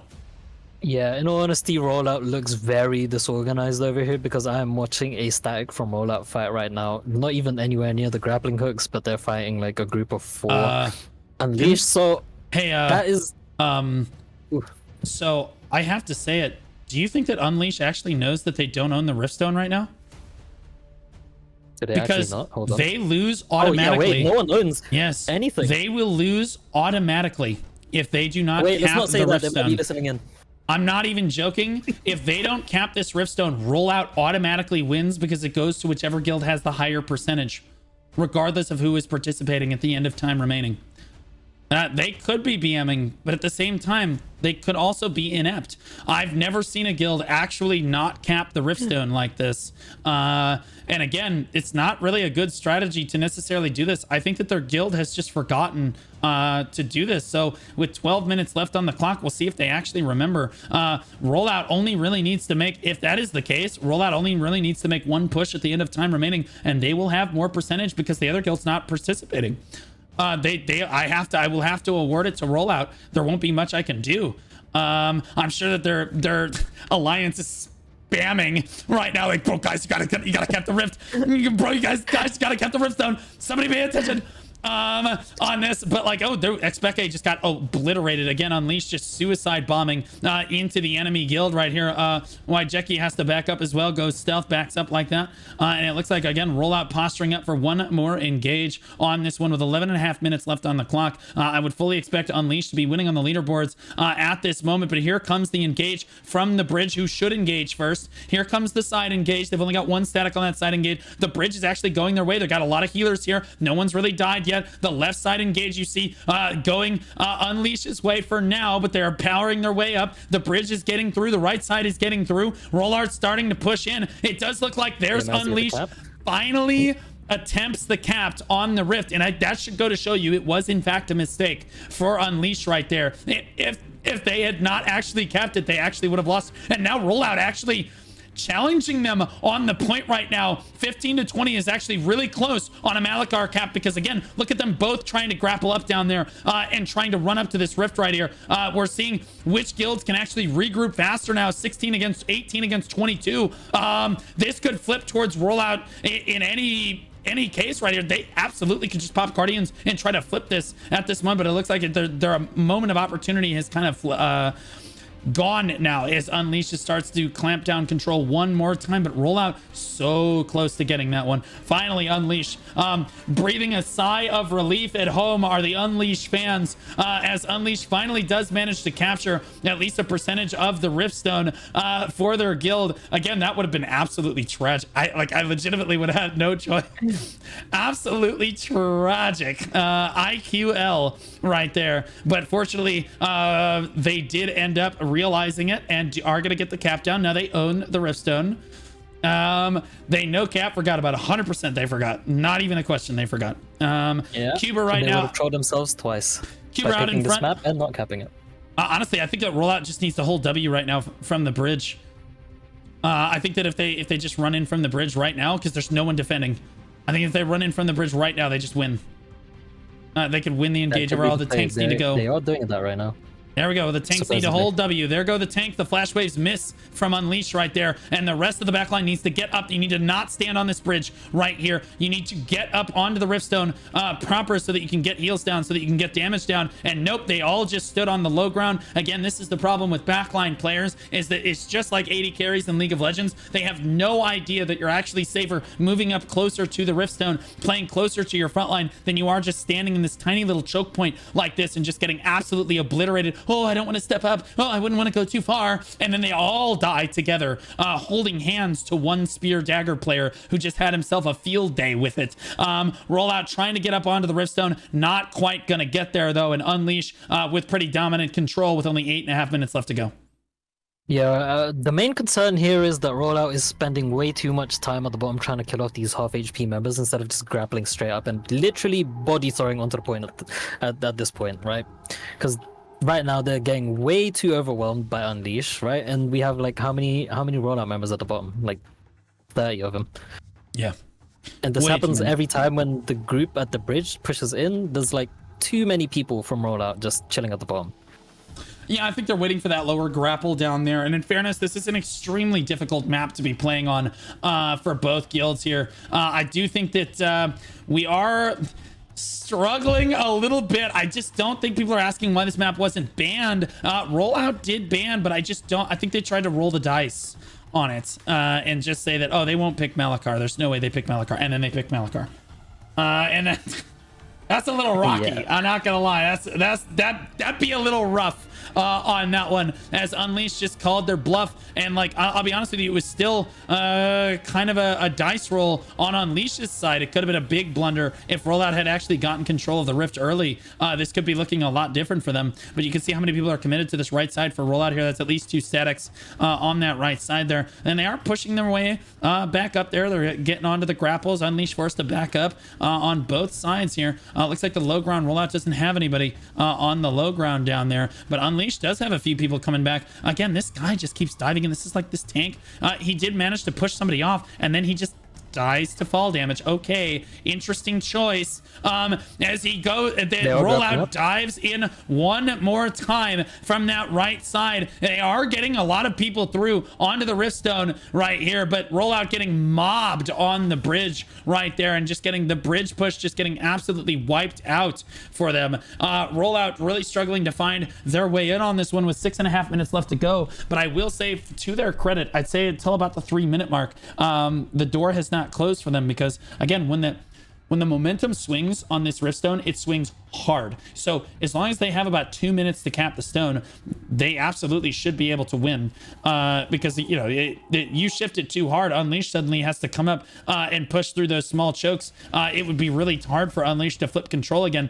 Rollout just needs one really solid push where they convincingly push in here.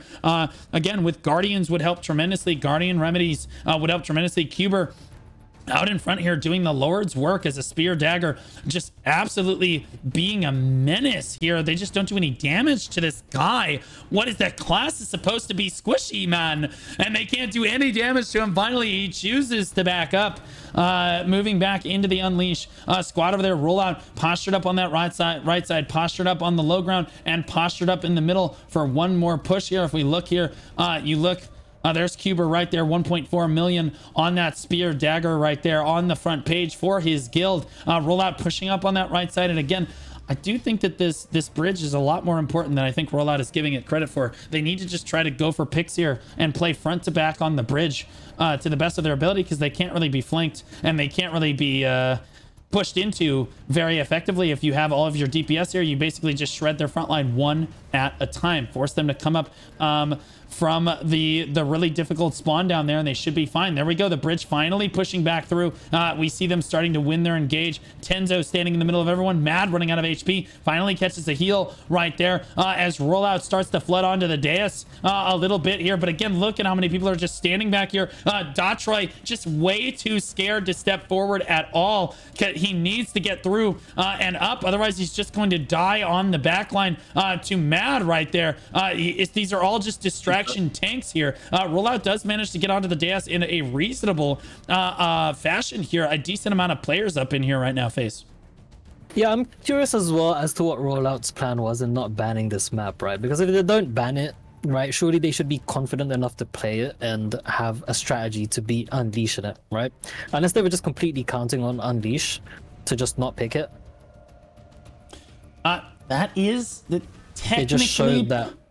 technically possible. They could be just counting on Unleash to not pick it, and that is exactly what I thought. I'm like, dude, I think that like there's a certain amount of gambling that goes into pick bans. Like if they do this, then we do this. There's give and take, right? And they had to be prepared for this scenario. But again, Unleash just taking that, catching Rollout off balance, and Rollout just not getting the fight that I think that they were expecting against Unleash here, and Unleash looking really dominant with 3.5 minutes left on the clock. I think that Rollout is just doing their best to try to get any sort of cap down on the Rift, because they know that time is starting to run out, and they've just been run down all match long because they just weren't first to the Riftstone. And I want to point out that Unleash clearly planned this, because at the very first spawn, all of Rollout stayed down to basically skirmish them, and Unleash sent like 2 statics up to secure the Riftstone proper.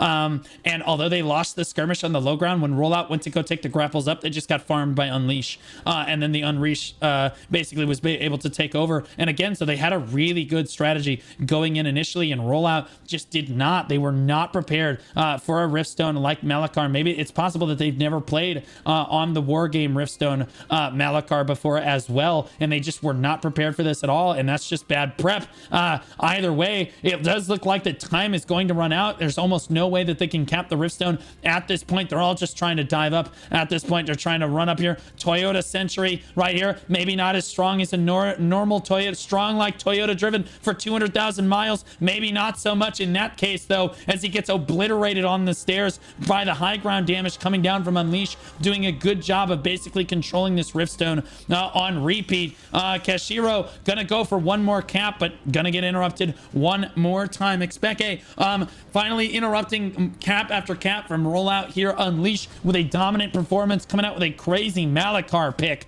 in our second to last match of the day here.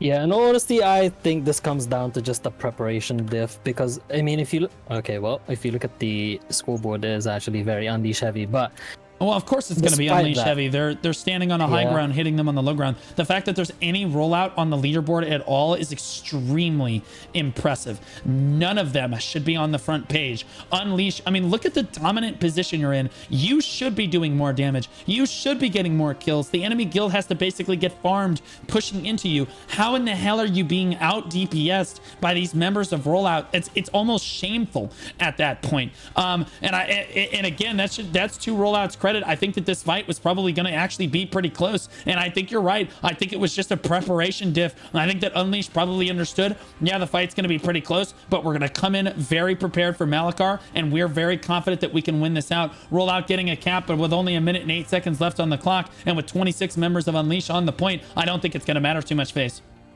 Yeah, the confidence for Unleashed to actually pull this one out just shows that they came with this, like, you know, they knew no one plays this, right? Yep. And the fact that they had a strategy to, you know, pull through to get ahead, you know, that, like, small preparations like that literally won them this game. Yeah, absolutely. That's what I'm talking about, man. I love to see guilds preparing for matches, getting ready for pick ban, and understanding exactly what they're going to be ready for. I love to hear that people are taking this tournament super seriously and trying to scrim other guilds and prepare strategies and do research and try to get VODs from other guilds and stuff, and just understanding which targets to feud. That means you're taking it seriously. That means you want it worse than your opponent. There goes Unleash, diving off the rift. 16 seconds left on the clock. They know they're gonna win, so it's kind of just at this point they're just flexing. Yarv drives down there, Pojar drives, Maker, Patsuno, Norgans, they all deserve it. They prepped better than their opponents, and look at that rollout. Oh, we finally have control, but you're out of time. It is Unleashed with the better prep coming in and winning out here. A spear dagger at 2.6 million damage. Norgans will be the highest damage dealt and kills in the lobby. No surprise there. Let's look at the highest damage tanked in the lobby. 1 million for Christian right there. Ooh, 1.3, 1.8 million tank from Rollout's Ek. Holy moly. 1.8 is some of the highest we've seen in the tournament so far. That's pretty crazy. Who has the highest healed? 5.5 million from Uwu, from Sarai. Oh my gosh. 8.6 from Anake and Unleash. Oh, what number are they? 56 and then there 54 they are. Yep, from... I hadn't scrolled to them. Anake, 8.6 million healed. 8.2 shout out to Kea at 8.2 million healed as well. So phenomenal healers coming out from Unleashed. It's just a prep diff at the end of the day, man. What are you gonna do? Oof. That was a rough one for Roller, I can't lie. But yeah, that just goes to show, you know, like knowing a map can make all the difference in whether you win these GVGs or not. Yeah, absolutely. And understanding the Malachar matchup, especially, and again, it's not just knowing the map, it's understanding the War Games map, because a lot of times these War Games maps are different than actually playing the Riftstone proper. So even if you understand it, like Chernobog, for example, has a really annoying spawn. That's why you see people ban it really frequently. That's why we have seen it either picked or banned in the tournament. I don't think we've seen it picked at all. I think we've seen it banned. It's got like 100% ban rate so far from every guild in the tournament, just like Malachar up until this point. But if the enemy guild prepares for Malachar, you didn't do your prep ahead of time, you just assumed they wouldn't pick it, that's on you. So roll out leadership with a bit of a fumble on that one, coming in hot, but you know what, you take those. Unleash moves on to the next round of the tournament, and we are up to our last match of the day. It looks like it's going to be Hype versus Tempest. And you said, honestly, Hype had one of the closest matches in the tournament in their first round. So I'll introduce them here. Hype, a free-to-play start guild from the Benny server. It is Hype, Hack, Anarchy, and Ombre. And Hype is the strongest guild in their alliance. So the only guild from that alliance to enter the tournament here. They believe that they're the strongest on the server. They've only won 2 sieges. Their prediction for the tournament is top 3, though, Face. I'll let you introduce Tempest. Oof. Well, with Tempest, Sieges 1-0, it is not looking good in there right now. Alliance strength on their server, which is Lightbringer, which you mentioned was going to be one of the more competitive ones, right? So if they are rank 1 and 2 on the Lightbringer server, they could be good, right? Are they the best in their alliance, or are they just getting carried? Who knows, right? But they've won 0 sieges in that alliance, so are they really the strongest if they've won 0 sieges? Their prediction is top 50%, which is a lot more humble than what Hype is predicting themselves to be at. So I respect this guild more than Hype. I said it. There we go. I think that Hype, at this point, so you're looking at the breakdown between these two guilds. Yes, they don't have any sieges won, but the other side only has 2. And I want to be clear that Lightbringer is a way more competitive PvP server than Benny. So I would actually expect Tempest to come out and win this match, mainly because they probably have a lot more experience with PvP than Hype actually does. And again, when your statics are constantly fighting together in the open world, they're constantly fighting on Rift and Boonstones, they're constantly fighting at Siege all the time, you get that very much needed experience all around. I don't think that 2 sieges won really mean that you're getting a crazy amount of arc bosses over your opponent. Sure, Hype could have a slight gear advantage here, but I do think that, again, I would favor in a tournament like this, I would favor just being on a PvP server and just winning out. Yeah, that is a good point, actually. I also see that Tempest is allied with Clowns. We had 1 GVG with Clowns one time, and they actually put up a pretty decent fight. So if they are allied with Clowns, you know, maybe they could be good too, but I have yet to see. Yeah, we're about to find out. It is our last match of the day, Hype versus Tempest. Make sure you get your predictions in. I do want to give a big shout out to my mod team who are on the predictions today. Absolutely killing it. Thank you so much, Chief. Thank you, man. Hype versus Tempest. On this one, let's talk about pick ban a little bit. Oh, we have such a good map here. It looks like Tempest won the coin toss. They chose to pick Hype banned. They banned Grand Alon. They banned Malachar. They said, get that shit out of here. We don't want to deal with that. They banned Malachar. They banned Kawazan. And Tempest chose Morokai, my favorite map. Didn't Hype win their last Hype game in Morokai? Yes, they did. Yeah, we could see And a it was repeat of that close here. as heck, as it were. You're predicting Hype for this one. I'm predicting Tempest. And again, Tempest, it might look like the underdog on paper, but I've been running PvP guilds a long time. I'm telling you, man, I think that PvP experience pays off tremendously, but it should be close either way as we get ready for our final match of the day on Morokai. Hopefully you guys get your predictions in, because the match is getting ready to start. On this one, here we go. We are loading in, baby. Sadly, the spectators spawn in literal Narnia, so we are running over as quickly as we can to the stone. The first engage might happen before we get there, but we will see. I'll bring up your camera. You might get there before me because your mount is a little bit better. On EU, I simply have a level 50 character. Sure, all your skins actually come through, guys. If you play on a different region for the game, your skins actually all still come through, as long as you play on Steam, at least. It does look like that Hype is spawning now at spawn point 1. Oh, wait, no, they're still on the. I'm seeing they're on Hype spawn point at 3 right now. spawn point. Yeah, 3.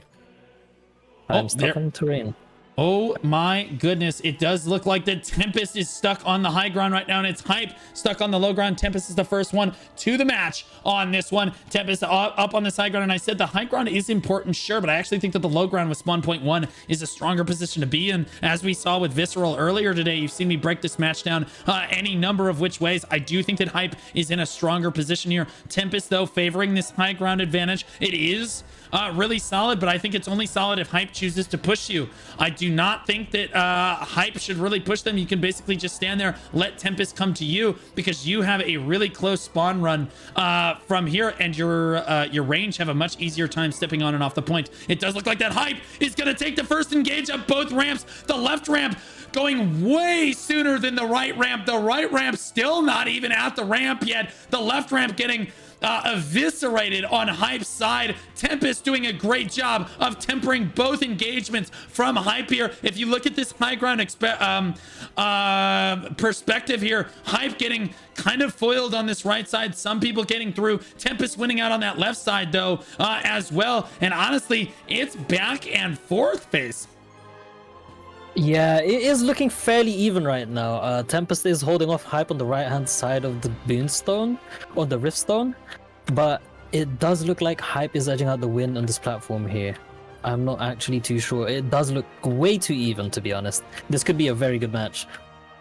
Absolutely. Gosh, look at the high ground. Absolute brawl. But this is how this ends up panning out early on like this. Again, Tempest versus Hype.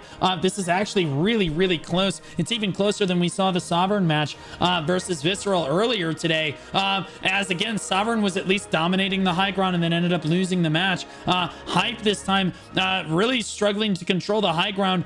But Tempest again also struggling on their side of it. All the statics aren't getting a chance to plant their feet and group up and work with one another face. Yeah, Hype is actually taking a page out of Visceral's book here and is actually farming spawn point 3. They have a stack out here full of GS daggers and crossbows. And they are just putting in work and stopping Tempest resupplies from coming in. Yeah, absolutely.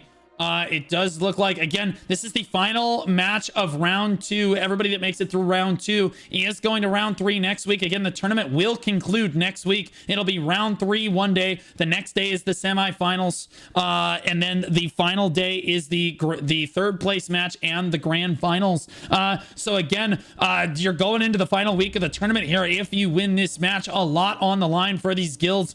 Both of them really want to succeed here. Hype doing what they can to hold this high ground, but I can't say with clarity which guild is actually winning right now. Is it's just an all-out bare knuckle brawl? It's Tempest, Hype, Tempest, Hype, Tempest, Hype, Tempest. It's back and forth all the way down the leaderboard, guys. It's just no one is winning very convincingly. This match is going to come down to the wire. It's going to come down to which guild actually comes in with the better strategy, because both guilds have players of extremely equal strength phase. Yeah, I think as of right now, I mean, there's not really a clear advantage on who controls spawn point 1, right? And like what we've been saying before, spawn point 1 is the spawn point that you kind of want if you want to play the low ground strategy, because it is a lot easier to resupply from that point. But it seems that Hype is rotating over there to kind of farm Tempest, right? That farm group that I mentioned earlier is over here now, and they are farming them at this point. So they might be looking to take control of this and play the low ground once the Boonstone is capturable. Yeah, so again, yeah, like I'm not sure really how effective the spawn campers actually are. You don't want to commit too many people to spawn camping on a Riftstone like Mordecai, because your opponent can just spawn at one of the more, like, again, if you're camping 1, they're just going to spawn 2. If you're camping 2, they're just going to spawn 3, etc. And so it's very difficult to really commit. Those players have to be basically bouncing back and forth very quickly. Not to say it's not a strategy that you, or it's not a strategy that you can use, but it's very difficult to pull off in this fight. Look how spread the fight is. Unbelievable. I'm just going to move down to the Riftstone now and watch as the caps go off. Who can get the first cap off? I almost would say that the second person to cap this stone is actually more favored than the first person, because you can basically run out the timer and not allow the other guild to actually get a cap down. It does look like it is Hype that is first to cap the Rift, and they have just one more person on the Rift than their opponent. Tempest starting to rally people over. They see 2 or 3 statics on this left side for Tempest. Need to move over onto the stone at least a little bit to stop Hype from capping it. Maybe this is part of the strategy, but no, they're absolutely gonna try to cap it back. They need to plant boots on the point right now. It does look like that again. Hype has the upper hand in playing the objective currently, and Hype is running back. Oh no, Doobie is AFK. Oh no, he's drinking milk. He's just trying to get mana back, guys. He's not griefing his guild. He's just getting mana back. That is the mana tech right there. If you are just all out of mana, or you just need to die and just respawn and come back, but drinking milk is generally the better idea in that case. Yeah, got milk. Yes, true in that regard. But it does look like Hype still advantaged 40% against 10% for Tempest. Tempest really scattered right now, not able to get enough people on the point in order to actually contest Hype. And it's just those little differences that we're seeing be the winning factor here on Morokai. Yeah, Tempest has regained control of spawn point 1.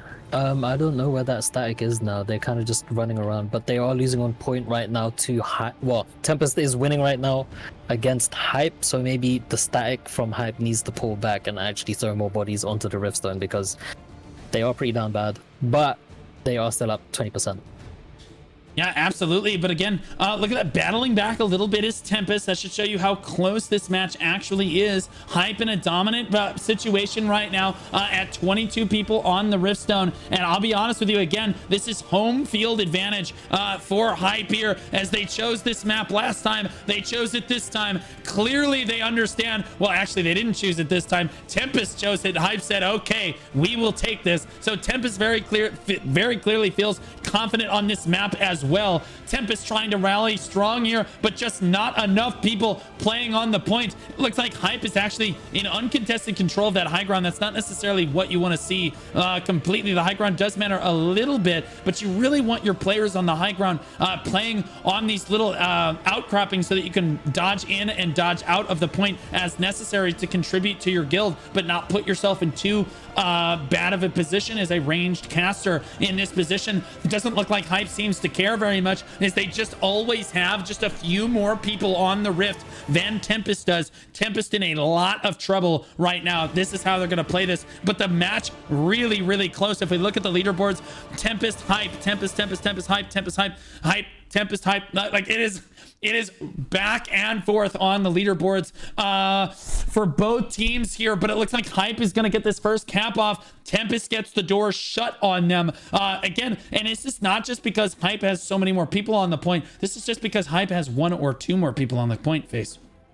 Yeah, I was just gonna say, I was gonna point out as well, on the left-hand side of this Riftstone, Hype has a clump of tanks and healers just holding it down for the whole guild, while the rest of the guild is stopping Tempest from getting back onto the point. So even though it is even, I feel like Hype has way more pressure onto the point than Tempest does. Yeah, absolutely. It does look like the Tempest doing their best job to try to battle back here. And actually, they do manage to rally at the final moment here, getting back over 20%. I'm not sure how much it's going to matter. How much can they actually hold on here? They're starting to spawn from spawn point 1, which is actually really important for them. 29 to 24.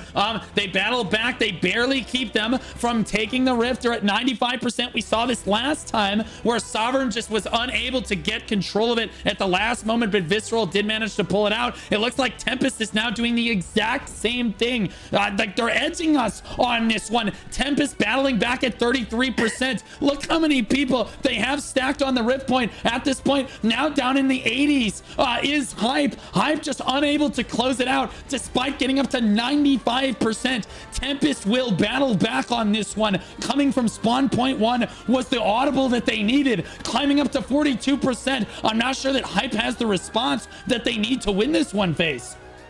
Yeah, right now though, I mean, we saw this in the Visceral versus Sovereign game, right? So is Hype, like, their gameplay right now is very reminiscent of Visceral's, right? They have the static farming the spawn camps. Now they're literally edging us, like you said, and they're edging Tempest, trying to, you know, tease them, like, by giving them points. But are they actually going to cap it here? Are they just going to let them catch up to 80% just to take it from them, you know? Are they stealing Visceral's game bar for bar? up at 98% and right back down as Tempest battles back up to 47% now, and they've got their opponent's hype down at 90%, down at 89% and climbing.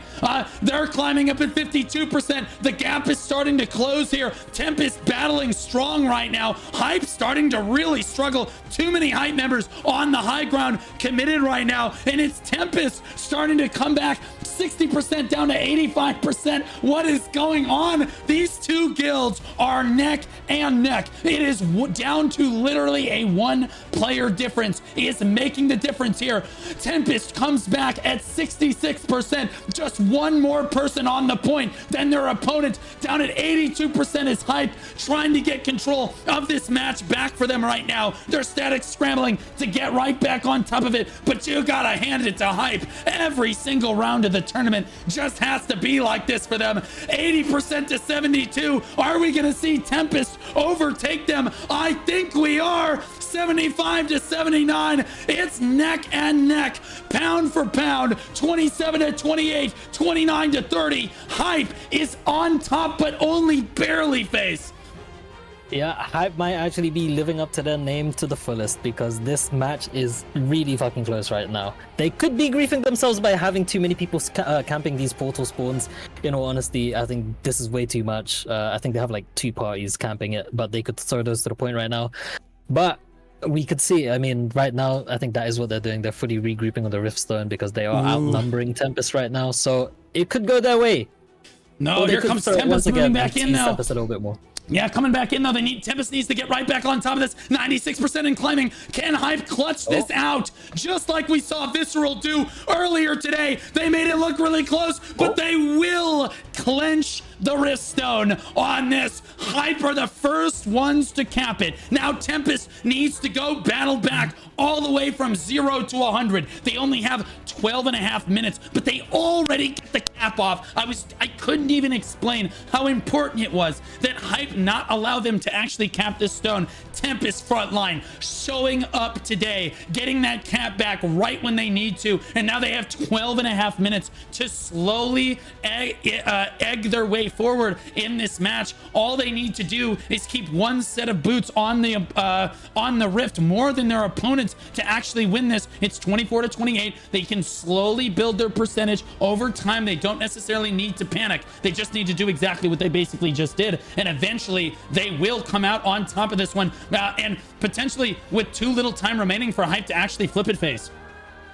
Yeah, Hype is doing a really good job at regaining the control that they have previously lost, whereas we don't really see Tempest bouncing back like that, right? Like, Tempest loses the point and then they kind of struggle to regain it. They did recapture it really quickly, but right now they're not asserting as much dominance, I guess, that we'd like to see for them to actually pull the win out of here, right? But I could be completely wrong. Like, this game could completely turn upside down in the next 5 minutes. Yeah, this is not a good thing for Tempest. Down at 2%, they need to dive onto this and save this cap here. Otherwise, they have to recap altogether. But Hype is rallying strong here. Shuts the door on that cap is so important right there. Tempest not looking good. Their front line now has to get back forward. There goes Bonkal with another attempted cap onto the Riftstone that you see right there. Can he get it off? No, he just barely gets interrupted right there. Good job by the Hype front line to prevent that from happening right now. Every single minute on the clock matters for Hype as this match is super close for them.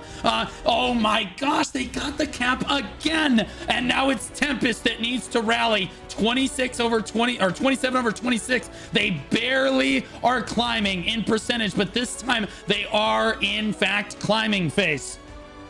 Yeah, they're actually doing a really good job at capping the Riftstone, right? Maybe they're like sneaking that in front of this massive clump of Hype that is already stacking on it. Maybe Hype is actually, you know, they're putting too much emphasis on these spawn camps, because right now, like I said, I'm looking at there's way too many people coming here, right? So I honestly think that they should just throw a couple of these spawn camper bodies onto the point just to secure, you know, the fact that Tempest can't cap it, or they can't cap it back, or can't get outnumbered. Yeah, if you look at the Riftstone, it's actually 2 people is the difference at almost any given point in time. Mizuki doing his best to try to keep people off the high ground, getting kills, but he's not contributing to his guild's success right now, and there he goes. Look at that. Oh my gosh, I was going to say good contribution, but he got pulled in and immediately obliterated right there. But he's 24 over 22. They're climbing up at 25% now for their guild with 9.5 minutes on the clock. They are starting to rally in Team Tempest right now. You look at this left cluster for Tempest. That's a lot of yellow health bars for them over there, holding very strong on that left side. Hype looks a little bit scattered, climbing up at 34%. Tempest starts to take control of the match one more time. Yeah, Tempest is actually wiping the spawn camping group, so I mean that isn't really paying out for Hype right now, and they are losing bodies onto the point. Oh wait, no, I lied. They are doubling Tempest right now, so yeah, maybe that's why they were losing the spawn portals, because they sent everyone to the point. Yeah, so they did not want to do that necessarily, but now all of Hype is actually cluttered onto the Riftstone. I'd love to see Tempest push in a big wave here and wipe off Hype and get all of that percentage back. There comes the wave from Tempest right there. Can they swell hard enough to push these Hype members? There's the flash waves coming through, but not enough Hype members taking damage on this one. They do manage to get their control of the Riftstone one more time on this one. Hype really struggling to try to close this cap out. If they close this cap out, I think they have a high chance of winning this. But again, Tempest just not going to allow that to happen. Many of their ranged classes firing as hard as they can. Look at this from this high ground right here. This is perfect Giga Gamer moment right here. Firing from that position there. You still get high ground advantage. You're still in a good position, but you are contributing to the point, and that makes the difference between someone who isn't contributing. It's just one person is the difference here, and Hype is finding that difference. Time and time again, we see Hype just getting on top of this percentage, and Tempest is really struggling to get above 35% even under 8 minutes. I'm starting to worry for them now, Face. Yeah, it's an interesting dynamic up here on this platform, because once one team abandons it, the other team comes and collects, right? But in all honesty, if Tempest are in the back foot, I actually think they should just abandon the platform and keep respawning from 1, just so that they get that, you know, quick resupply straight onto the point, rather than having to fight off these Hype members that's already on there, right? And they have the points, so you know they are on the back foot. Yeah, absolutely. It does look like, again, Tempest starting to get the upper hand one more time. They're at 36% and climbing, but then again, they get knocked back down to 35% because Hype is just making them fight for every single inch in this one. And you gotta say that that first cap got so close for so long, and Hype coming out on top could have just been the difference maker in this one. I think that Tempest got a little demoralized, but honestly, they were right back into it, and now they're starting to fall apart a little bit with under 7 minutes left to go. Again, it's Hype that consistently has more people on this point. Tempest doesn't have the answer here, as their range classes just can't find the priority targets onto Hype in a meaningful amount of time. It's too many red health bars on the point, and they're knocking them down. They're now at 28% and falling on this one, Face. Yeah, I was gonna point out, like, Hype's tank and healer setup on the left side of this Riftstone looks so unkillable right now. Like, there's been a perma cluster of red names on the left hand side that I don't think Tempest can really get rid of, right? Like, they've been here since they've captured the Riftstone, and they don't look like they're going anywhere. And to be honest, unless they get rid of this group here, I don't think Tempest is gonna be able to cap. You say that, but they've been there the whole time, and you say that there's 30 people on the stone for that right now. That is true. For Tempest, surging up to 37% now is Tempest. They understand there's only 6 minutes left. Look at all the yellow health bars on the Rift right now. 32 to 27. Both guilds just slugging it out on the Rift proper right now. They get up over 42%, and then before Hype regains control of this one, we'll see a lot of Tempest just got wiped off right there. And that's the problem with surging as hard as you are. That's the problem with Morokai, is if you push too many people onto the Rift at any one given point in time, you end up all clumping up, and then the return push coming from the other guild can wipe you back the other way. So you need to be very careful about that. Tempest doing their best. Again, it's within 2 to 4 people at any given point in time. Every single member member of every guild is contributing in this rift. I can't really pick any one person that is not doing their jobs here. I've been keeping my eyes out along the outskirts, and again, that's exactly what these range classes are doing. Even Dropkick over there doing his best to basically float in and off of the point where he's able to, as he's able to, and he's getting dove by Mad Hippo in the background right there, and forced off by Light Fix. And again, that's beautiful static coordination right there. As Dropkick came under pressure, immediately his friend comes to help him, and they push right back forward together. Again, 30 people on the point for Hype right now, has contribution down at 29% for Tempest. Tempest finally regains control, up at 28 to 23 now, 30 to 18. That if they get 2 times as many as Hype, they actually gain percentage 2 times as fast. 4.5 minutes left on the clock. Tempest needs to rally here. They have 2 times as many. Look at the percentage. Shoot up for Tempest. Can they make this happen? 46%. What is this swell happening for Tempest right now? Ain't no way that they let this go. 50% on the 50% and climbing, 52, 53%. Hype, it's starting to fumble into the final 4 minutes of this one right now. Tempest on the rally face. Yeah, Hype right now is very much looking like Visceral in that they are sending way too many bodies right at these spawn portals. I know I keep saying it, but it's literally what's happening right now. I get that they're trying to stop the resupplies, but they do need to put bodies onto the Riftstone to prevent Hype from getting as much of a boost in cap speed. 59, 60. Right? Yeah, exactly. 60% on the point. 20 to 60% right now. It's crazy. Yeah, 60% swell for Tempest right now. They know it's do or die. It's Guardian. They need a Guardian. Actually, yeah, no, they all just popped Guardian at the exact same time. It looked like, at least the people that had it, tried to pop it right there as they're trying to keep this push alive. It's Hype also popping Guardian. You can see everyone glowing and trying to make everything happen right now. Hype at 35 people trying to shut the door on this. 52% back down for Tempest. Hype trying to keep control of this match, but they're all clumped up on the Rift. And Tempest finds a huge AoE, but then they get AoE'd themselves right back and just leaving themselves open. Too many Tempest members standing outside the point right now. You can't have that. Falling down at 47%. This is not looking good for Tempest.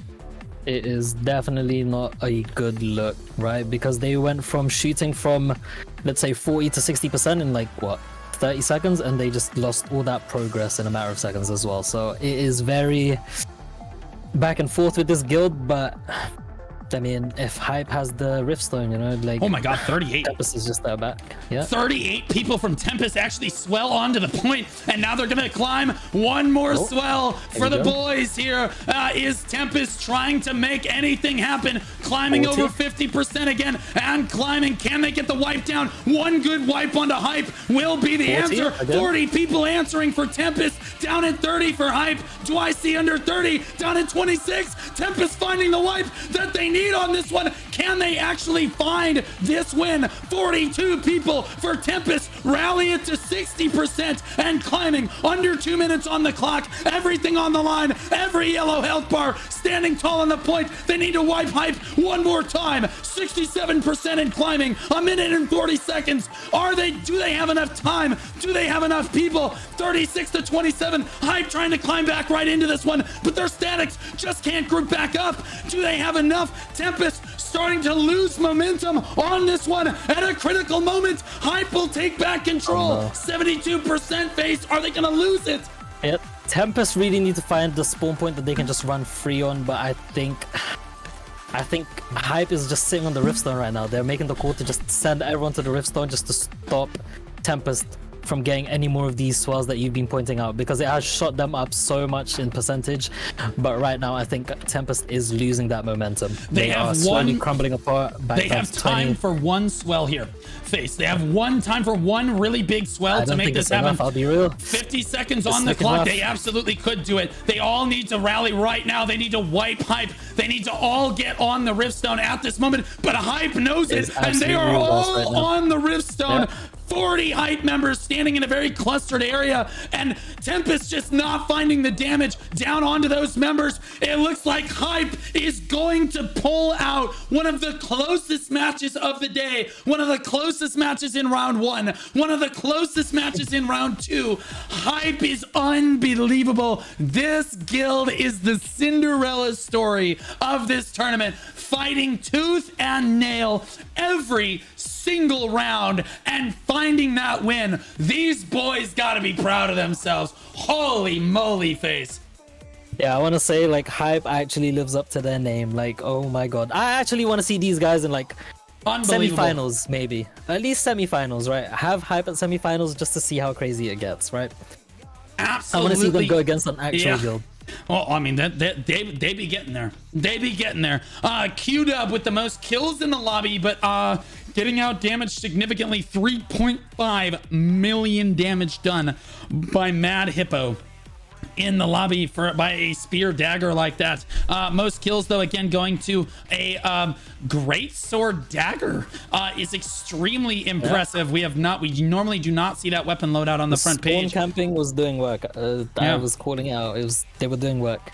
And again, great sword, and he could have changed weapons. It's possible. We also see a crossbow dagger in at number 3 here. Really cool to see that as well. Look at the damage.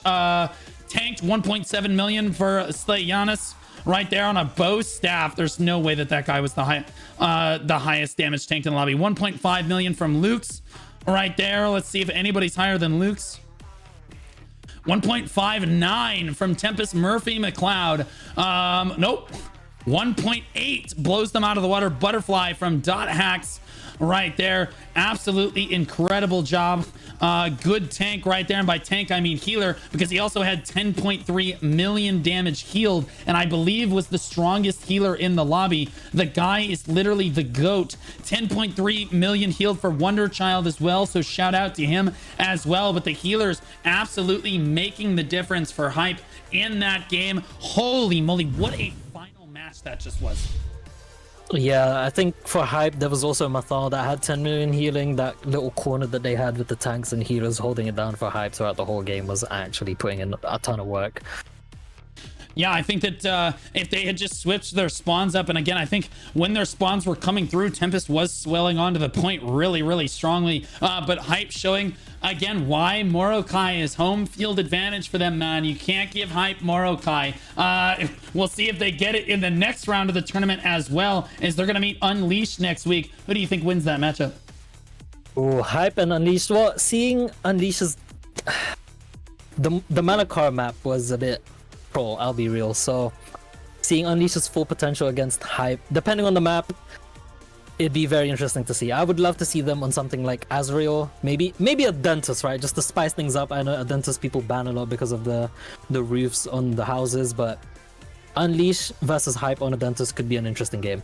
Right, absolutely. If we take a look over towards our bracket here, I turn that off. There we go. You have Sin Nova versus Reborn. And again, guys, this tournament finishes next Friday. Okay, well, it'll probably be Saturday for you. But there's 3 days in a row next week. The tournament happens. You have round 3. Then you have round 4 and the semifinals happening in the next day. And then the third place match and the grand finals happen the final day. It's championship Saturday on that one for EU. Sin Nova versus Reborn. Who you calling in that one? I'm gonna have to send it to the Sin guys. That's right. I think that a lot of people think that Sin Nova's going to take that. Reborn, though, has had a great run through this tournament. First beating out the AFK Fishing PvE Guild, STC Black, and then Elder, the Smoking Elder in their second round, and then coming up against Sin Nova is a rough match for round 3 for them. Greed versus Delusive. You said that this one could go either way.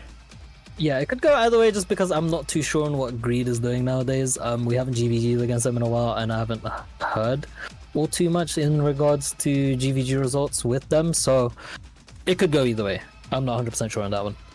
Yeah, yeah, it actually could go either way. I'm not sure who I'm going to pick for that one quite yet. I will go with Delusive on this one because I feel like I've seen a lot of great things from them so far. Frog Woe versus Xmark. I'll be honest, we have not seen Xmark play. I mean, we haven't seen Frog Woe rather play twice yet in this tournament. So Xmark, I have a little bit more experience with them. I think that they might have an edge in this matchup. Yeah, if Frog isn't on holiday, they could definitely win against Xmark, but yeah, let's hope they're not on holiday on that day, and they could actually take the win. Yeah, absolutely. There we go. Awarding our points from the matches today. It does look like Hot Grills versus Disaster Death. You think that that one's going to be a blowout for Hot Grills, huh? Yeah, I mean, yeah, it's probably going to be Hot Grills angle versus Frog. Oh, no, versus Disaster. Yeah, Disaster Death. I think that, again, they are the strongest guild in their alliance. They entered multiple guilds in the tournament for themselves. And this is their only guild remaining and making it to round 3. I have to say, guys, this is a 54 guild tournament where 2 guilds pussied out at the last minute and decided to go AFK Fish instead. But again, 54 guilds entered the tournament, and you are in round 3 of this tournament. That means you're in the top 30% of guilds on your server as a whole. Even if you do end up losing out in round 3, you could end up with a really tough opponent. Some people got that one out, some people didn't. I think that Disaster Death is fighting an uphill battle versus Hot Grills there, based on what people tell me, but we will see. Now, Orca versus ETH Reapers. Obviously, I'm rooting for my Black Desert Online Orca homies here, but do you think that ETH Reapers can win this? I want to be that guy that roots for the underdog, but just seeing Orca's performances right in all our GVGs, what they've done so far right now as well, and what they've done in BDO, you know, and Oscu loving femboys, I have to agree with you in Orca winning this one too, man. Yeah, absolutely. On this one, okay, so Failure versus Visceral. Who do you think wins that? That one might be a close one too. I'll be real, but it could be Visceral. It could be a Visceral angle. Absolutely. Well, okay, so you could be Visceral. Could be Visceral. Could be Visceral.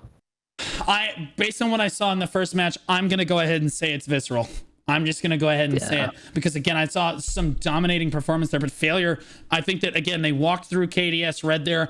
We didn't really get to see Failure push to the limit, but we have seen Visceral push to the limit, and they did win out there. So again, I'm gonna go ahead and hand that to Visceral, but I think that match could go either way. Hand of Unity versus Pain. Of course, you're picking Hand of Unity for this one, but do you think that Pain stands a chance? No, straight up, no. This guy, bro. Yeah, I actually, yeah. Hands of Unity, man. Even though I'm perma-bench for GVGs, listen, like I have to go with them.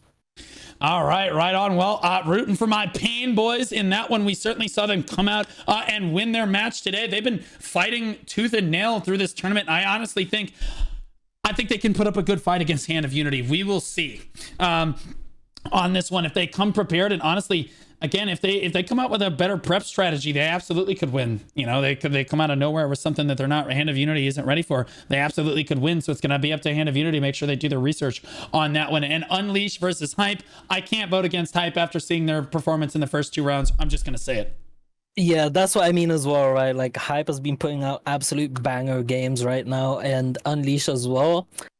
It'd be a good match to say the least, right? It's definitely going to be Hype. I know they're going to live up to their name. You know, if they bought us 2, they'll make it 3. So yeah, I'm very much looking forward to Hype versus Unleash. Yeah, we're gonna see here as looks like somebody sent me a music video. We'll just go ahead and listen to real quick as we close things out. Crying in the chat, blame the lag, blame the ping. Bro, it ain't the server, you just ain't the king. Spin logs in, talking big like a boss. 2 minutes later, first fight he lost. Respawn screen, yeah, that's his home. Throne in Liberty, more like throne alone. Trying to climb ranks, but he's stuck in the dirt. Gank in the open world, insta alert. Unfair fight, man, they 3v1 me, but replay shows he got soloed for free. Claiming the balance is way too broke. All right, yeah, bro. I just want to give a big shout out to both of our sponsors for this one. Throny, guys, remember Throny and Icon Digital support this tournament. They support our community. Go look at them. Really appreciate them sponsoring the tournament today. Hopefully you guys got a good look at what Throny can do and what the Icon app can do for your computer. Make sure that you guys check those out there.